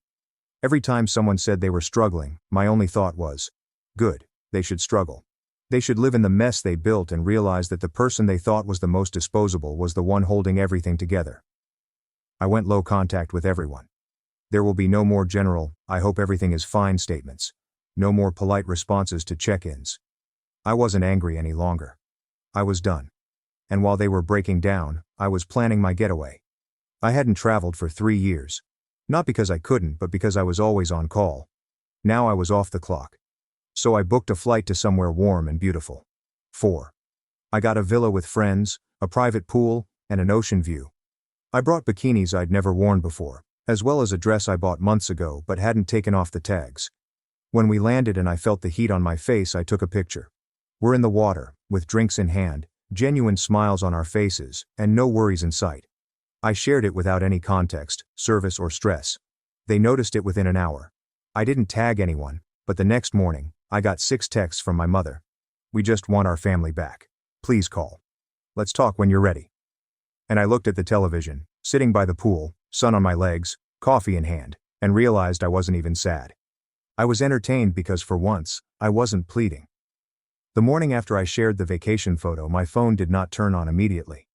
It became feral. I awoke to missed calls stacked on top of one another, like spam. "Hannah Mitchell, an aunt, has been saved as a house." I had no idea who it was. I listened to nothing. I simply silenced my phone and went downstairs to meet my friends for breakfast. That was the surprise element for me. I felt normal. There is no pit in my stomach. I don't need to explain myself. The ocean was right there. The air smelled fresh. For once, I didn't feel any pressure. Later that afternoon, while everyone else went swimming, I checked my messages. Hannah Mitchell submitted one that stood out. "Why would you post something like that, knowing what we're going through?" I didn't respond, but then I saw an SMS from an unknown number. There's no name or emoji, just one statement. "You should probably talk to your father about the account." That completely stopped me.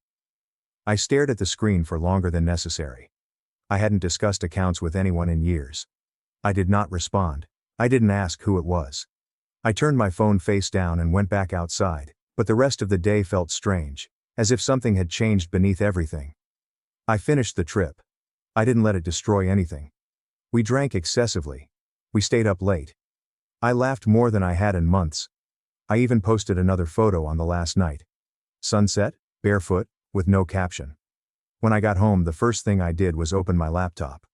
When I first began assisting Hannah Mitchell years ago, my father insisted that we open a joint account. He claimed it would be cleaner and easier to track family matters, tuition, rent, and emergency situations. I hadn't logged in for over a year because I trusted him. That is on me. The login is still working. Initially, what I saw didn't make sense. My deposits arrived like clockwork. There were large and consistent withdrawals, but I was unable to identify any others. Not small ones, but large casual ones at weekend resort prices. An expensive restaurant located far from Hannah Mitchell's college. I knew she didn't drive, so I made monthly car lease payments. I scrolled and scrolled. That's when everything clicked into place. They hadn't just relied on me. They had not just relied on me. They were secretly using the money I paid Hannah Mitchell to fund their own lifestyle. And when I cut them off, the whole structure collapsed because there was nothing underneath it. There is no backup plan or funding. It's just me. I closed the account that night, transferred the remaining balance, reset all passwords, and removed myself from shared documents. Everything that smelled of access was gone. 5 days later, Hannah Mitchell arrived at my house. There is no warning or text, simply a knock. I opened the door just enough to see her standing there, bag on, hair pulled back and looking smaller than I remembered. She said she didn't know. She claimed her father told her I had stopped helping because I was angry and unstable. She stated that she assumed he was handling the rest himself. I asked her to consider it for a second. She didn't argue. She just stood there. Then she asked if we could talk inside. I said no. I informed her that she could no longer avoid accepting responsibility, that whatever story she believed did not alter the facts, and that I was not going to solve this one. She inquired about her next course of action. I said, "Figure it out." And I did. I closed the door. That night my father sent me a message that was neither angry nor regretful. It was calculated. He said, "Families make mistakes. That we shouldn't let money destroy us. That we could start fresh if I was willing to be reasonable again." I read it once and erased it. Because the reality was that I had already moved on. They could sense it. It became quiet after I closed the door on Hannah Mitchell and sealed all financial backdoors that they used to drain me. Not true silence, but the kind of silence that comes when someone is overthinking their next move. I had seen this pattern before. It's a loop of manipulation. Guilt comes first, followed by fury and desperation masquerading as kindness. When all else fails, they start pulling levers. They believe you are too terrified to cut. This time, they attempted everything. 5 days after Dad's final message, with the fake olive branch and the hushed request for money, I received a call from reception at work. Someone claiming to be my mother contacted the workplace and requested to speak with me directly. She advised me to answer my phone and ensure my well-being. My manager mentioned it casually during our weekly call, half-jokingly. "Your mom sounds sweet," he said. "A little intense?" I smiled, explaining that she was just worried and that I was angry. I never told her where I worked, not formally. I assumed she'd either pieced it together from a client testimonial or had spent enough time on LinkedIn to find me. Regardless, it was invasive and deliberate. So I immediately contacted her. "Please do not call my workplace again. This is harassment. I'm not playing games with you." She did not reply. Instead, she escalated. The next day, my Aunt Diane Parker, who never calls unless someone dies, called me during lunch. She sounded tearful. Said my mother was not sleeping. Hannah Mitchell was going insane and thinking about dropping out. That Dad was humiliated because the entire extended family knew I was going to abandon them. I asked her one question. "Diane, did anyone tell you that I covered Hannah Mitchell's expenses for 4 years?" Silence. "No." Maybe don't call me crying about what they think they've lost. I hung up. 2 hours later, I get a text from Hannah Mitchell. After weeks of silence, there is no apology or acknowledgement, just this. Dad is furious. He said, "You stole from the family account. Don't pretend you're a victim." I read it twice before blocking her again. Allow them to speak. Let them twist it. Allow them to completely rewrite the story to portray me as a villain. I didn't care anymore because I had something they couldn't take. Freedom. And I wasn't finished with it. That weekend I booked another trip, this time to Portugal. I'd always wanted to go but never had the time. The timing never seemed ideal. There was always an emergency, a tuition deadline, or a new mess that I needed to help clean up. But I only had one deadline. My flight. I did not tell anybody. I just packed my bag, boarded the plane, and left. I stayed in a small apartment near Porto's waterfront. I drank wine with people who didn't know my name. I ate foods I couldn't pronounce. Slept in. On the fourth day I posted a photo of a ceramic plate with grilled octopus, crusty bread and a full glass of white wine. There are no captions or tags. It didn't matter. They saw it because the next day, I received an email from my father with the subject line, "Where do we go from here?" Attached was a spreadsheet, an actual Excel file titled, Family Budget 2027. I opened it out of morbid curiosity. He had listed all of Hannah Mitchell's expenses, including tuition, car insurance, therapy, utilities, books, internet, gas and groceries. He then added a column called Projected Assistance from Lauren Mitchell and entered a figure. $1,800 per month. There's a note at the bottom. If you're serious about rebuilding trust, this is how you prove it. I stared at the screen, half laughing. They didn't even try to hide it anymore. There was no manipulation or false sweetness, just expectation. I closed the file and never responded. When I got home, there was a letter waiting for me at the front desk of my apartment building. A physical letter without a return address. Inside it simply read, "You've made your point. Can we please talk like adults now? Dinner, no judgment, just family." It was signed. Mom, Dad, and Hannah Mitchell. They were cornered. I could feel it. Not financially, but emotionally. The entire structure had collapsed. The strong family unit image was shredded. People started asking questions they didn't know the answers to. They were unable to function unless someone filled in the gaps. So they invited me to dinner at their house. Promised no guilt or lectures, just a quiet evening to clear the air. I said yes, but not because I desired peace or resolution. I said yes because I wanted to give them one last chance to be honest. Finally, they got an unexpected response. Dinner was scheduled for Saturday at 7 p.m. Their house, which I basically funded from the shadows for 4 years. I hadn't been there since before the fallout. Not since my father called me a loser and refused to invite me on a vacation that I probably paid for. I didn't dress up or bring anything. No wine, no dessert and no nervous energy. Just me. Hannah Mitchell opened the door. She looked exhausted, with her hair tied up, hoodie on, and dark circles under her eyes. The golden girl glow was gone. Behind her, I noticed my parents already seated, as if they were waiting for a court appearance. We didn't hug. We did not say hello. We sat. The table was arranged as if they were playing family again. Napkins are folded, with some overcooked chicken in the center. It smelled like effort, but the air was stiff. Nobody spoke for 6 minutes. Then my mother began. She expressed a desire for things to go back to normal. That she missed when we were close. She didn't recognize the person I had become. My father picked it up from there. He said I had made my point and that I clearly required space. That the budget was mistaken. Just an idea. He only said numbers. Hannah Mitchell apologized. She admitted she did not know everything. She claimed she was only scared. I hated her. Then they sat there waiting, as if that was sufficient. Maybe it happened once. But I didn't owe them any tears, explanations or anything. So I took a breath and said this. I believe we should all simply forget it. My mother blinked. What do you mean? Let's not pretend that any of this makes sense. Let us not attempt to reset something that has never worked in the first place. You all called me when you needed money.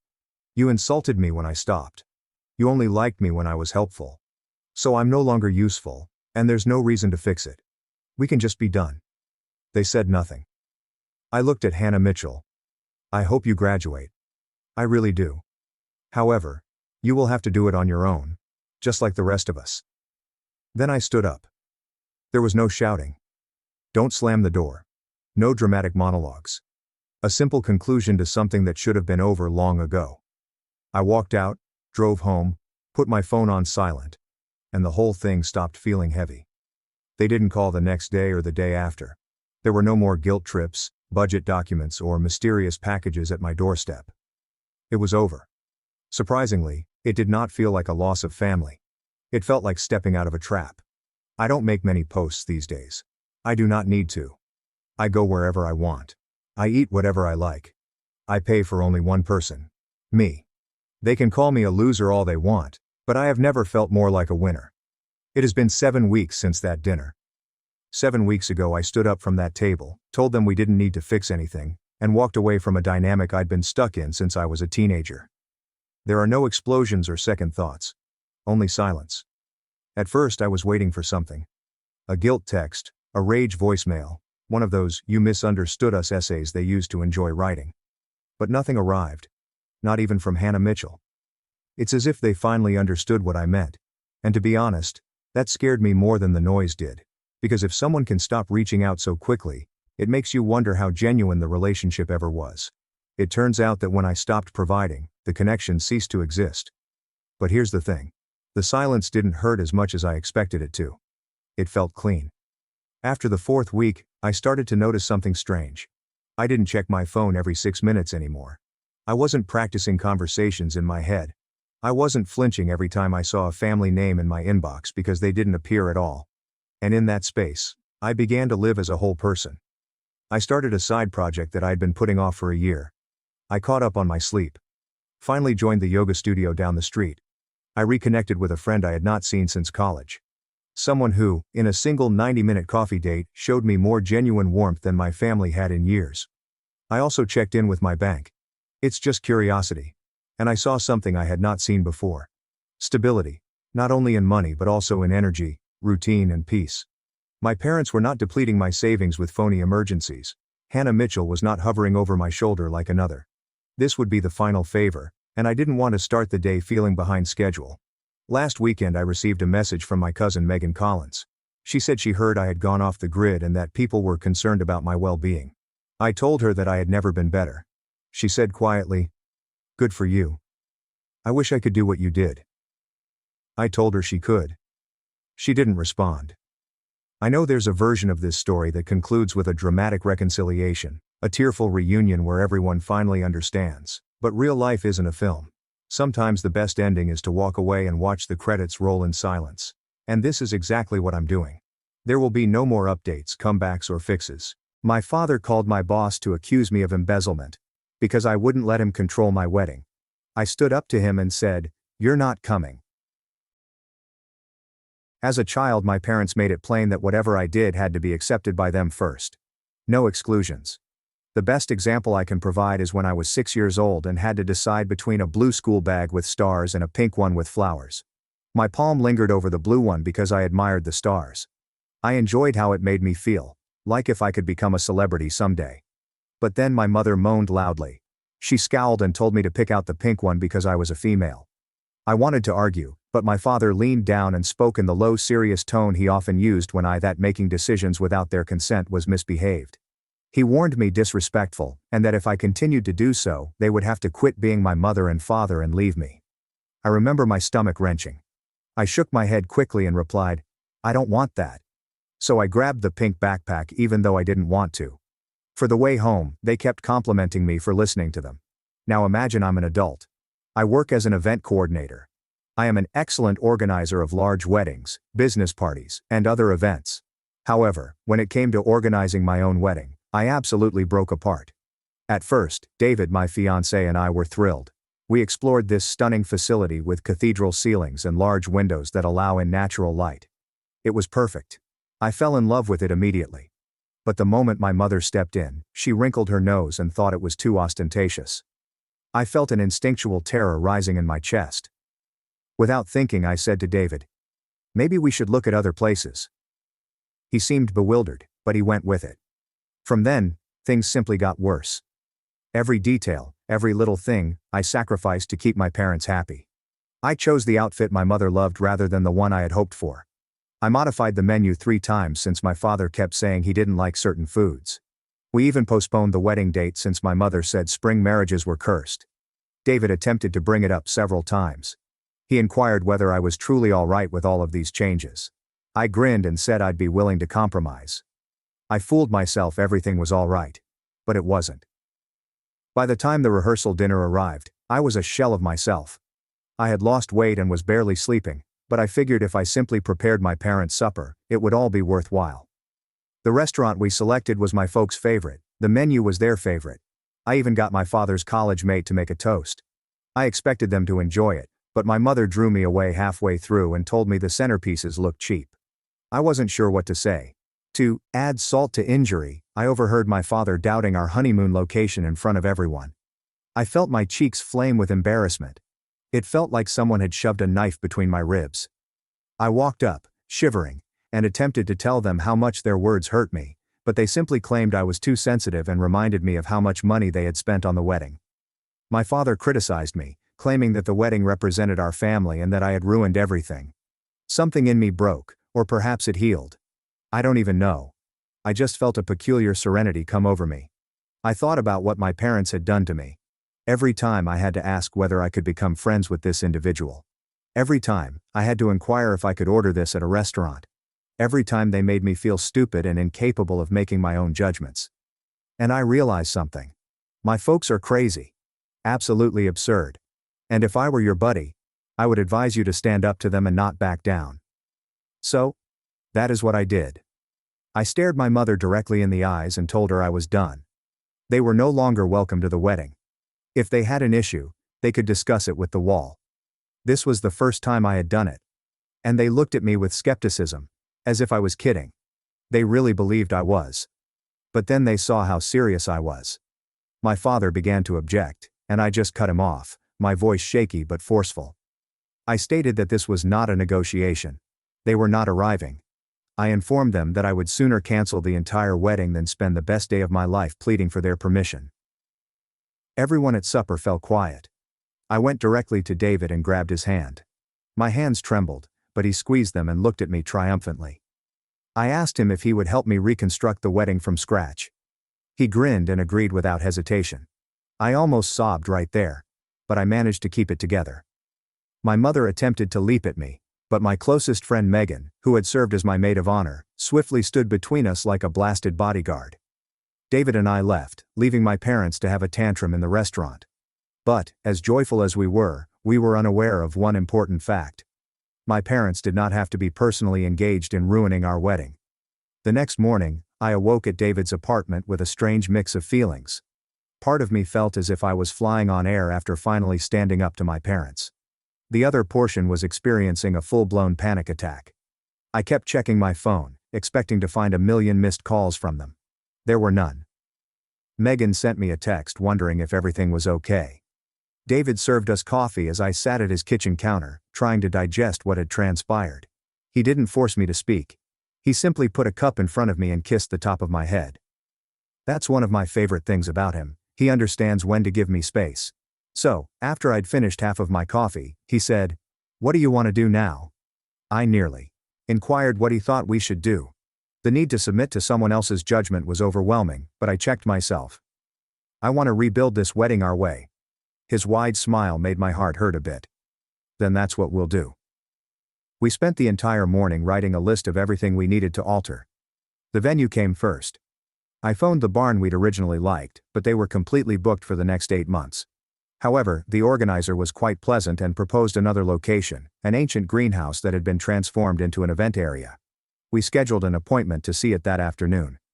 The greenhouse fared better than the barn. It featured magnificent glass walls and ceilings with plants and flowers all around. It seemed fantastic, like if we were getting married in a hidden garden. The nicest aspect was that they had a cancellation and could accommodate us just 6 months later than our initial date.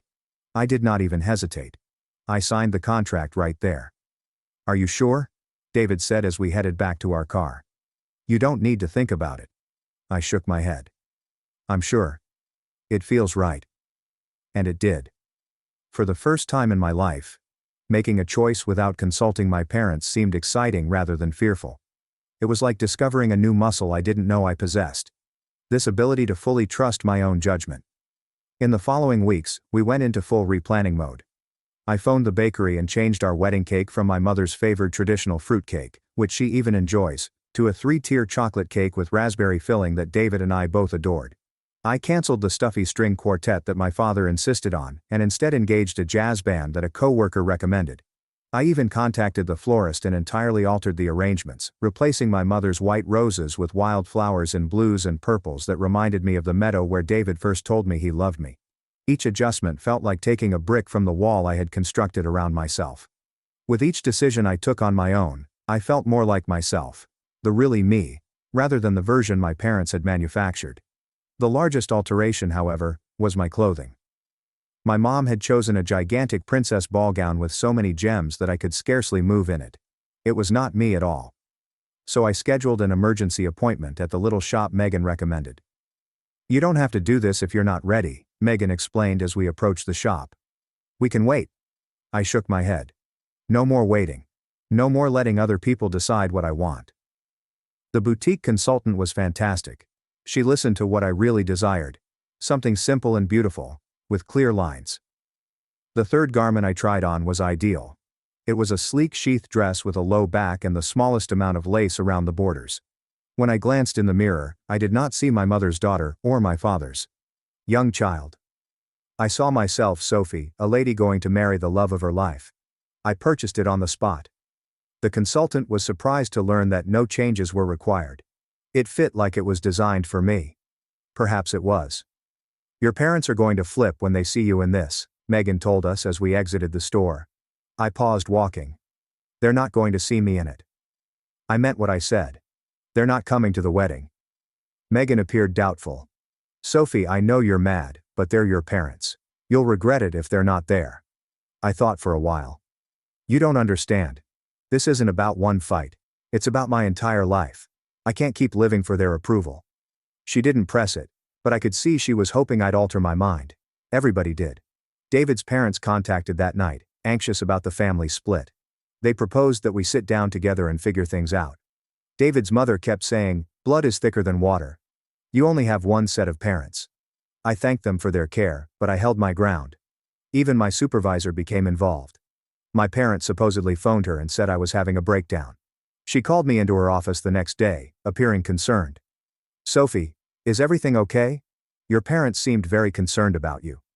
I stated the matter as calmly as I could. She nodded and then leaned forward with a serious gaze. "Listen. I had controlling parents too. Not as bad as yours, but bad enough. Standing up to them was the most difficult thing I'd ever done, but also the most rewarding. So, whether you need time off, assistance, or someone to run interference, I'm here." I almost sobbed right there in her office. Having someone support my sentiments rather than asking me to make peace with my parents was, well, unusual. 5 days after the rehearsal dinner fiasco, my phone rang with my mother's number. I had been anticipating it. I took a big breath and responded.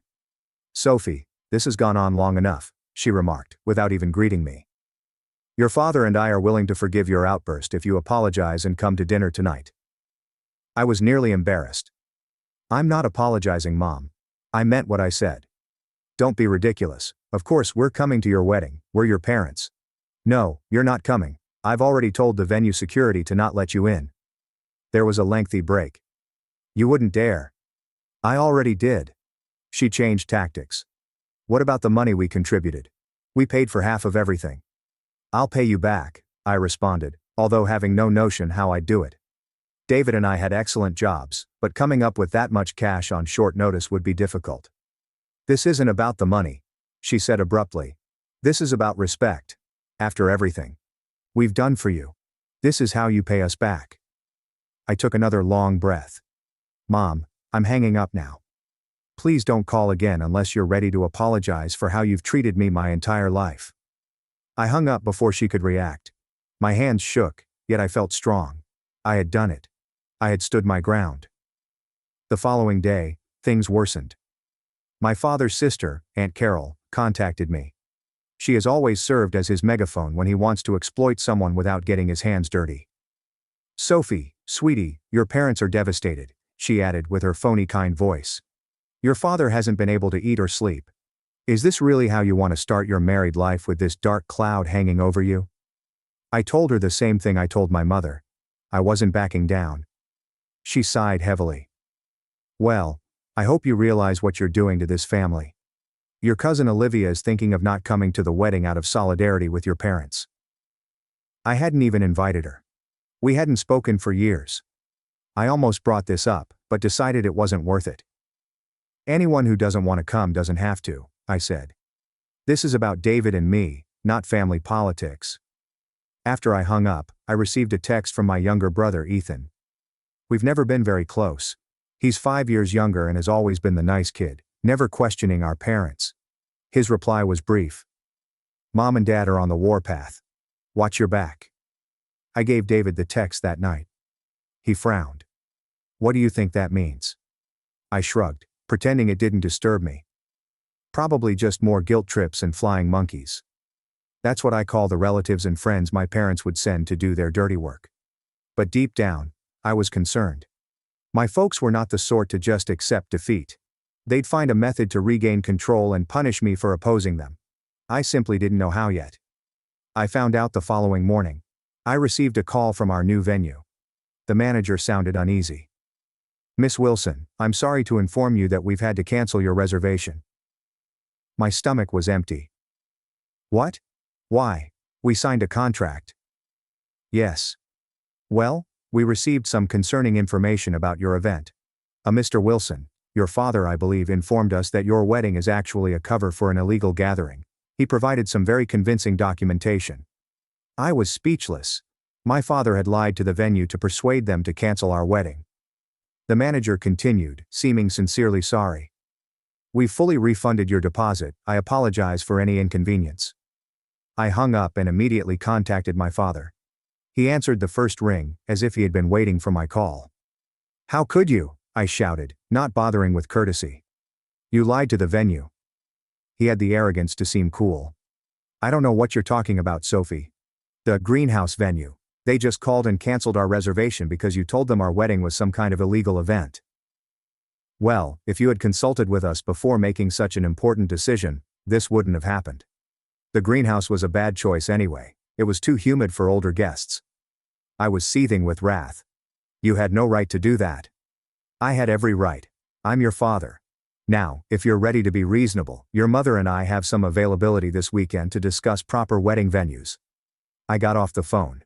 Then I tossed my phone across the room. It smacked the wall, causing the screen to fracture. Perfect. Just perfect. David discovered me sitting on the floor, surrounded by wedding planning notebooks and a shattered phone. I informed him what had happened. He sat down next to me and placed his arm around my shoulders. We'll find another venue, he stated. Or we can postpone. Or hell, we can go to the courthouse tomorrow if you want. I don't care where or when we marry, Sophie. I just want to marry you. I snuggled against him, thankful for his stability. I want a real wedding, our wedding, not at a courthouse, not with my parents controlling everything. Ours, he said with a laugh. Then that's what we'll do. We spent the rest of the day phoning every venue within a 50-mile radius. Most were fully booked for the next 8 to 12 months. The wedding season was in full flow. There were a few opportunities, but not until the next year. I was about to give up hope until Megan called. My cousin Claire owns a small art gallery downtown. She said, it's not traditional, but it's beautiful. Lots of open space, great lighting, and she owes me a favor. Want me to ask if you can use it? I almost sobbed from relief. Yes, please. That would be amazing. The gallery was ideal. It featured lofty ceilings, white walls with local artwork, and beautiful hardwood flooring. Megan's cousin Claire was really sweet. She gave us free use of the venue as a wedding gift. Just promise to take lots of pictures, she told me. The publicity will be great for the gallery. I held her so firmly that I probably hurt her ribs. We set the date for 6 months out, which is 4 months later than our planned wedding date. It was not ideal, but it was manageable. We'd have to scurry to alert visitors of the change, but the majority of them were already aware of the situation with my parents, and were supportive. With the location secured, I felt as if I could breathe again. David and I spent the evening updating our wedding website with fresh details and sending out bulk emails to our guest list. I was just starting to believe we could pull this off when my phone called again. It was a bakery. Miss Wilson, we're calling about your wedding cake order. We've had a request to cancel it from a Mr. Wilson who says he's the one paying for it. My heart fell. Of course, my father had paid the cake deposit. I described the problem to the baker, who remained sympathetic yet resolute. I understand, but without the original payment information, we can't proceed with the order. You'd need to place a new order and pay a rush fee since we're within the 30-day window. I agreed to come in the next day to clear things out. After I hung up, I compiled a list of all the suppliers that my parents might have called: florist, photographer, DJ, chair and table rental firm, and caterer. By the time I finished the list, it was midnight and I was sick to my stomach. David discovered me at the kitchen table looking at my list. "We'll fix this," he said. "One vendor at a time." The subsequent 2 months were a flurry of damage management. My parents had phoned almost every vendor, either canceling or changing our purchases. The florist had been directed to bring the blooms to my parents' house rather than the venue. The photographer was advised that the wedding had been postponed indefinitely. The DJ had been handed an entirely different selection, consisting of music I despised. Every time I had to explain the problem, submit new payment information, and even pay extra costs for last-minute modifications. Our wedding budget was getting smaller by the day. I took out my money, maxed up a credit card, and even considered selling my car. David gave everything he could, but he was still paying off his school loans. Throughout it all, calls and texts from my parents' allies persisted. Aunts, uncles, family and friends all told me I was making a huge mistake, that I was hurting my parents' hearts, and that I would regret it forever. I stopped taking calls from numbers I didn't recognize. I have banned family on social media. I felt like I was under attack. I received a call 3 months before the wedding from David's mother. She sounded disturbed. "Sophie, did you know your parents are telling people the wedding is canceled? They called us this morning to say you and David had broken up." I almost dropped the phone. "What? That's insane. We're fine. The wedding is still on." That was my reaction. "Your mother sounded so convincing though. She said David had cheated on you and you were too embarrassed to tell anyone." My blood started to chill. They were attempting to undermine both my wedding and my relationship. I thanked David's mother for informing me and then contacted David, who was at work. "My parents are telling people we broke up," I stated as soon as he responded. "They told your parents you cheated on me." There was a lengthy gap. "That explains the weird text I got from my brother asking if I was okay. Sophie, this is getting out of hand." "I know, I'm so sorry. This is all my fault." "Hey, stop that. None of this is your fault. Your parents are the ones behaving like lunatics." He wasn't incorrect. However, I still felt accountable. If I hadn't stood up to them, none of this would have happened. But then again, if I hadn't stood up to them, I'd be walking down the aisle in a dress I despised at a venue I didn't want, marrying David while my parents' conditional approval hung over me. That night, David and I got down to devise a plan. We set up a new email address that only our close friends and family could access. We utilized it to share the true details of our wedding. We called each visitor individually to ensure that they got the right information. We even developed a password for the suppliers to use. Anyone making adjustments to our orders must submit it. It was tiring, but it worked. Slowly, we recovered control over our wedding. The gallery was confirmed. A new cake was ordered. The florist had the correct delivery address. The photographer was back on board. We even located a new caterer who could work within our limited budget. 2 months before the wedding, I began to feel cautiously optimistic. Maybe we could pull this off. Perhaps my parents had finally given up. I should have known better. I was at work finishing plans for another client's event when my manager summoned me to her office. She appeared uneasy. "Sophie, I just got a very disturbing call from your father. He claims you've been using company resources for your personal wedding planning. He mentioned something about misappropriation of funds and threatened to contact our board of directors. It felt like I'd received a gut hit." "That's completely false. I've never used company money for my wedding. I've barely even used the office printer for personal stuff." My supervisor raised a hand. "I know your work has always been impeccable. I'm not accusing you of anything. I just wanted you to know what's happening." I let out a sigh. "Thank you for telling me. Take the rest of the day off," she added kindly. "And maybe the rest of the week. Consider it an early wedding gift." I thanked her and departed. But I did not go home. I drove directly to my folks' place. I had to approach them face to face. This had escalated beyond wedding sabotage. They were now endangering my job, livelihood, and professional reputation, which I had fought so hard to establish over the years. My mother answered the door, shocked to see me. "Sophie, I knew you'd come to your senses eventually." I pushed past her and inside the home. "Where's Dad? I need to talk to both of you." My father emerged from his study, a smug expression on his face, prepared to apologize. "Apologize? Are you kidding me? You called my boss and accused me of embezzlement. You could have gotten me fired." He gave a grimace. "I was simply expressing my concerns as a parent." "No, you were trying to ruin my life because I wouldn't let you control my wedding. What is wrong with you both? This is not normal parental behavior," my mother said, crossing her arms. "We've only ever wanted what's best for you, Sophie. Everything we've done has been out of love." I laughed. A sharp voice that astonished even me. "Love? This isn't love. This is control. This is abuse." They both appeared stunned by the word. My father's cheeks grew crimson. "How dare you? After everything we've done for you." "Yes. Let's talk about what you've done for me. You've made me doubt every decision I've ever made. You've made me afraid to have my own opinions. You've threatened to abandon me if I didn't do exactly what you wanted. And now you're actively trying to destroy my wedding and my career because I finally stood up for myself." She began to weep. "You're breaking my heart, Sophie. I don't even recognize you anymore." Those artificial tears she always used to deceive me. "Good," I said. "Because the Sophie you recognize was just a puppet you created. I'm done letting you pull my strings." I turned to go, but my father grabbed my arm. "If you walk out that door, don't bother coming back ever." I looked down at his hand on my arm, then up at his face. "Let go of me." He tightens his hold. "Not until you show some respect." "Let go." I spoke each word properly. When he didn't let go, I used my free hand to pull his fingers off my arm. "I'm not a child anymore. You can't threaten or control me, and you can't stop me from marrying David and living my life on my own terms." I went out, slamming the door behind me.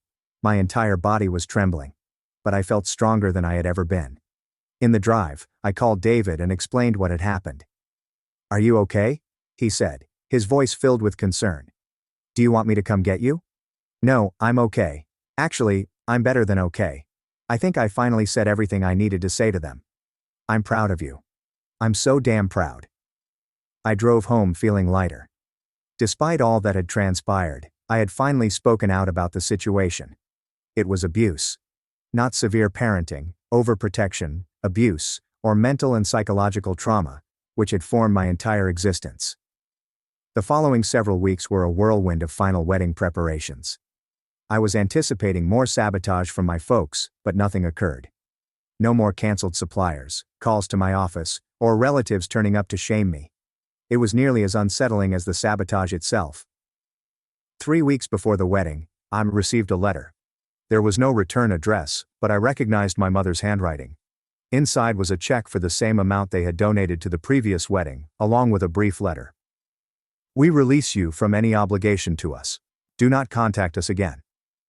I gazed at the check for a long time. It was both a peace offering and a last cut of ties. They gave me what I wanted, financial freedom from them, but at the expense of our friendship. It should have stung worse than it did. Instead, I was relieved. I deposited the money and used it to pay off the credit card I had maxed up to cover their sabotage.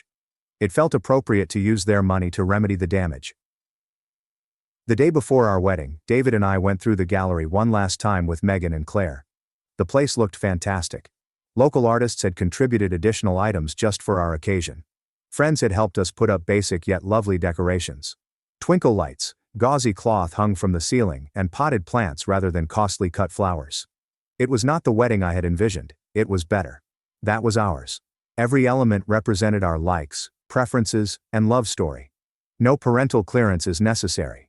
Megan took me aside that night at our new rehearsal dinner, an informal pizza gathering in our apartment with the wedding party. "Your parents called me," she explained gently. "They wanted to know if I could help them get into the wedding. They said they've changed their minds and want to be there." I felt a little pang of something. Not quite regret, not quite desire, simply a recognition of what could have been in a different world with other parents. "What did you tell them?" I said, twirling my engagement ring anxiously around my finger. I told them it wasn't my decision to make. It's your wedding, Sophie. Your choice. I nodded, thinking about it. They're not coming. Not after everything they've done. Maybe someday we can rebuild some kind of relationship. But not tomorrow. Tomorrow is for David and me. Megan gave me a hug. That's my girl. The morning of my wedding was bright and beautiful. I awoke feeling oddly tranquil.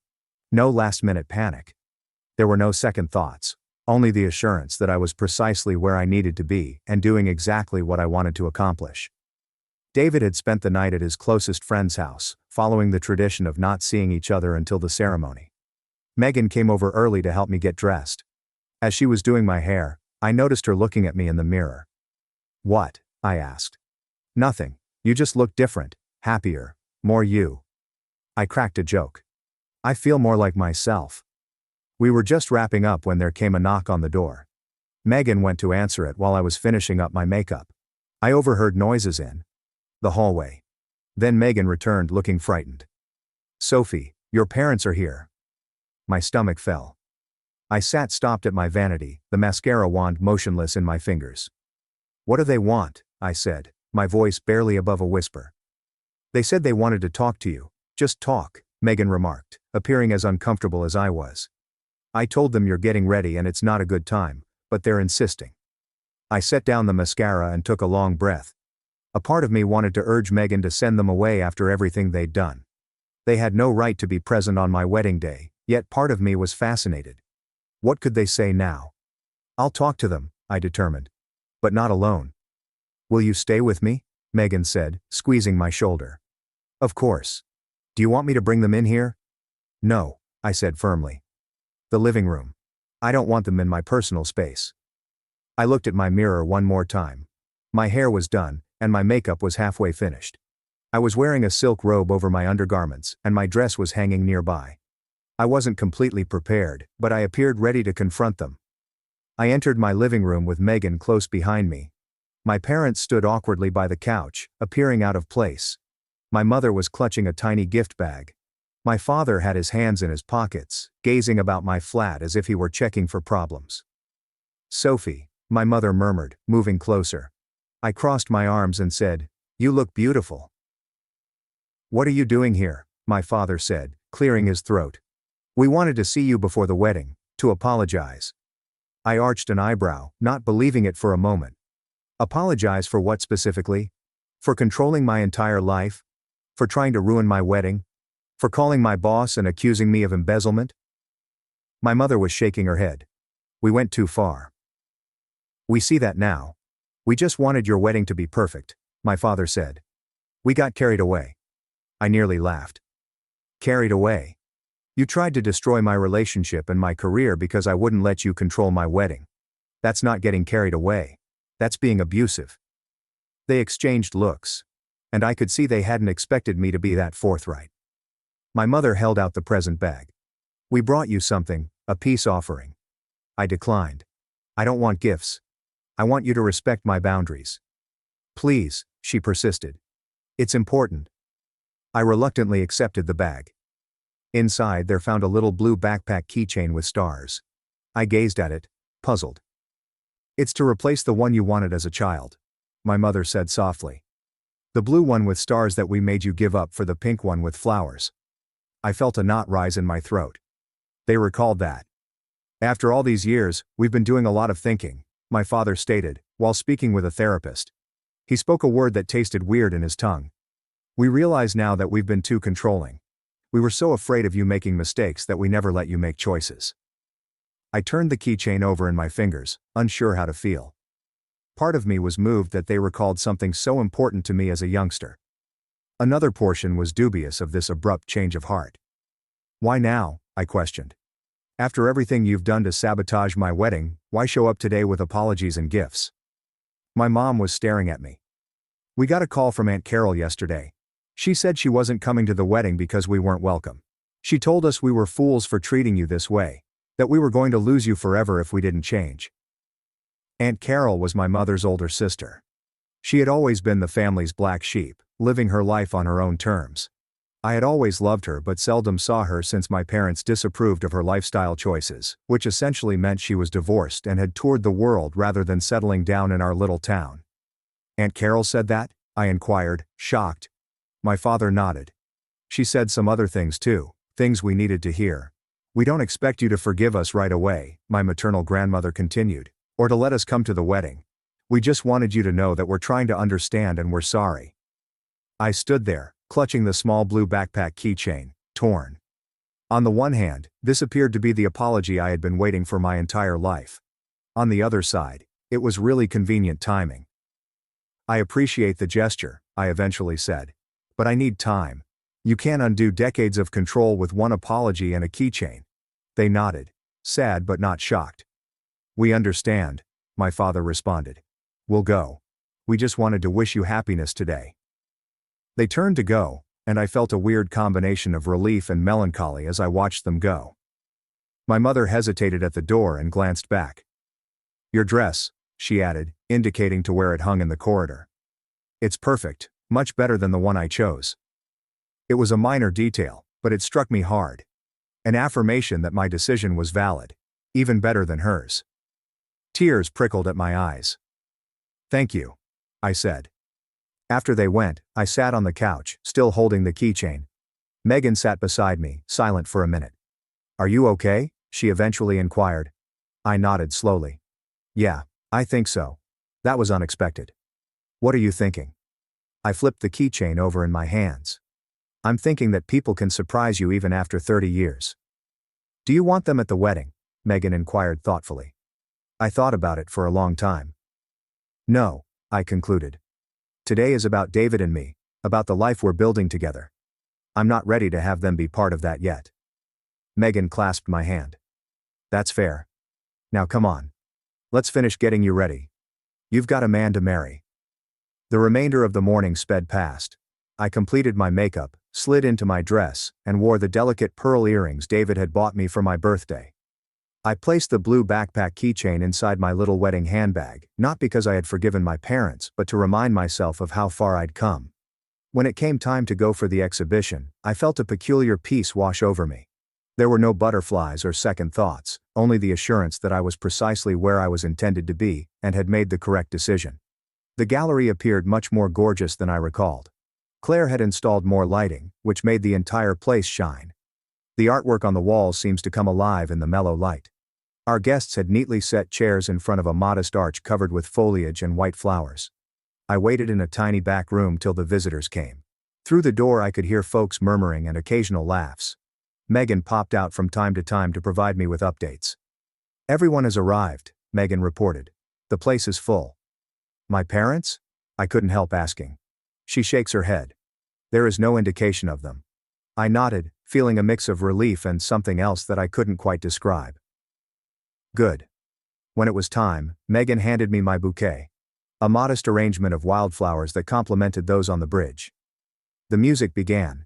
Not the usual wedding march that my mother insisted on, but a lovely acoustic rendition of the song that had been playing when David and I first met. I took a big breath and entered the main gallery. Everyone stood and turned to gaze at me. I noticed David's parents smiling with joy. I saw co-workers, pals from college, and David's basketball league teammates. I noticed Aunt Carol, who gave me a wink and a thumbs up. And at the end of the aisle stood David. He was dressed in a dark blue suit rather than the conventional black tuxedo that my father had attempted to put on him. When he spotted me, his eyes brightened up and he gave me the largest smile I'd ever seen. Everything else seemed to vanish at that point. All the turmoil with my parents, all the wedding preparation stress, all the years of self-doubt were no longer relevant. I moved toward him, not caring if I was in time with the music. All I could see was David waiting for me, with that expression on his face as if I were the most magnificent thing he had ever seen. When I approached him, he grabbed my hands in his. You look incredible, he said quietly. So do you, I said quietly back. The officiant, David's college friend who had been ordained online just for us, welcomed everyone and started the ceremony. We had written our own vows, basic commitments to support each other, talk openly, and create a life together based on mutual respect and love. When David replied, I promise to always value your choices and support your decisions, even if they differ from mine, I nearly lost it. He clasped my hands, and I could tell he was thinking about all we had gone through to get here. After we exchanged rings and were proclaimed husband and wife, David drew me into a kiss that elicited cheers and whistles from our guests. I giggled against his lips and felt lighter than I had in years. The celebration was wonderful in its imperfections. The DJ picked the incorrect music for our first dance, but we went with it. The cake sagged slightly to one side, but it tasted great. One of David's nephews spilled punch on the present table, but everyone laughed and helped clean up. Throughout it all, I kept expecting for something to go horribly wrong. My parents to arrive and cause a fuss, another vendor to cancel at the last minute, or some tragedy to hit and ruin everything. But nothing happened. The night went just as expected, with dancing, toasts and so much laughing that my cheeks hurt from smiling. As I glanced around at our friends and family rejoicing alongside us, I realized something significant. This was how a wedding should be. Not a flawless production aimed to impress others, but a happy celebration of love surrounded by people who truly cared about us. Megan approached me at midnight, just as the party was coming to an end. "Someone left this for you," she explained, giving me an envelope. I opened it and saw a card with a simple message. "We're proud of you. Love, Mom and Dad." Inside was a check for a ludicrous amount of money, enough to cover our honeymoon and more. I showed it to David. "What do you think?" He examined the card. "It's your call, Sophie. What do you want to do?" I paused for a second. "I think I want to cash the check and use it for our honeymoon. Not because I need their money, but because accepting it feels like accepting that they're trying to change." David nodded. "I support whatever you decide." I placed the card in my handbag, next to the small blue backpack keychain. Maybe eventually I'll be ready to have a proper connection with my parents. One built on mutual respect rather than control and fear. Maybe they'll follow through on their vow to reform. Perhaps not. Regardless, I was okay. We exited the event with a shower of eco-friendly confetti. My decision, not my mother's.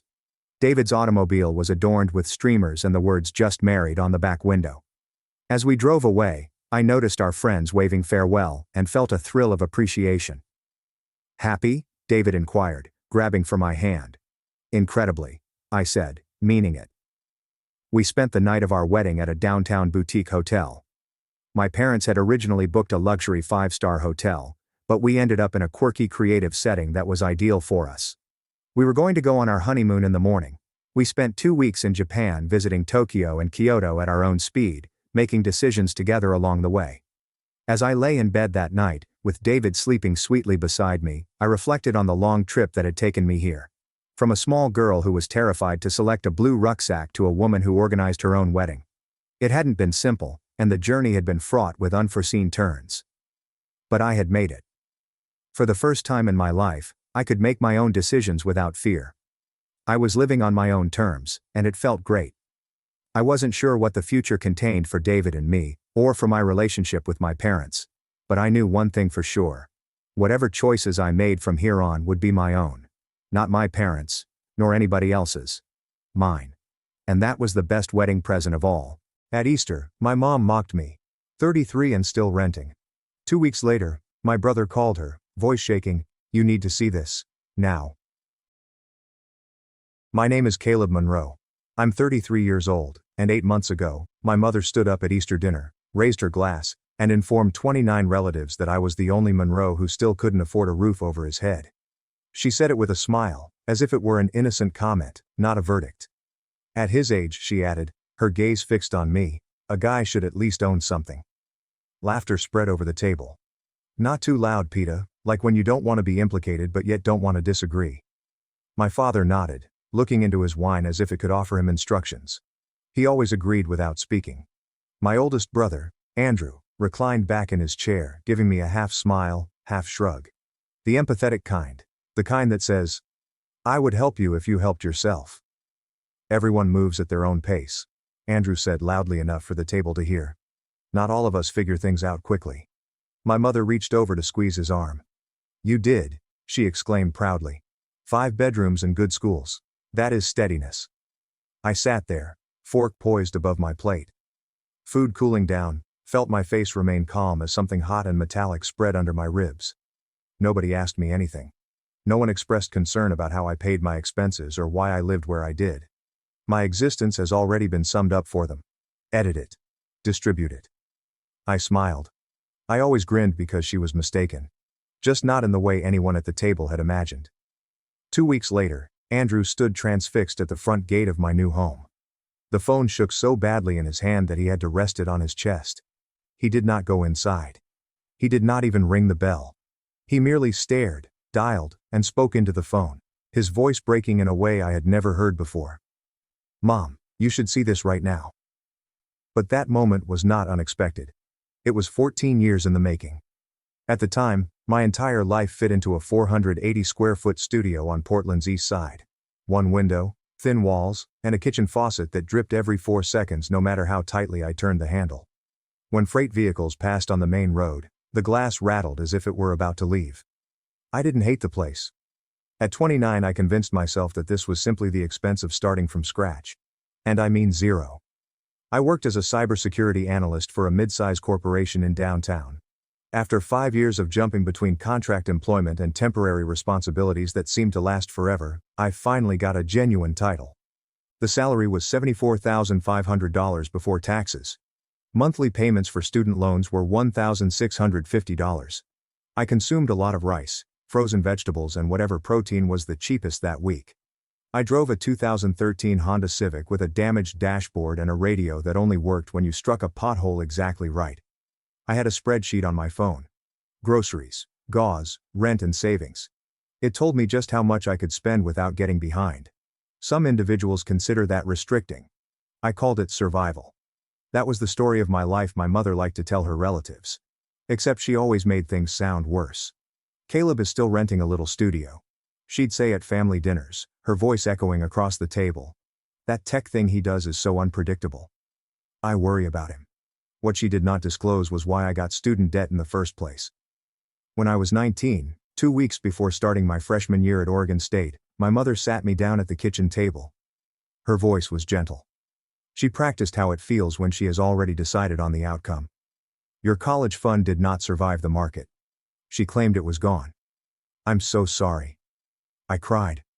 She held me.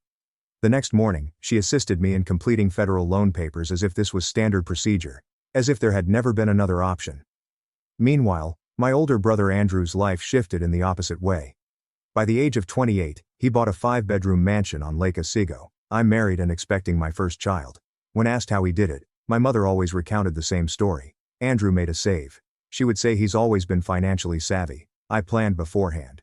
At Thanksgiving she'd take guests through his house as if she'd planned it herself, pointing out the fixtures, layout, and backyard. I'd sit at the far end of the table while she lauded his steadiness as a moral accomplishment. "Caleb is still finding his footing," she added, smiling at me.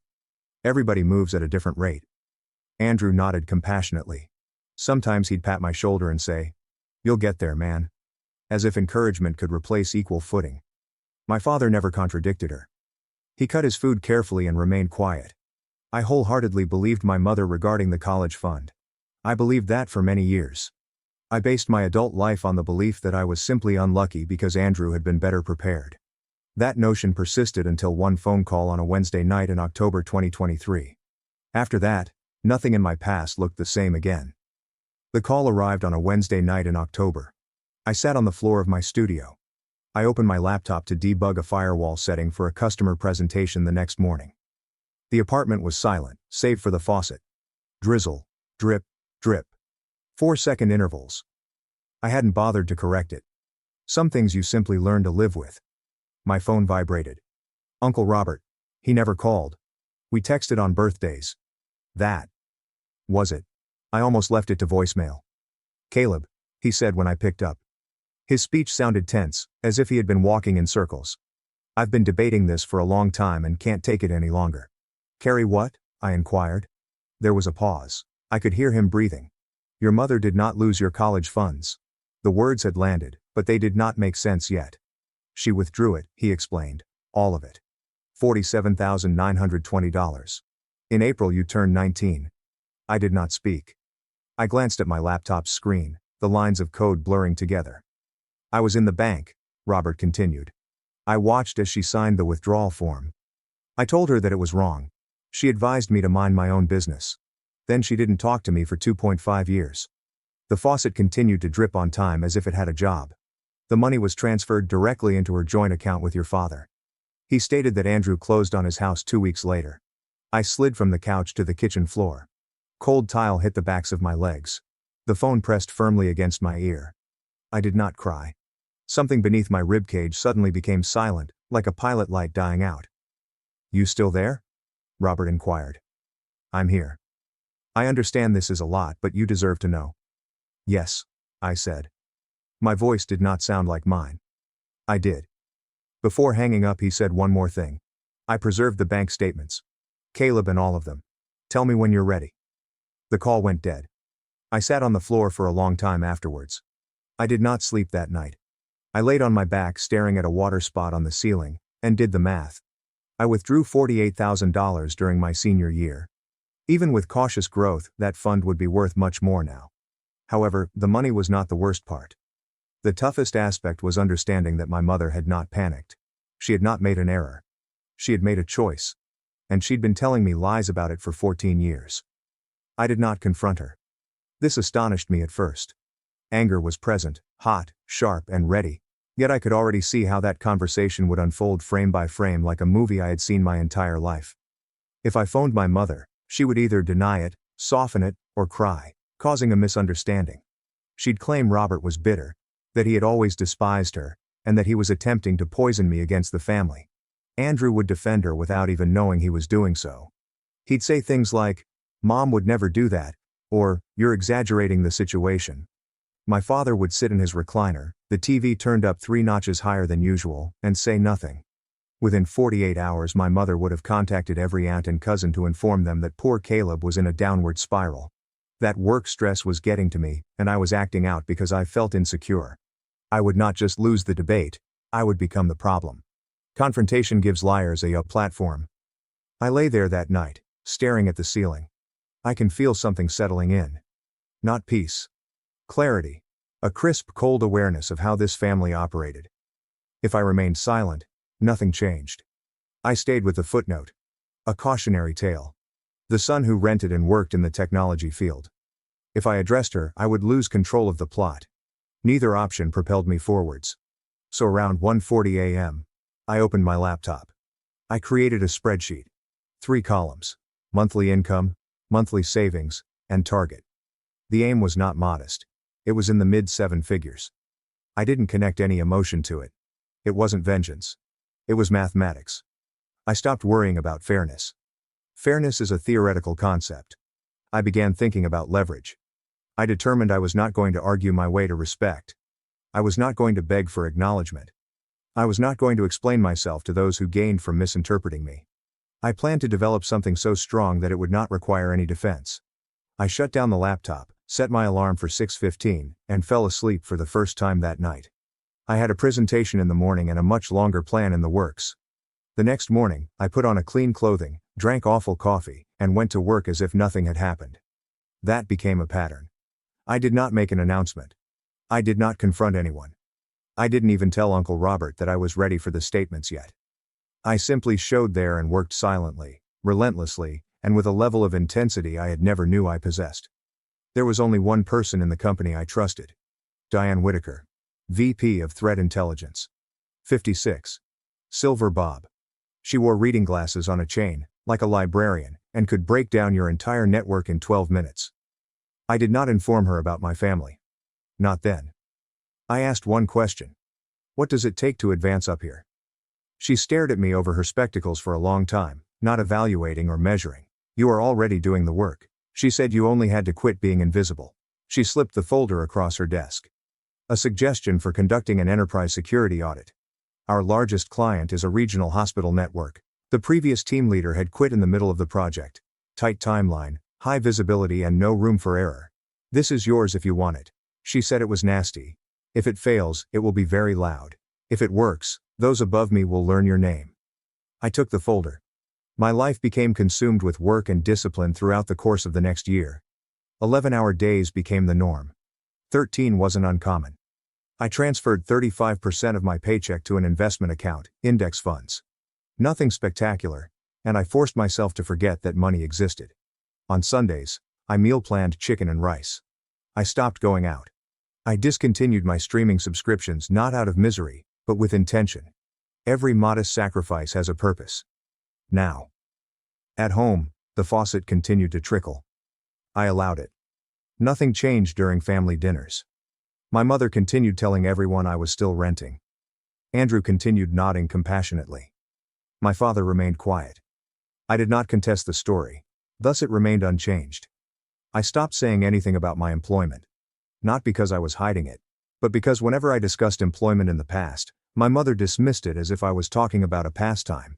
The last time I told her about a successful project, she'd ask, "Are they going to keep you with that computer stuff?"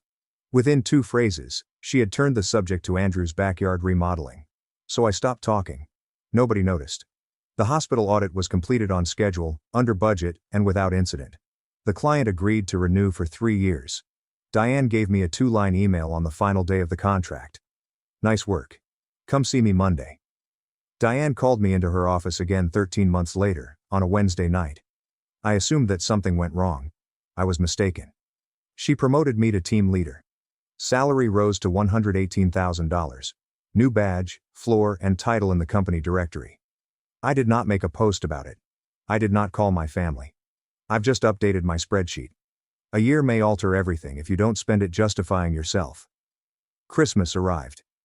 As always, Andrew served as the host. His place smelled of cinnamon and fresh paint. He spent $36,000 remodeling his living room. Announced within 5 minutes of our arrival. My mother guided visitors like a docent. Andrew chose the wood himself. Wasn't the kitchen arrangement his idea? This is what planning looks like. Then she found me by the drinks table. "Are you still renting that small place?" she asked. "Yes, Mom. So, at least you're saving, right?" Her sympathy was well tuned. Only enough to sting. Andrew appeared around her elbow. "You know, Caleb, if you listen to me about real estate, I'll be all right." "I'm just trying to help," he responded. "You don't need to be defensive." "I am not." My mother patted his arm. "Your brother acquired this house on his own. That is what a plan looks like." I sipped my water, smiled, and said nothing. Later in the corridor, Andrew's wife's husband, Michael Reed, approached me. He seems to have understood the virtue of saying less. "Your mother speaks a much," he remarked gently. "Do not believe everything." It was the nicest thing anyone in the house said to me all night. My mother's behavior became increasingly aggressive in February. She left a voicemail at a number I did not recognize. This time it's a woman. The voice is pleasant and confident. "Hello, Caleb. This is Rachel Collins. Your mother believed we may get along. I work in commercial insurance. I own a property in Beaverton." I deleted it. 20 minutes later, my mother texted. "Rachel is a desirable individual. She owns her home outright. Caleb, you're 33. I responded once. "I did not ask you to set me up." She responded immediately. "I'm trying to help. A man needs steadiness." I closed my phone and returned to work. That night I completed a server migration without any downtime. My team flooded Slack with celebratory emojis. I brewed tea, sat on my studio floor, and opened Zillow. Not for Rachel. For me. I was not chasing a house. I was increasing gravity. Everything accelerated 7 months after I first opened Zillow to look. Diane promoted me again to senior manager. This time the salary increased to $152,000, plus a bonus. My investment account, which I had been quietly feeding for the past 2.5 years, had nearly doubled. The spreadsheet I had created at 1:40 a.m. on a cold October night stopped looking theoretical and began to look inevitable. On Saturday mornings I drove alone with coffee in the cup holder, phone on silent, and no music. I did not tell anyone. Not Diane, Uncle Robert, or a single friend. I wasn't seeking approval or advice. I wasn't sure if I was looking for a house yet. I was searching for a feeling. I discovered it on a hillside in West Hills. 5 bedrooms, a wraparound deck that overlooks a valley of Douglas firs. The living room's floor-to-ceiling windows transformed sunset into a copper and amber wall. Hardwood floors that creaked just enough to feel authentic. A stone fireplace. A kitchen island large enough for 6 people to sit without feeling crowded. The listing price was $985,000. I calculated the numbers twice. The third time, I called my financial advisor, went over worst-case scenarios, and stress-tested everything. When I hung up, my hands did not shake. That is how I knew. I called the listing agent and submitted an offer. 4 weeks later, I sat in a title office signing my name 52 times. They slid a folder across the table and set a single key on top of it. I picked it up. It felt warm from the agent's hand. I did not call my mother. I did not text Andrew. I did not post anything. I drove directly to the house. The front door opened effortlessly, as if it had been waiting. The rooms inside were enormous and empty. My footsteps echoed on the oak floors. The last of the daylight slid down the far wall and landed on the floor. A quiet acknowledgement. I stood there for a long time, not smiling or celebrating, simply breathing. I moved in on a Saturday in early January. No moving truck, no fanfare, just my Civic packed tightly with what was important: clothes, a laptop, a box of books, and a cast iron skillet that had survived 5 apartments.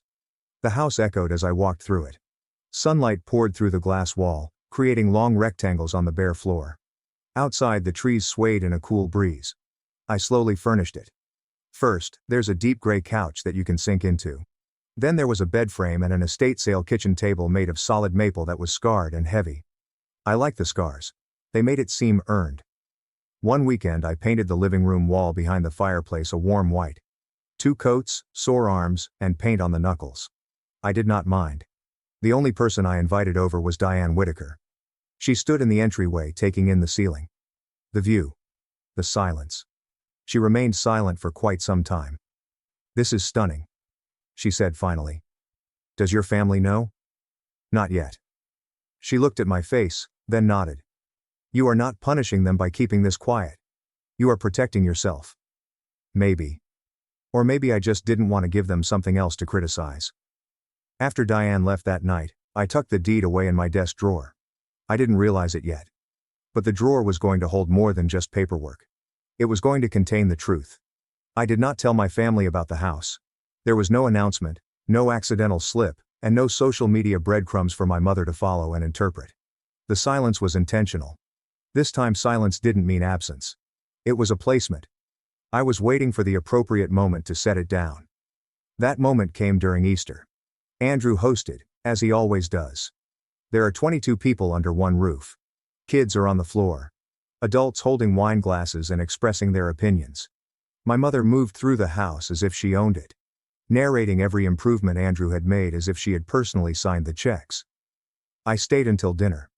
I listened. I smiled when necessary. I left early. That part surprised them. "Caleb always leaves early," my mother said loud enough for the room. "It's just his way." I was halfway into my coat when I turned back. "Actually, Andrew," I said lightly, like it had just occurred to me, "you should come by my place sometime for tea." The room shifted. Not dramatically, just enough. "My place," Andrew repeated. "Yes," I said. "I moved recently. Nothing crazy." My mother frowned. "Moved where?" "It happened fast." I said, "I'll text you the address." Andrew laughed once. Uncertain. "Are you house sitting or something?" "No." I said, "It's mine."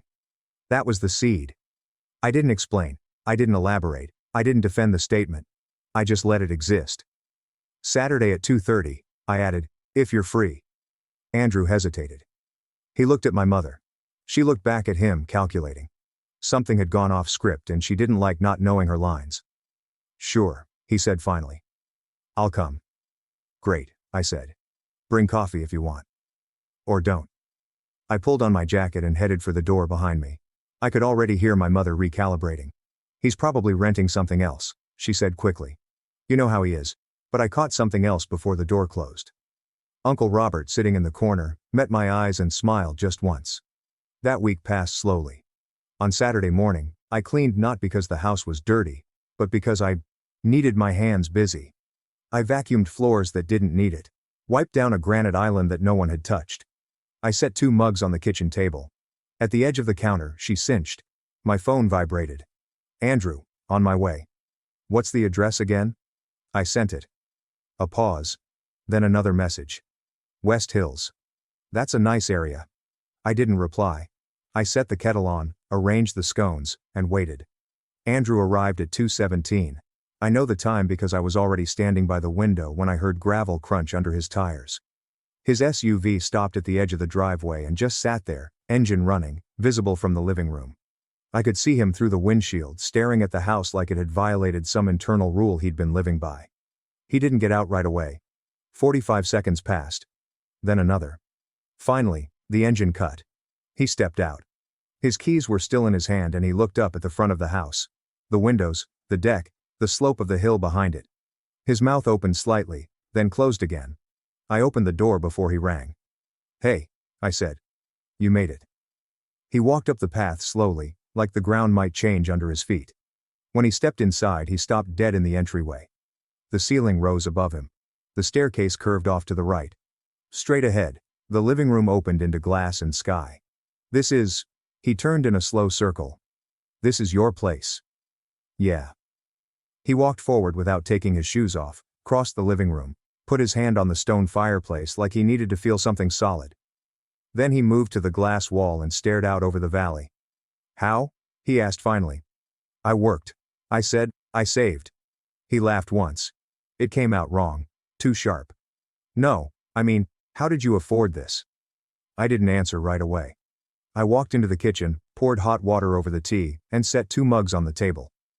"I thought you were renting," he said, following me. "Mom said you were."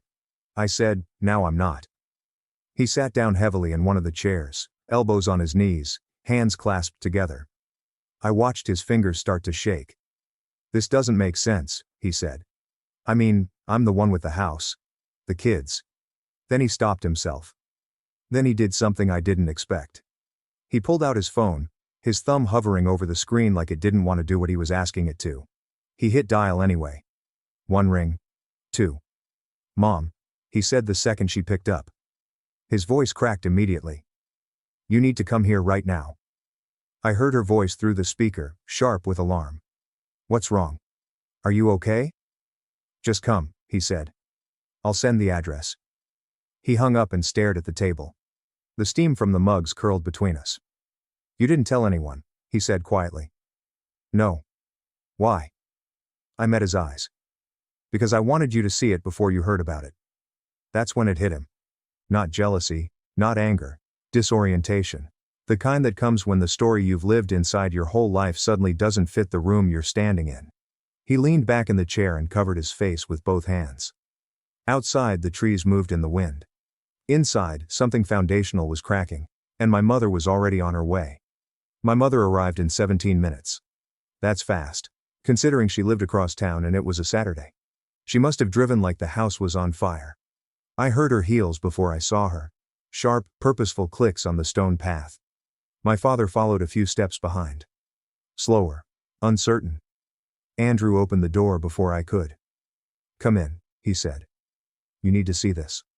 My mother stepped into the entryway and stopped. She didn't speak. Not right away.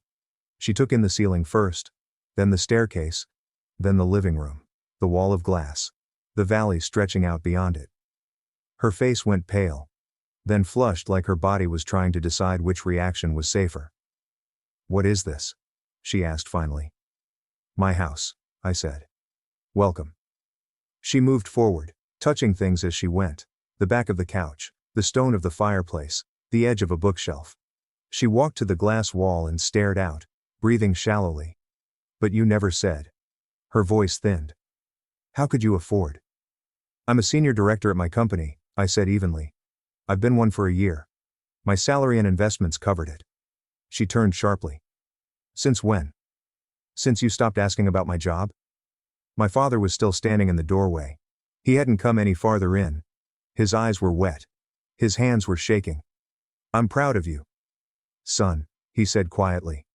It was the first time he'd ever said that to me as an adult. My mother spun toward him. "Did you know about this?" "No," he said. "I didn't." Then he did something I'd never seen before. He walked across the room and hugged me. It wasn't brief. It wasn't performative. His arms wrapped around me and stayed there, trembling against my back. He smelled like sawdust and aftershave. Exactly the way he had when I was a kid. When he let go, the room had changed. Andrew was sitting on the edge of the couch now, staring at the floor. My mother stood apart from all of us near the window, hands at her sides. "I don't understand," Andrew said suddenly. He looked up at me. "How did you save that much? You had student loans. Huge ones." "Yes," I said. "I did. He frowned. Mom told us both funds were lost in the market. I met his eyes. Yours was not. The air became thin. Andrew turned to face her. What? My mom's jaw tightened. That is ridiculous. Who told you this? I mentioned someone who was there. Uncle Robert. She said his name as if it tasted bitter. Robert has always attempted to tear this family apart. The front door opened. Everyone turned. Uncle Robert stepped inside, wind still blowing through his jacket. He held a plain white envelope. He did not look at me first.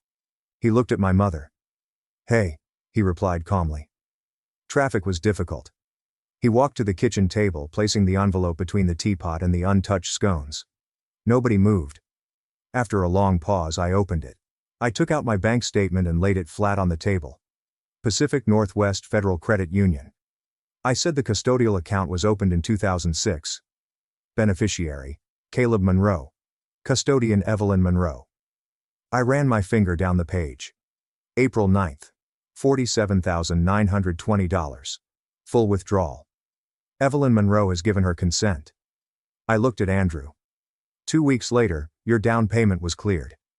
Andrew stood up slowly and took up the paper. His gaze shifted back and forth as he read. His lips separated. Mom, he said quietly. You told me it was your savings. I did what was best for the family, she snapped. For me, he said. You did it for me. My father sat down heavily in a chair. His face collapsed inwards. You told me the fund had failed, he said. You showed me a statement. Robert crossed his arms. She showed you the summary. The real one is right there. Her signature is on it. My mother tried one final time to regain control. After everything I've done for you, she told me. I raised you. I fed you. I kept this family together. I nodded. You did. And I'm thankful for what was real. She opened her mouth. I held up one hand, not angry, but firm. But you also stole from me and lied about it for 14 years, I complained. Both can be true. The room became silent. My mother had no scripts left. For the first time in my life, she didn't have an audience.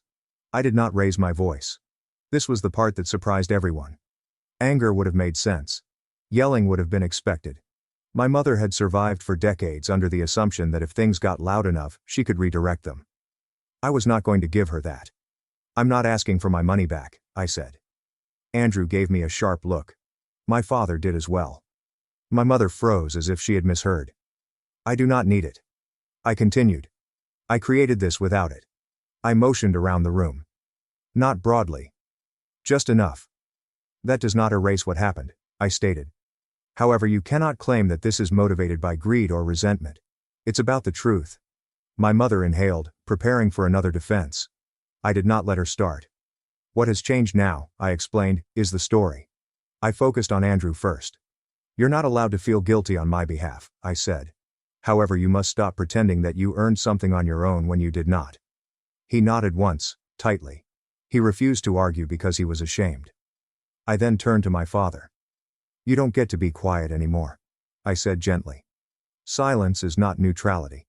It's a choice, and it has cost me enough. His eyes lowered. He did not say no. I finally faced my mother. This house isn't a stage, I explained. If you come here, you are a guest, not a narrator. She stared at me with thin lips. You can't tell people I'm struggling when I'm not, I said. You can't rewrite my life to make someone else look better. You do not have the authority to turn me into a warning story or a charity case. Her voice sounded small. I tried to motivate you. No, I replied calmly. You had control over the narrative. The words landed cleanly. Undeniable.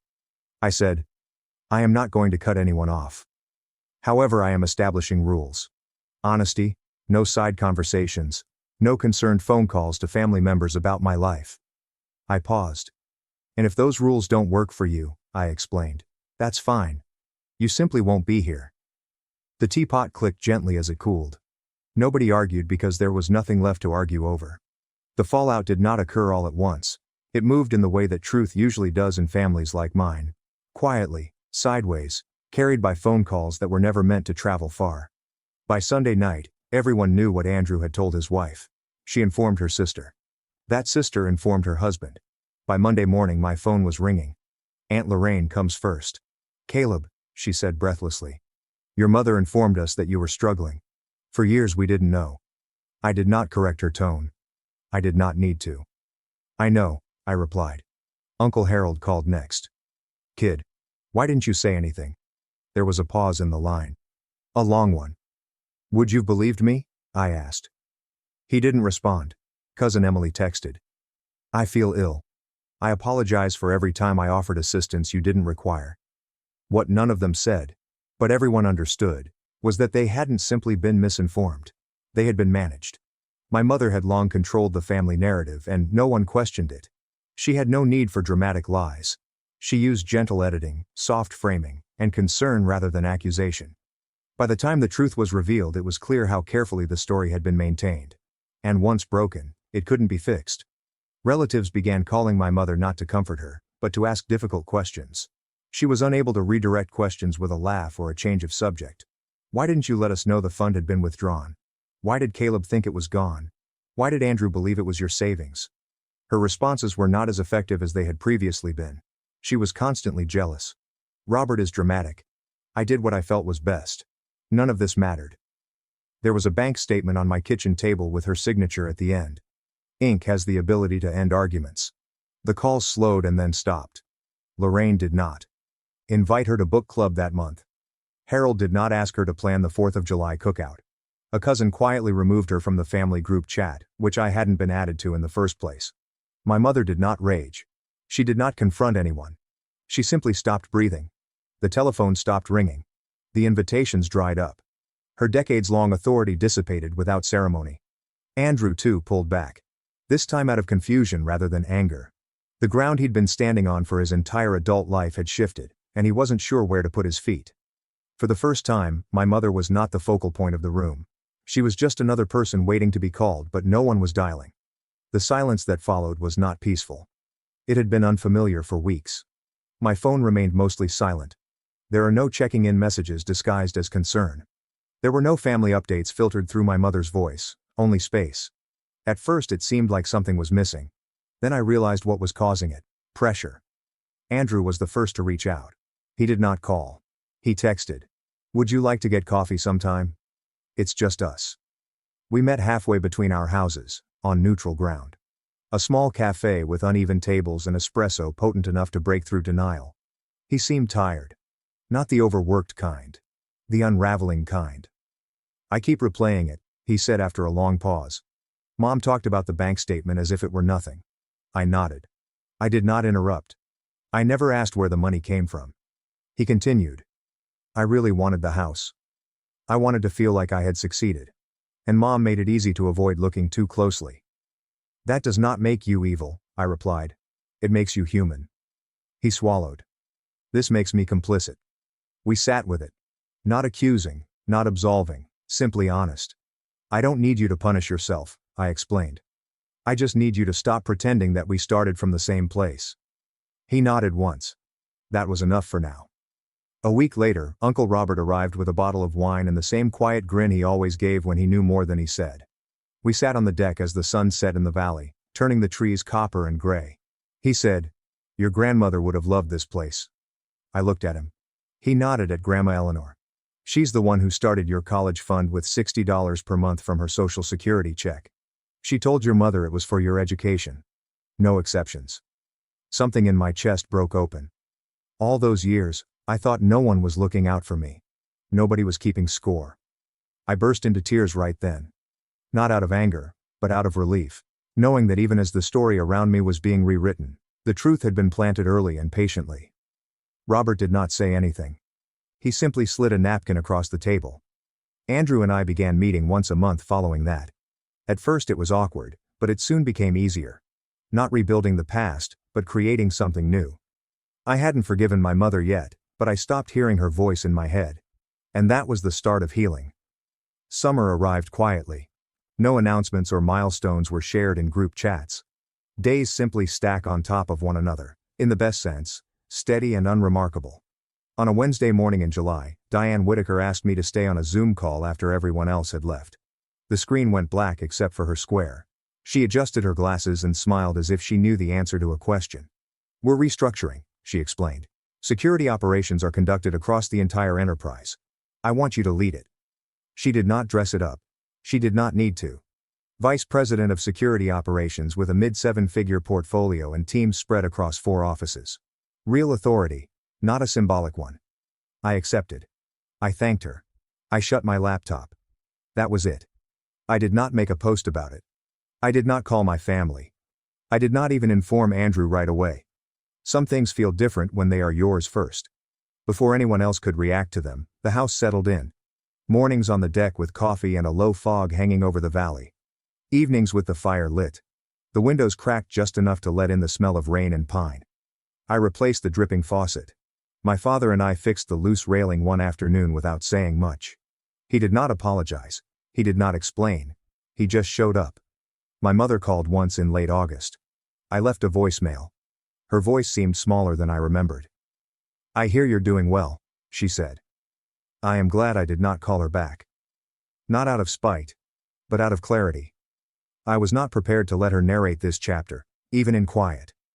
Andrew and I continued our monthly coffees. It's less heavy now. More real. He stopped competing. I stopped bracing. The life I had created did not need to be defended or showcased. It existed whether anyone recognized it or not. And that was the upgrade, not the title, salary, or house on the hill. But the freedom to feel comfortable in my own skin without waiting for permission. I'm sitting in my living room, telling you this. The fire is on. A mug of coffee on the side table has gotten lukewarm because I've been talking for longer than I intended. Outside, the valley is gray-green under low clouds, and the trees are swaying slowly because the wind can't decide what to do. For a long time my mother measured success by square footage. My brother measured it in comparison. My father measured it by maintaining peace, which I discovered is not the same as keeping anyone safe. And for years I lived my life in silence. Not the kind that hides, but the kind that builds. I don't hate my mother. Hate is heavy, and I've already carried enough. I don't hate my brother either. He's trying now, awkwardly and imperfectly. That counts for something. I stopped waiting. Waiting for approval. We are waiting for fairness. Waiting for someone else to tell my life story correctly. I created something they couldn't ignore, but not to punish them. Not to prove them wrong, but because I deserved to live a life that was not predetermined by someone else. If there is one thing I have learned the hard way, it is this. Silence is not weakness. Sometimes it's all about strategy. You don't have to confront anyone, but you do owe yourself the truth. And boundaries are not walls. These are doors with better locks.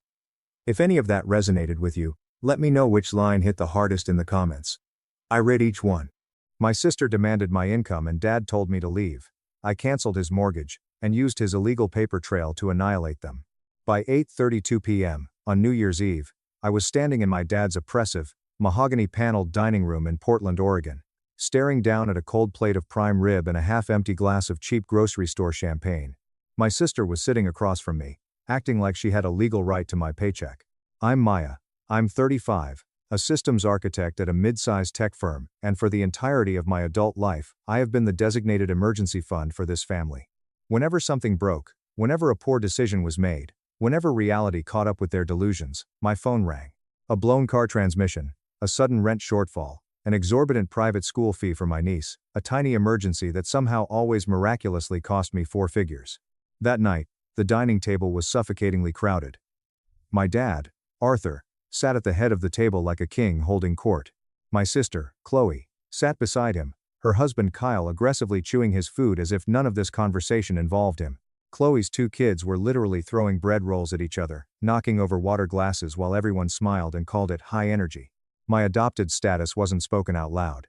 Not usually. But in my family, it was the invisible elephant in every room, dictating every interaction. I was the child they generously took in. Chloe was the real one, the blood one, the one everyone adjusted their lives around. I had brought an expensive artisan dessert, 3 bottles of imported wine, and the mental burden of the envelope containing Dad's January mortgage transfer. He had texted me that morning, a message I had received 100 times before. Maya, need your help covering the gap again, just until the quarterly bonuses hit. Bonuses, plural. He had been using that exact phrase for almost 3 years. I was already paying a portion of their utilities every single month. I had covered Dad's expensive medication co-pays more times than I could count. I paid for Chloe's oldest daughter's elite gymnastics after-school program back in October when she got a little behind. In November, I paid a $2,750 emergency plumber bill, because the family home matters to all of us. In December, I sent $1,100 directly toward Dad's mortgage because he claimed the bank's foreclosure notices were getting aggressive. I knew the exact numbers because my brain does that when I'm stressed. It categorizes, it counts. Mortgage help in December, $1,100. Plumber, $2,750. Gymnastics fees for my niece, $420. Groceries because Chloe forgot to budget, $24,500 over the span of 3 years. Amazon orders for house basics, sent directly to Dad's place just last week, $215.40.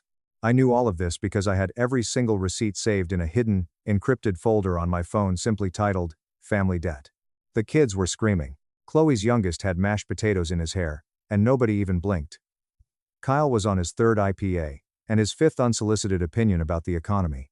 Dad was in one of his sentimental, performative moods, which usually meant he was about to ask for something massive. Then, Chloe put down her fork. She wiped her mouth with a cloth napkin, leaned forward, and smiled at me. It was a cold, calculating smile, the kind of smile that made the blood in my veins turn to ice. Maya, we should just say it clearly for the new year so there's no confusion, Chloe announced. The table went dead silent. Even the kids stopped throwing food. Your support now covers my kids and my household. Simple as that. For a split second, the room spun. I genuinely thought I had misheard her.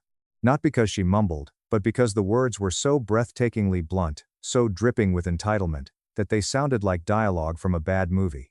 I looked at Kyle first. He didn't look shocked. He just nodded once, like Chloe had just summarized a successful corporate merger. Then I looked at Dad. He didn't even hesitate. He didn't look apologetic or embarrassed. He lifted his champagne glass, took a slow sip, and pointed toward the front hallway. If you disagree, the door is right there. My mouth went completely dry. My brain started counting stupid, irrelevant things to keep me from screaming. 4 adults at the table. 2 kids in booster seats. 1 antique grandfather clock ticking way too loud. 1 mortgage payment of $1,100 scheduled to leave my checking account at exactly midnight. Chloe leaned back in her chair, crossing her arms. Maya, let's be real. You don't have kids. You don't have a husband. You make tech money. This helps all of us. All of us. That phrase. All of us. That phrase was the architect of half the traps in my life. I looked down the length of the table. Kyle suddenly found his plate fascinating and wouldn't meet my eyes.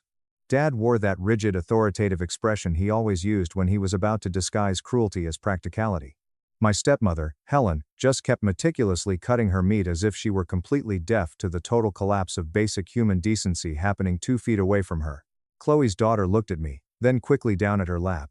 Even a 7-year-old could tell when the adults had crossed a massive, unforgivable line. I slowly set down my linen napkin. I kept my voice terrifyingly level. Perfect. Chloe blinked, her smug smile faltering for a fraction of a second. Excuse me? I said perfect. I'm gone. And you can start paying your own mortgage. Simple as that. Nobody moved. The silence was absolute. Then, Dad actually laughed. It was a short, ugly, dismissive sound. Maya, don't be dramatic. Sit down. I stood up. I was so calm it actually scared me. The shaking in my hands had completely stopped. I'm not being dramatic, Dad. I'm canceling the transfer.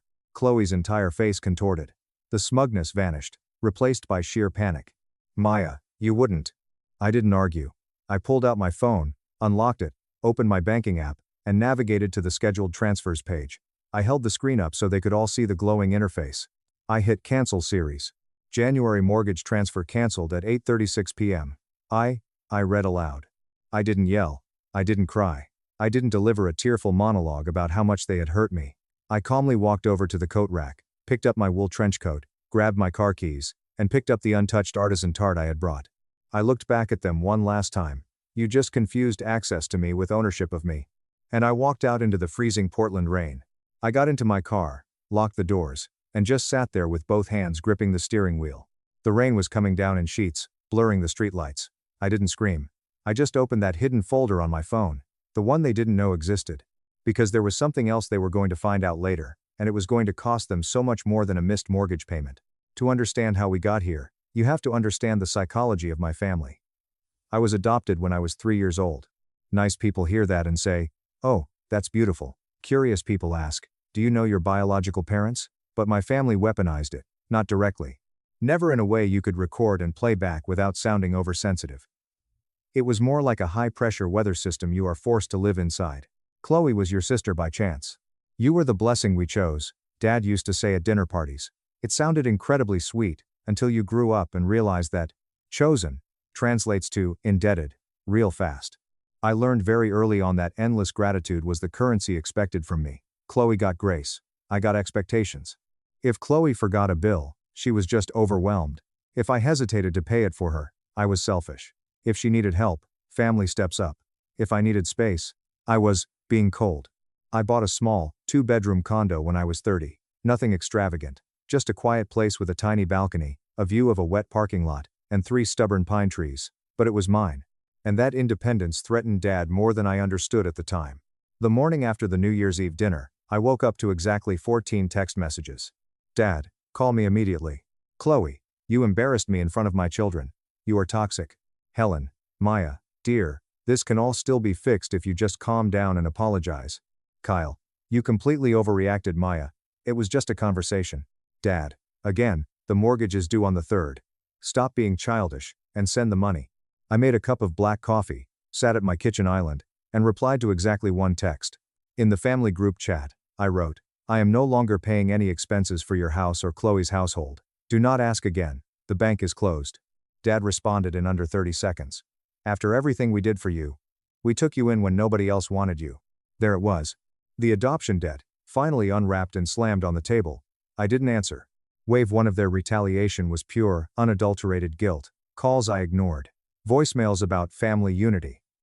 Helen leaving me voice notes in that soft, dangerous whisper she used to manipulate situations. Nobody is saying you owe anyone forever, Maya. But your father is old-fashioned. He sees family wealth as collective. Collective, of course, always meant money flowing in one direction, away from me. Then came the second wave, the practical wave. And this is where the story goes from a toxic family dispute to a literal crime. A week later, I was sitting at my desk at work running system diagnostics when my personal email pinged. It was an automated alert from my bank asking me to confirm a home equity line of credit, HELOC, inquiry. A $150,000 inquiry. I never submitted an application. I definitely never submitted one tied to Dad's address. My stomach completely dropped. I immediately called the fraud department, then my personal banker. The application had been started online using my exact personal information. My full name, my date of birth, my income bracket, my social security number, and employment details that were terrifyingly accurate. It wasn't complete, and it wasn't successful, but it was close enough to make me feel physically sick. The loan officer on the phone told me the application was abandoned because the system requested more supporting documentation and didn't receive it. Requested where? I asked, my voice shaking. The prompt was sent to arthur.anderson@email.com, the banker replied. I asked for every single digital timestamp they could legally provide me. January 8, 2:14 p.m. Inquiry submitted. 2:17 p.m. Documents requested. 2:21 p.m. Abandoned. I hung up, walked into an empty conference room, and called Dad. He picked up on the first ring, probably thinking I was calling to apologize and hand over my wallet. Did you use my social security number and personal information for a $150,000 loan inquiry? I asked, skipping hello. He laughed. A short, nervous chuckle. That was his tell. Maya, don't accuse me of crimes just because you're in a mood. Answer the damn question, Dad. I was simply seeing what options existed. The bank requires a cosigner for the equity line, and since you're part of this family, I actually had to sit down in the rolling chair. With my information? Without my consent? It's all family property, Maya. If you had just helped pay the mortgage like you were supposed to, none of this would be necessary. I hung up the phone. I didn't scream. I didn't cry. Something permanent inside me just snapped. He didn't view me as a daughter. He viewed me as an asset. A line of credit with a heartbeat. That was the exact moment I stopped arguing and started documenting for real. I am a systems architect. When a system is compromised, you isolate the breach, freeze the network, and pull the logs. Rage doesn't make me messy. It makes me terrifyingly organized. I spent the next 48 hours pulling every credit report from Experian, Equifax, and TransUnion. I froze everything. I filed a police information report, followed by a formal identity theft and fraud report after my bank strongly advised it. I printed out my transfer history going back 36 months. I exported every text message. I built a master timeline. But the real shock, the thing that made me realize I was dealing with actual sociopaths, came when I started digging into property records. The bank officer had asked me if I had any formal, legal connection to Dad's property. I told him no. But to be safe, I went online and searched the county parcel details. I expected to find nothing. Instead, I found a recorded document filed 2 years ago. Dad had drafted a transfer on death deed. Originally, my name had been on it. Then, 2 years ago, it was updated. My name was completely removed, replaced entirely by Chloe's. But that wasn't the bad part. The bad part was a secondary filing attached to a county correction notice. It was titled, Private Family Reimbursement Agreement. I had never seen this document in my life. I had certainly never signed it. I drove straight to the county recorder's office on my lunch break, paid the $15 fee, and got physical copies. I sat in my car in the rain, reading it page by page. There was no forged signature from me, which was almost worse. Dad had simply drafted and filed his own internal paper trail, signing it himself, as if his signature alone was enough to legally rewrite reality. He had been building a fictitious legal narrative. The document claimed that my ongoing financial contributions were not gifts, not loans, and not emergency help. It categorized them as voluntary occupancy-related obligations. Occupancy? I hadn't lived in that house since I was 22. The document explicitly stated that the house was a shared family arrangement, and that Chloe's occupancy and her children's needs were anticipated under prior verbal discussions with Maya. Prior discussions, my ass. Then, I found the line that actually made me laugh out loud. Alone, in a cold parking lot. Adoptive daughter Maya Anderson acknowledges a moral commitment to household continuity and financial stabilization. A moral commitment. Written in pseudo-legal English by a man trying to legally bind me to his debt. They thought they had emotional leverage. What they actually had was a fraudulent paper trail. And paper trails work both ways. I hired an attorney on January 14th. I didn't hire a loud, dramatic TV lawyer. I hired a quiet, lethal civil litigation attorney named Sarah, who wore sharp navy suits and didn't waste words. She flipped through my meticulously tabbed binder in under 20 minutes. "Did you ever live in the property during the period these payments were made?" Sarah asked. "No," I said. "Did you authorize any credit inquiry, HELOC application, or use of your SSN?" "No." "Did you ever sign or verbally agree to this moral commitment nonsense?" "Absolutely not." Sarah nodded once, closed the binder, and smiled. It was a terrifying smile. "Good. Then we stop letting them narrate this story. We are going to bury them in paperwork." Within a week, Sarah's office sent 3 things via certified mail. 1. A formal cease and desist, regarding the use of my identity. 2. A demand to preserve documents, anticipating litigation. 3. A formal notice, disputing any claim that my past payments were obligations, tenancy-related, or binding. Then, Sarah told me to do one controlled thing myself. She drafted a single sentence. She told me to send it, screenshot it, and ignore the fallout. At Neo. Trey. A. On a Monday, I dropped this into the family group chat. Effective immediately, do not use my name, income, credit, or prior financial support in connection with your mortgage, household, or any application for funds. All future communication goes through my legal counsel. Dad called in under 10 seconds. I declined it. Chloe called next. Declined. Helen. Kyle. Declined. Declined. Dad showed up at my condo that evening. I was cooking dinner when the aggressive pounding started. Not a normal knock. Hard, furious, open-handed pounding that made the doorframe rattle. "Maya, open this goddamn door," his voice boomed through the wood. "You do not send lawyers after your own family." I had already installed a Ring camera the day after I discovered the loan inquiry. I stood in my hallway, watching him on my phone screen. He looked unhinged, his face was red, his coat was soaked from the rain, and he was pacing around my welcome mat like a caged animal. I pressed the microphone button on the app. "Leave my property immediately, Arthur." He slammed his fist against the door again. "You ungrateful little bitch, I put a roof over your head, I gave you a name." He stopped screaming because he suddenly saw the flashing blue and red lights reflecting off the wet pavement of the parking lot. I had called the police non-emergency line the exact second he refused to leave. 2 Portland police officers walked up the stairs. They were calm, professional, and entirely unimpressed by Dad's sudden attempt to look like a respectable, misunderstood patriarch. Dad immediately did what manipulative men always do when authority enters the room. He softened his voice, slumped his shoulders, and tried to sound like a wounded, loving father dealing with a hysterical daughter. "Officers, it's just a family misunderstanding. My daughter is going through a tough time, and we're just trying to talk." I opened the door exactly 2 inches, leaving the chain locked. "Officers, This man attempted to open a $150,000 line of credit using my stolen social security number. He has been served a cease and desist. I want him trespassed from my property. The older officer turned to Dad. This was the moment that ended it all. The officer asked the only question that mattered.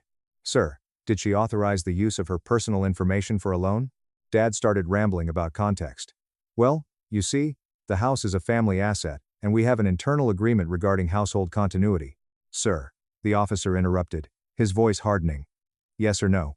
Dad swallowed hard. He looked at the cops, then looked at the crack in my door. Not exactly. Not exactly.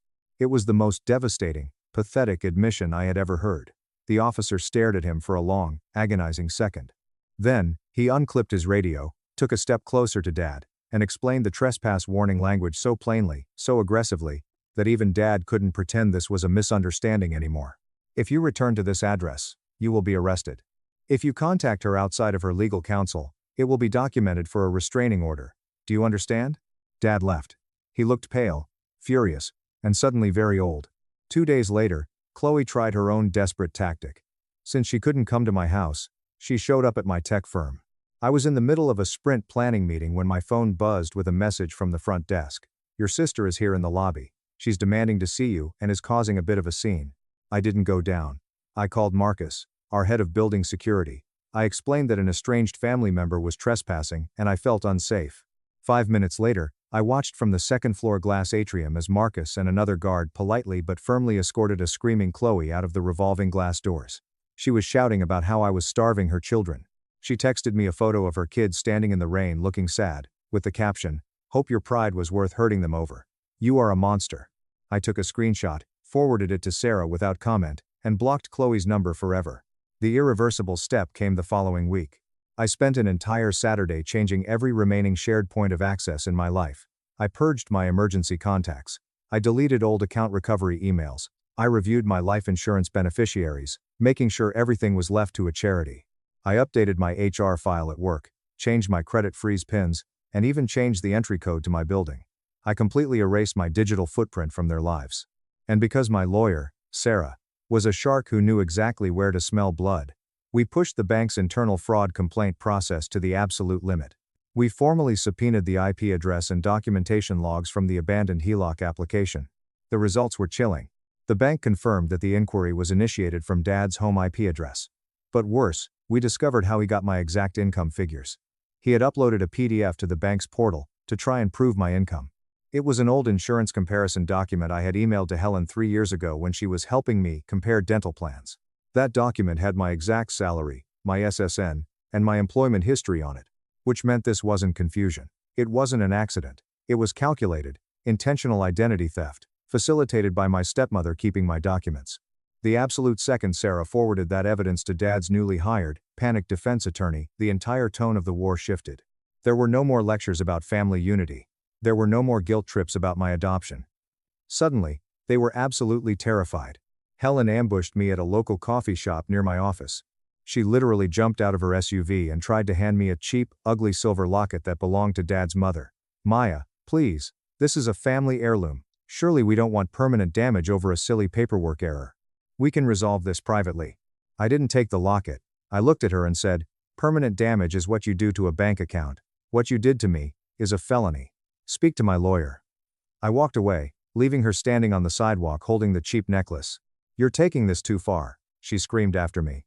Too far is what abusers say when consequences finally arrive at their own front door.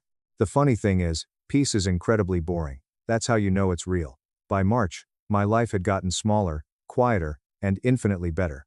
I went to work. I came home. I cooked complex meals for myself, without obsessively checking my phone for manufactured emergencies that belonged to other adults. I put my bonus into my own savings account, and actually watched the number grow instead of immediately transferring it to fix someone else's mistake. I bought a new couch, a ridiculous, expensive, emerald green velvet sectional, not because of some deep symbolism, but simply because my old one hurt my back, and for the first time in 10 years, I wasn't sacrificing my own basic comfort to subsidize Chloe's chaos. My best friend, Tasha, came over one Friday night, with boxes of spicy Thai takeout. She sat cross-legged on that green velvet couch, eating pad ki mao, while I read her the latest email update from Sarah. "So let me get this straight," Tasha said, pointing a chopstick at me. They treated you like a sentient ATM, legally tried to claim your salary as their own, committed light treason with your social security number, and then got completely shocked when the ATM hired a shark lawyer and called the cops? I laughed so hard I almost choked on my noodles. At work, my lack of constant stress paid off. In April, I was promoted to senior systems architect. It came with a massive pay bump and stock options. I almost missed the email from HR because I was so conditioned to other people's crises drowning out my own milestones. I didn't tell a single member of my family. I celebrated by ordering a $100 dry-aged steak to my apartment and eating it in total, luxurious silence. Good silence. Expensive. Feeling silence. Dad and Chloe both tried one final, pathetic pass at reconciliation as the legal walls closed in on them. For my birthday, Dad mailed a card to my office. There was no apology written inside. Just a check for $250 and a sticky note that read, "For everything getting out of hand, let's move on. Les." I didn't cash it. I mailed it back directly to his lawyer via certified mail. Chloe, completely unhinged by the fact that she now had to actually budget her own life, managed to circumvent my blocks by emailing me from a newly created address. She sent a collage of photos of her kids looking sad, with a long rambling caption about how family shouldn't stay divided over silly financial misunderstandings. Misunderstanding?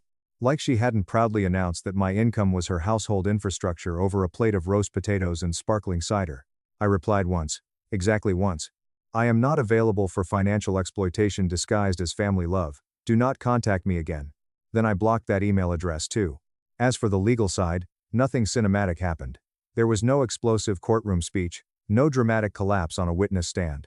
Just relentless, suffocating paperwork, forced admissions, and the kind of ugly, quiet settlements that toxic families make when they realize the calm one kept flawless records.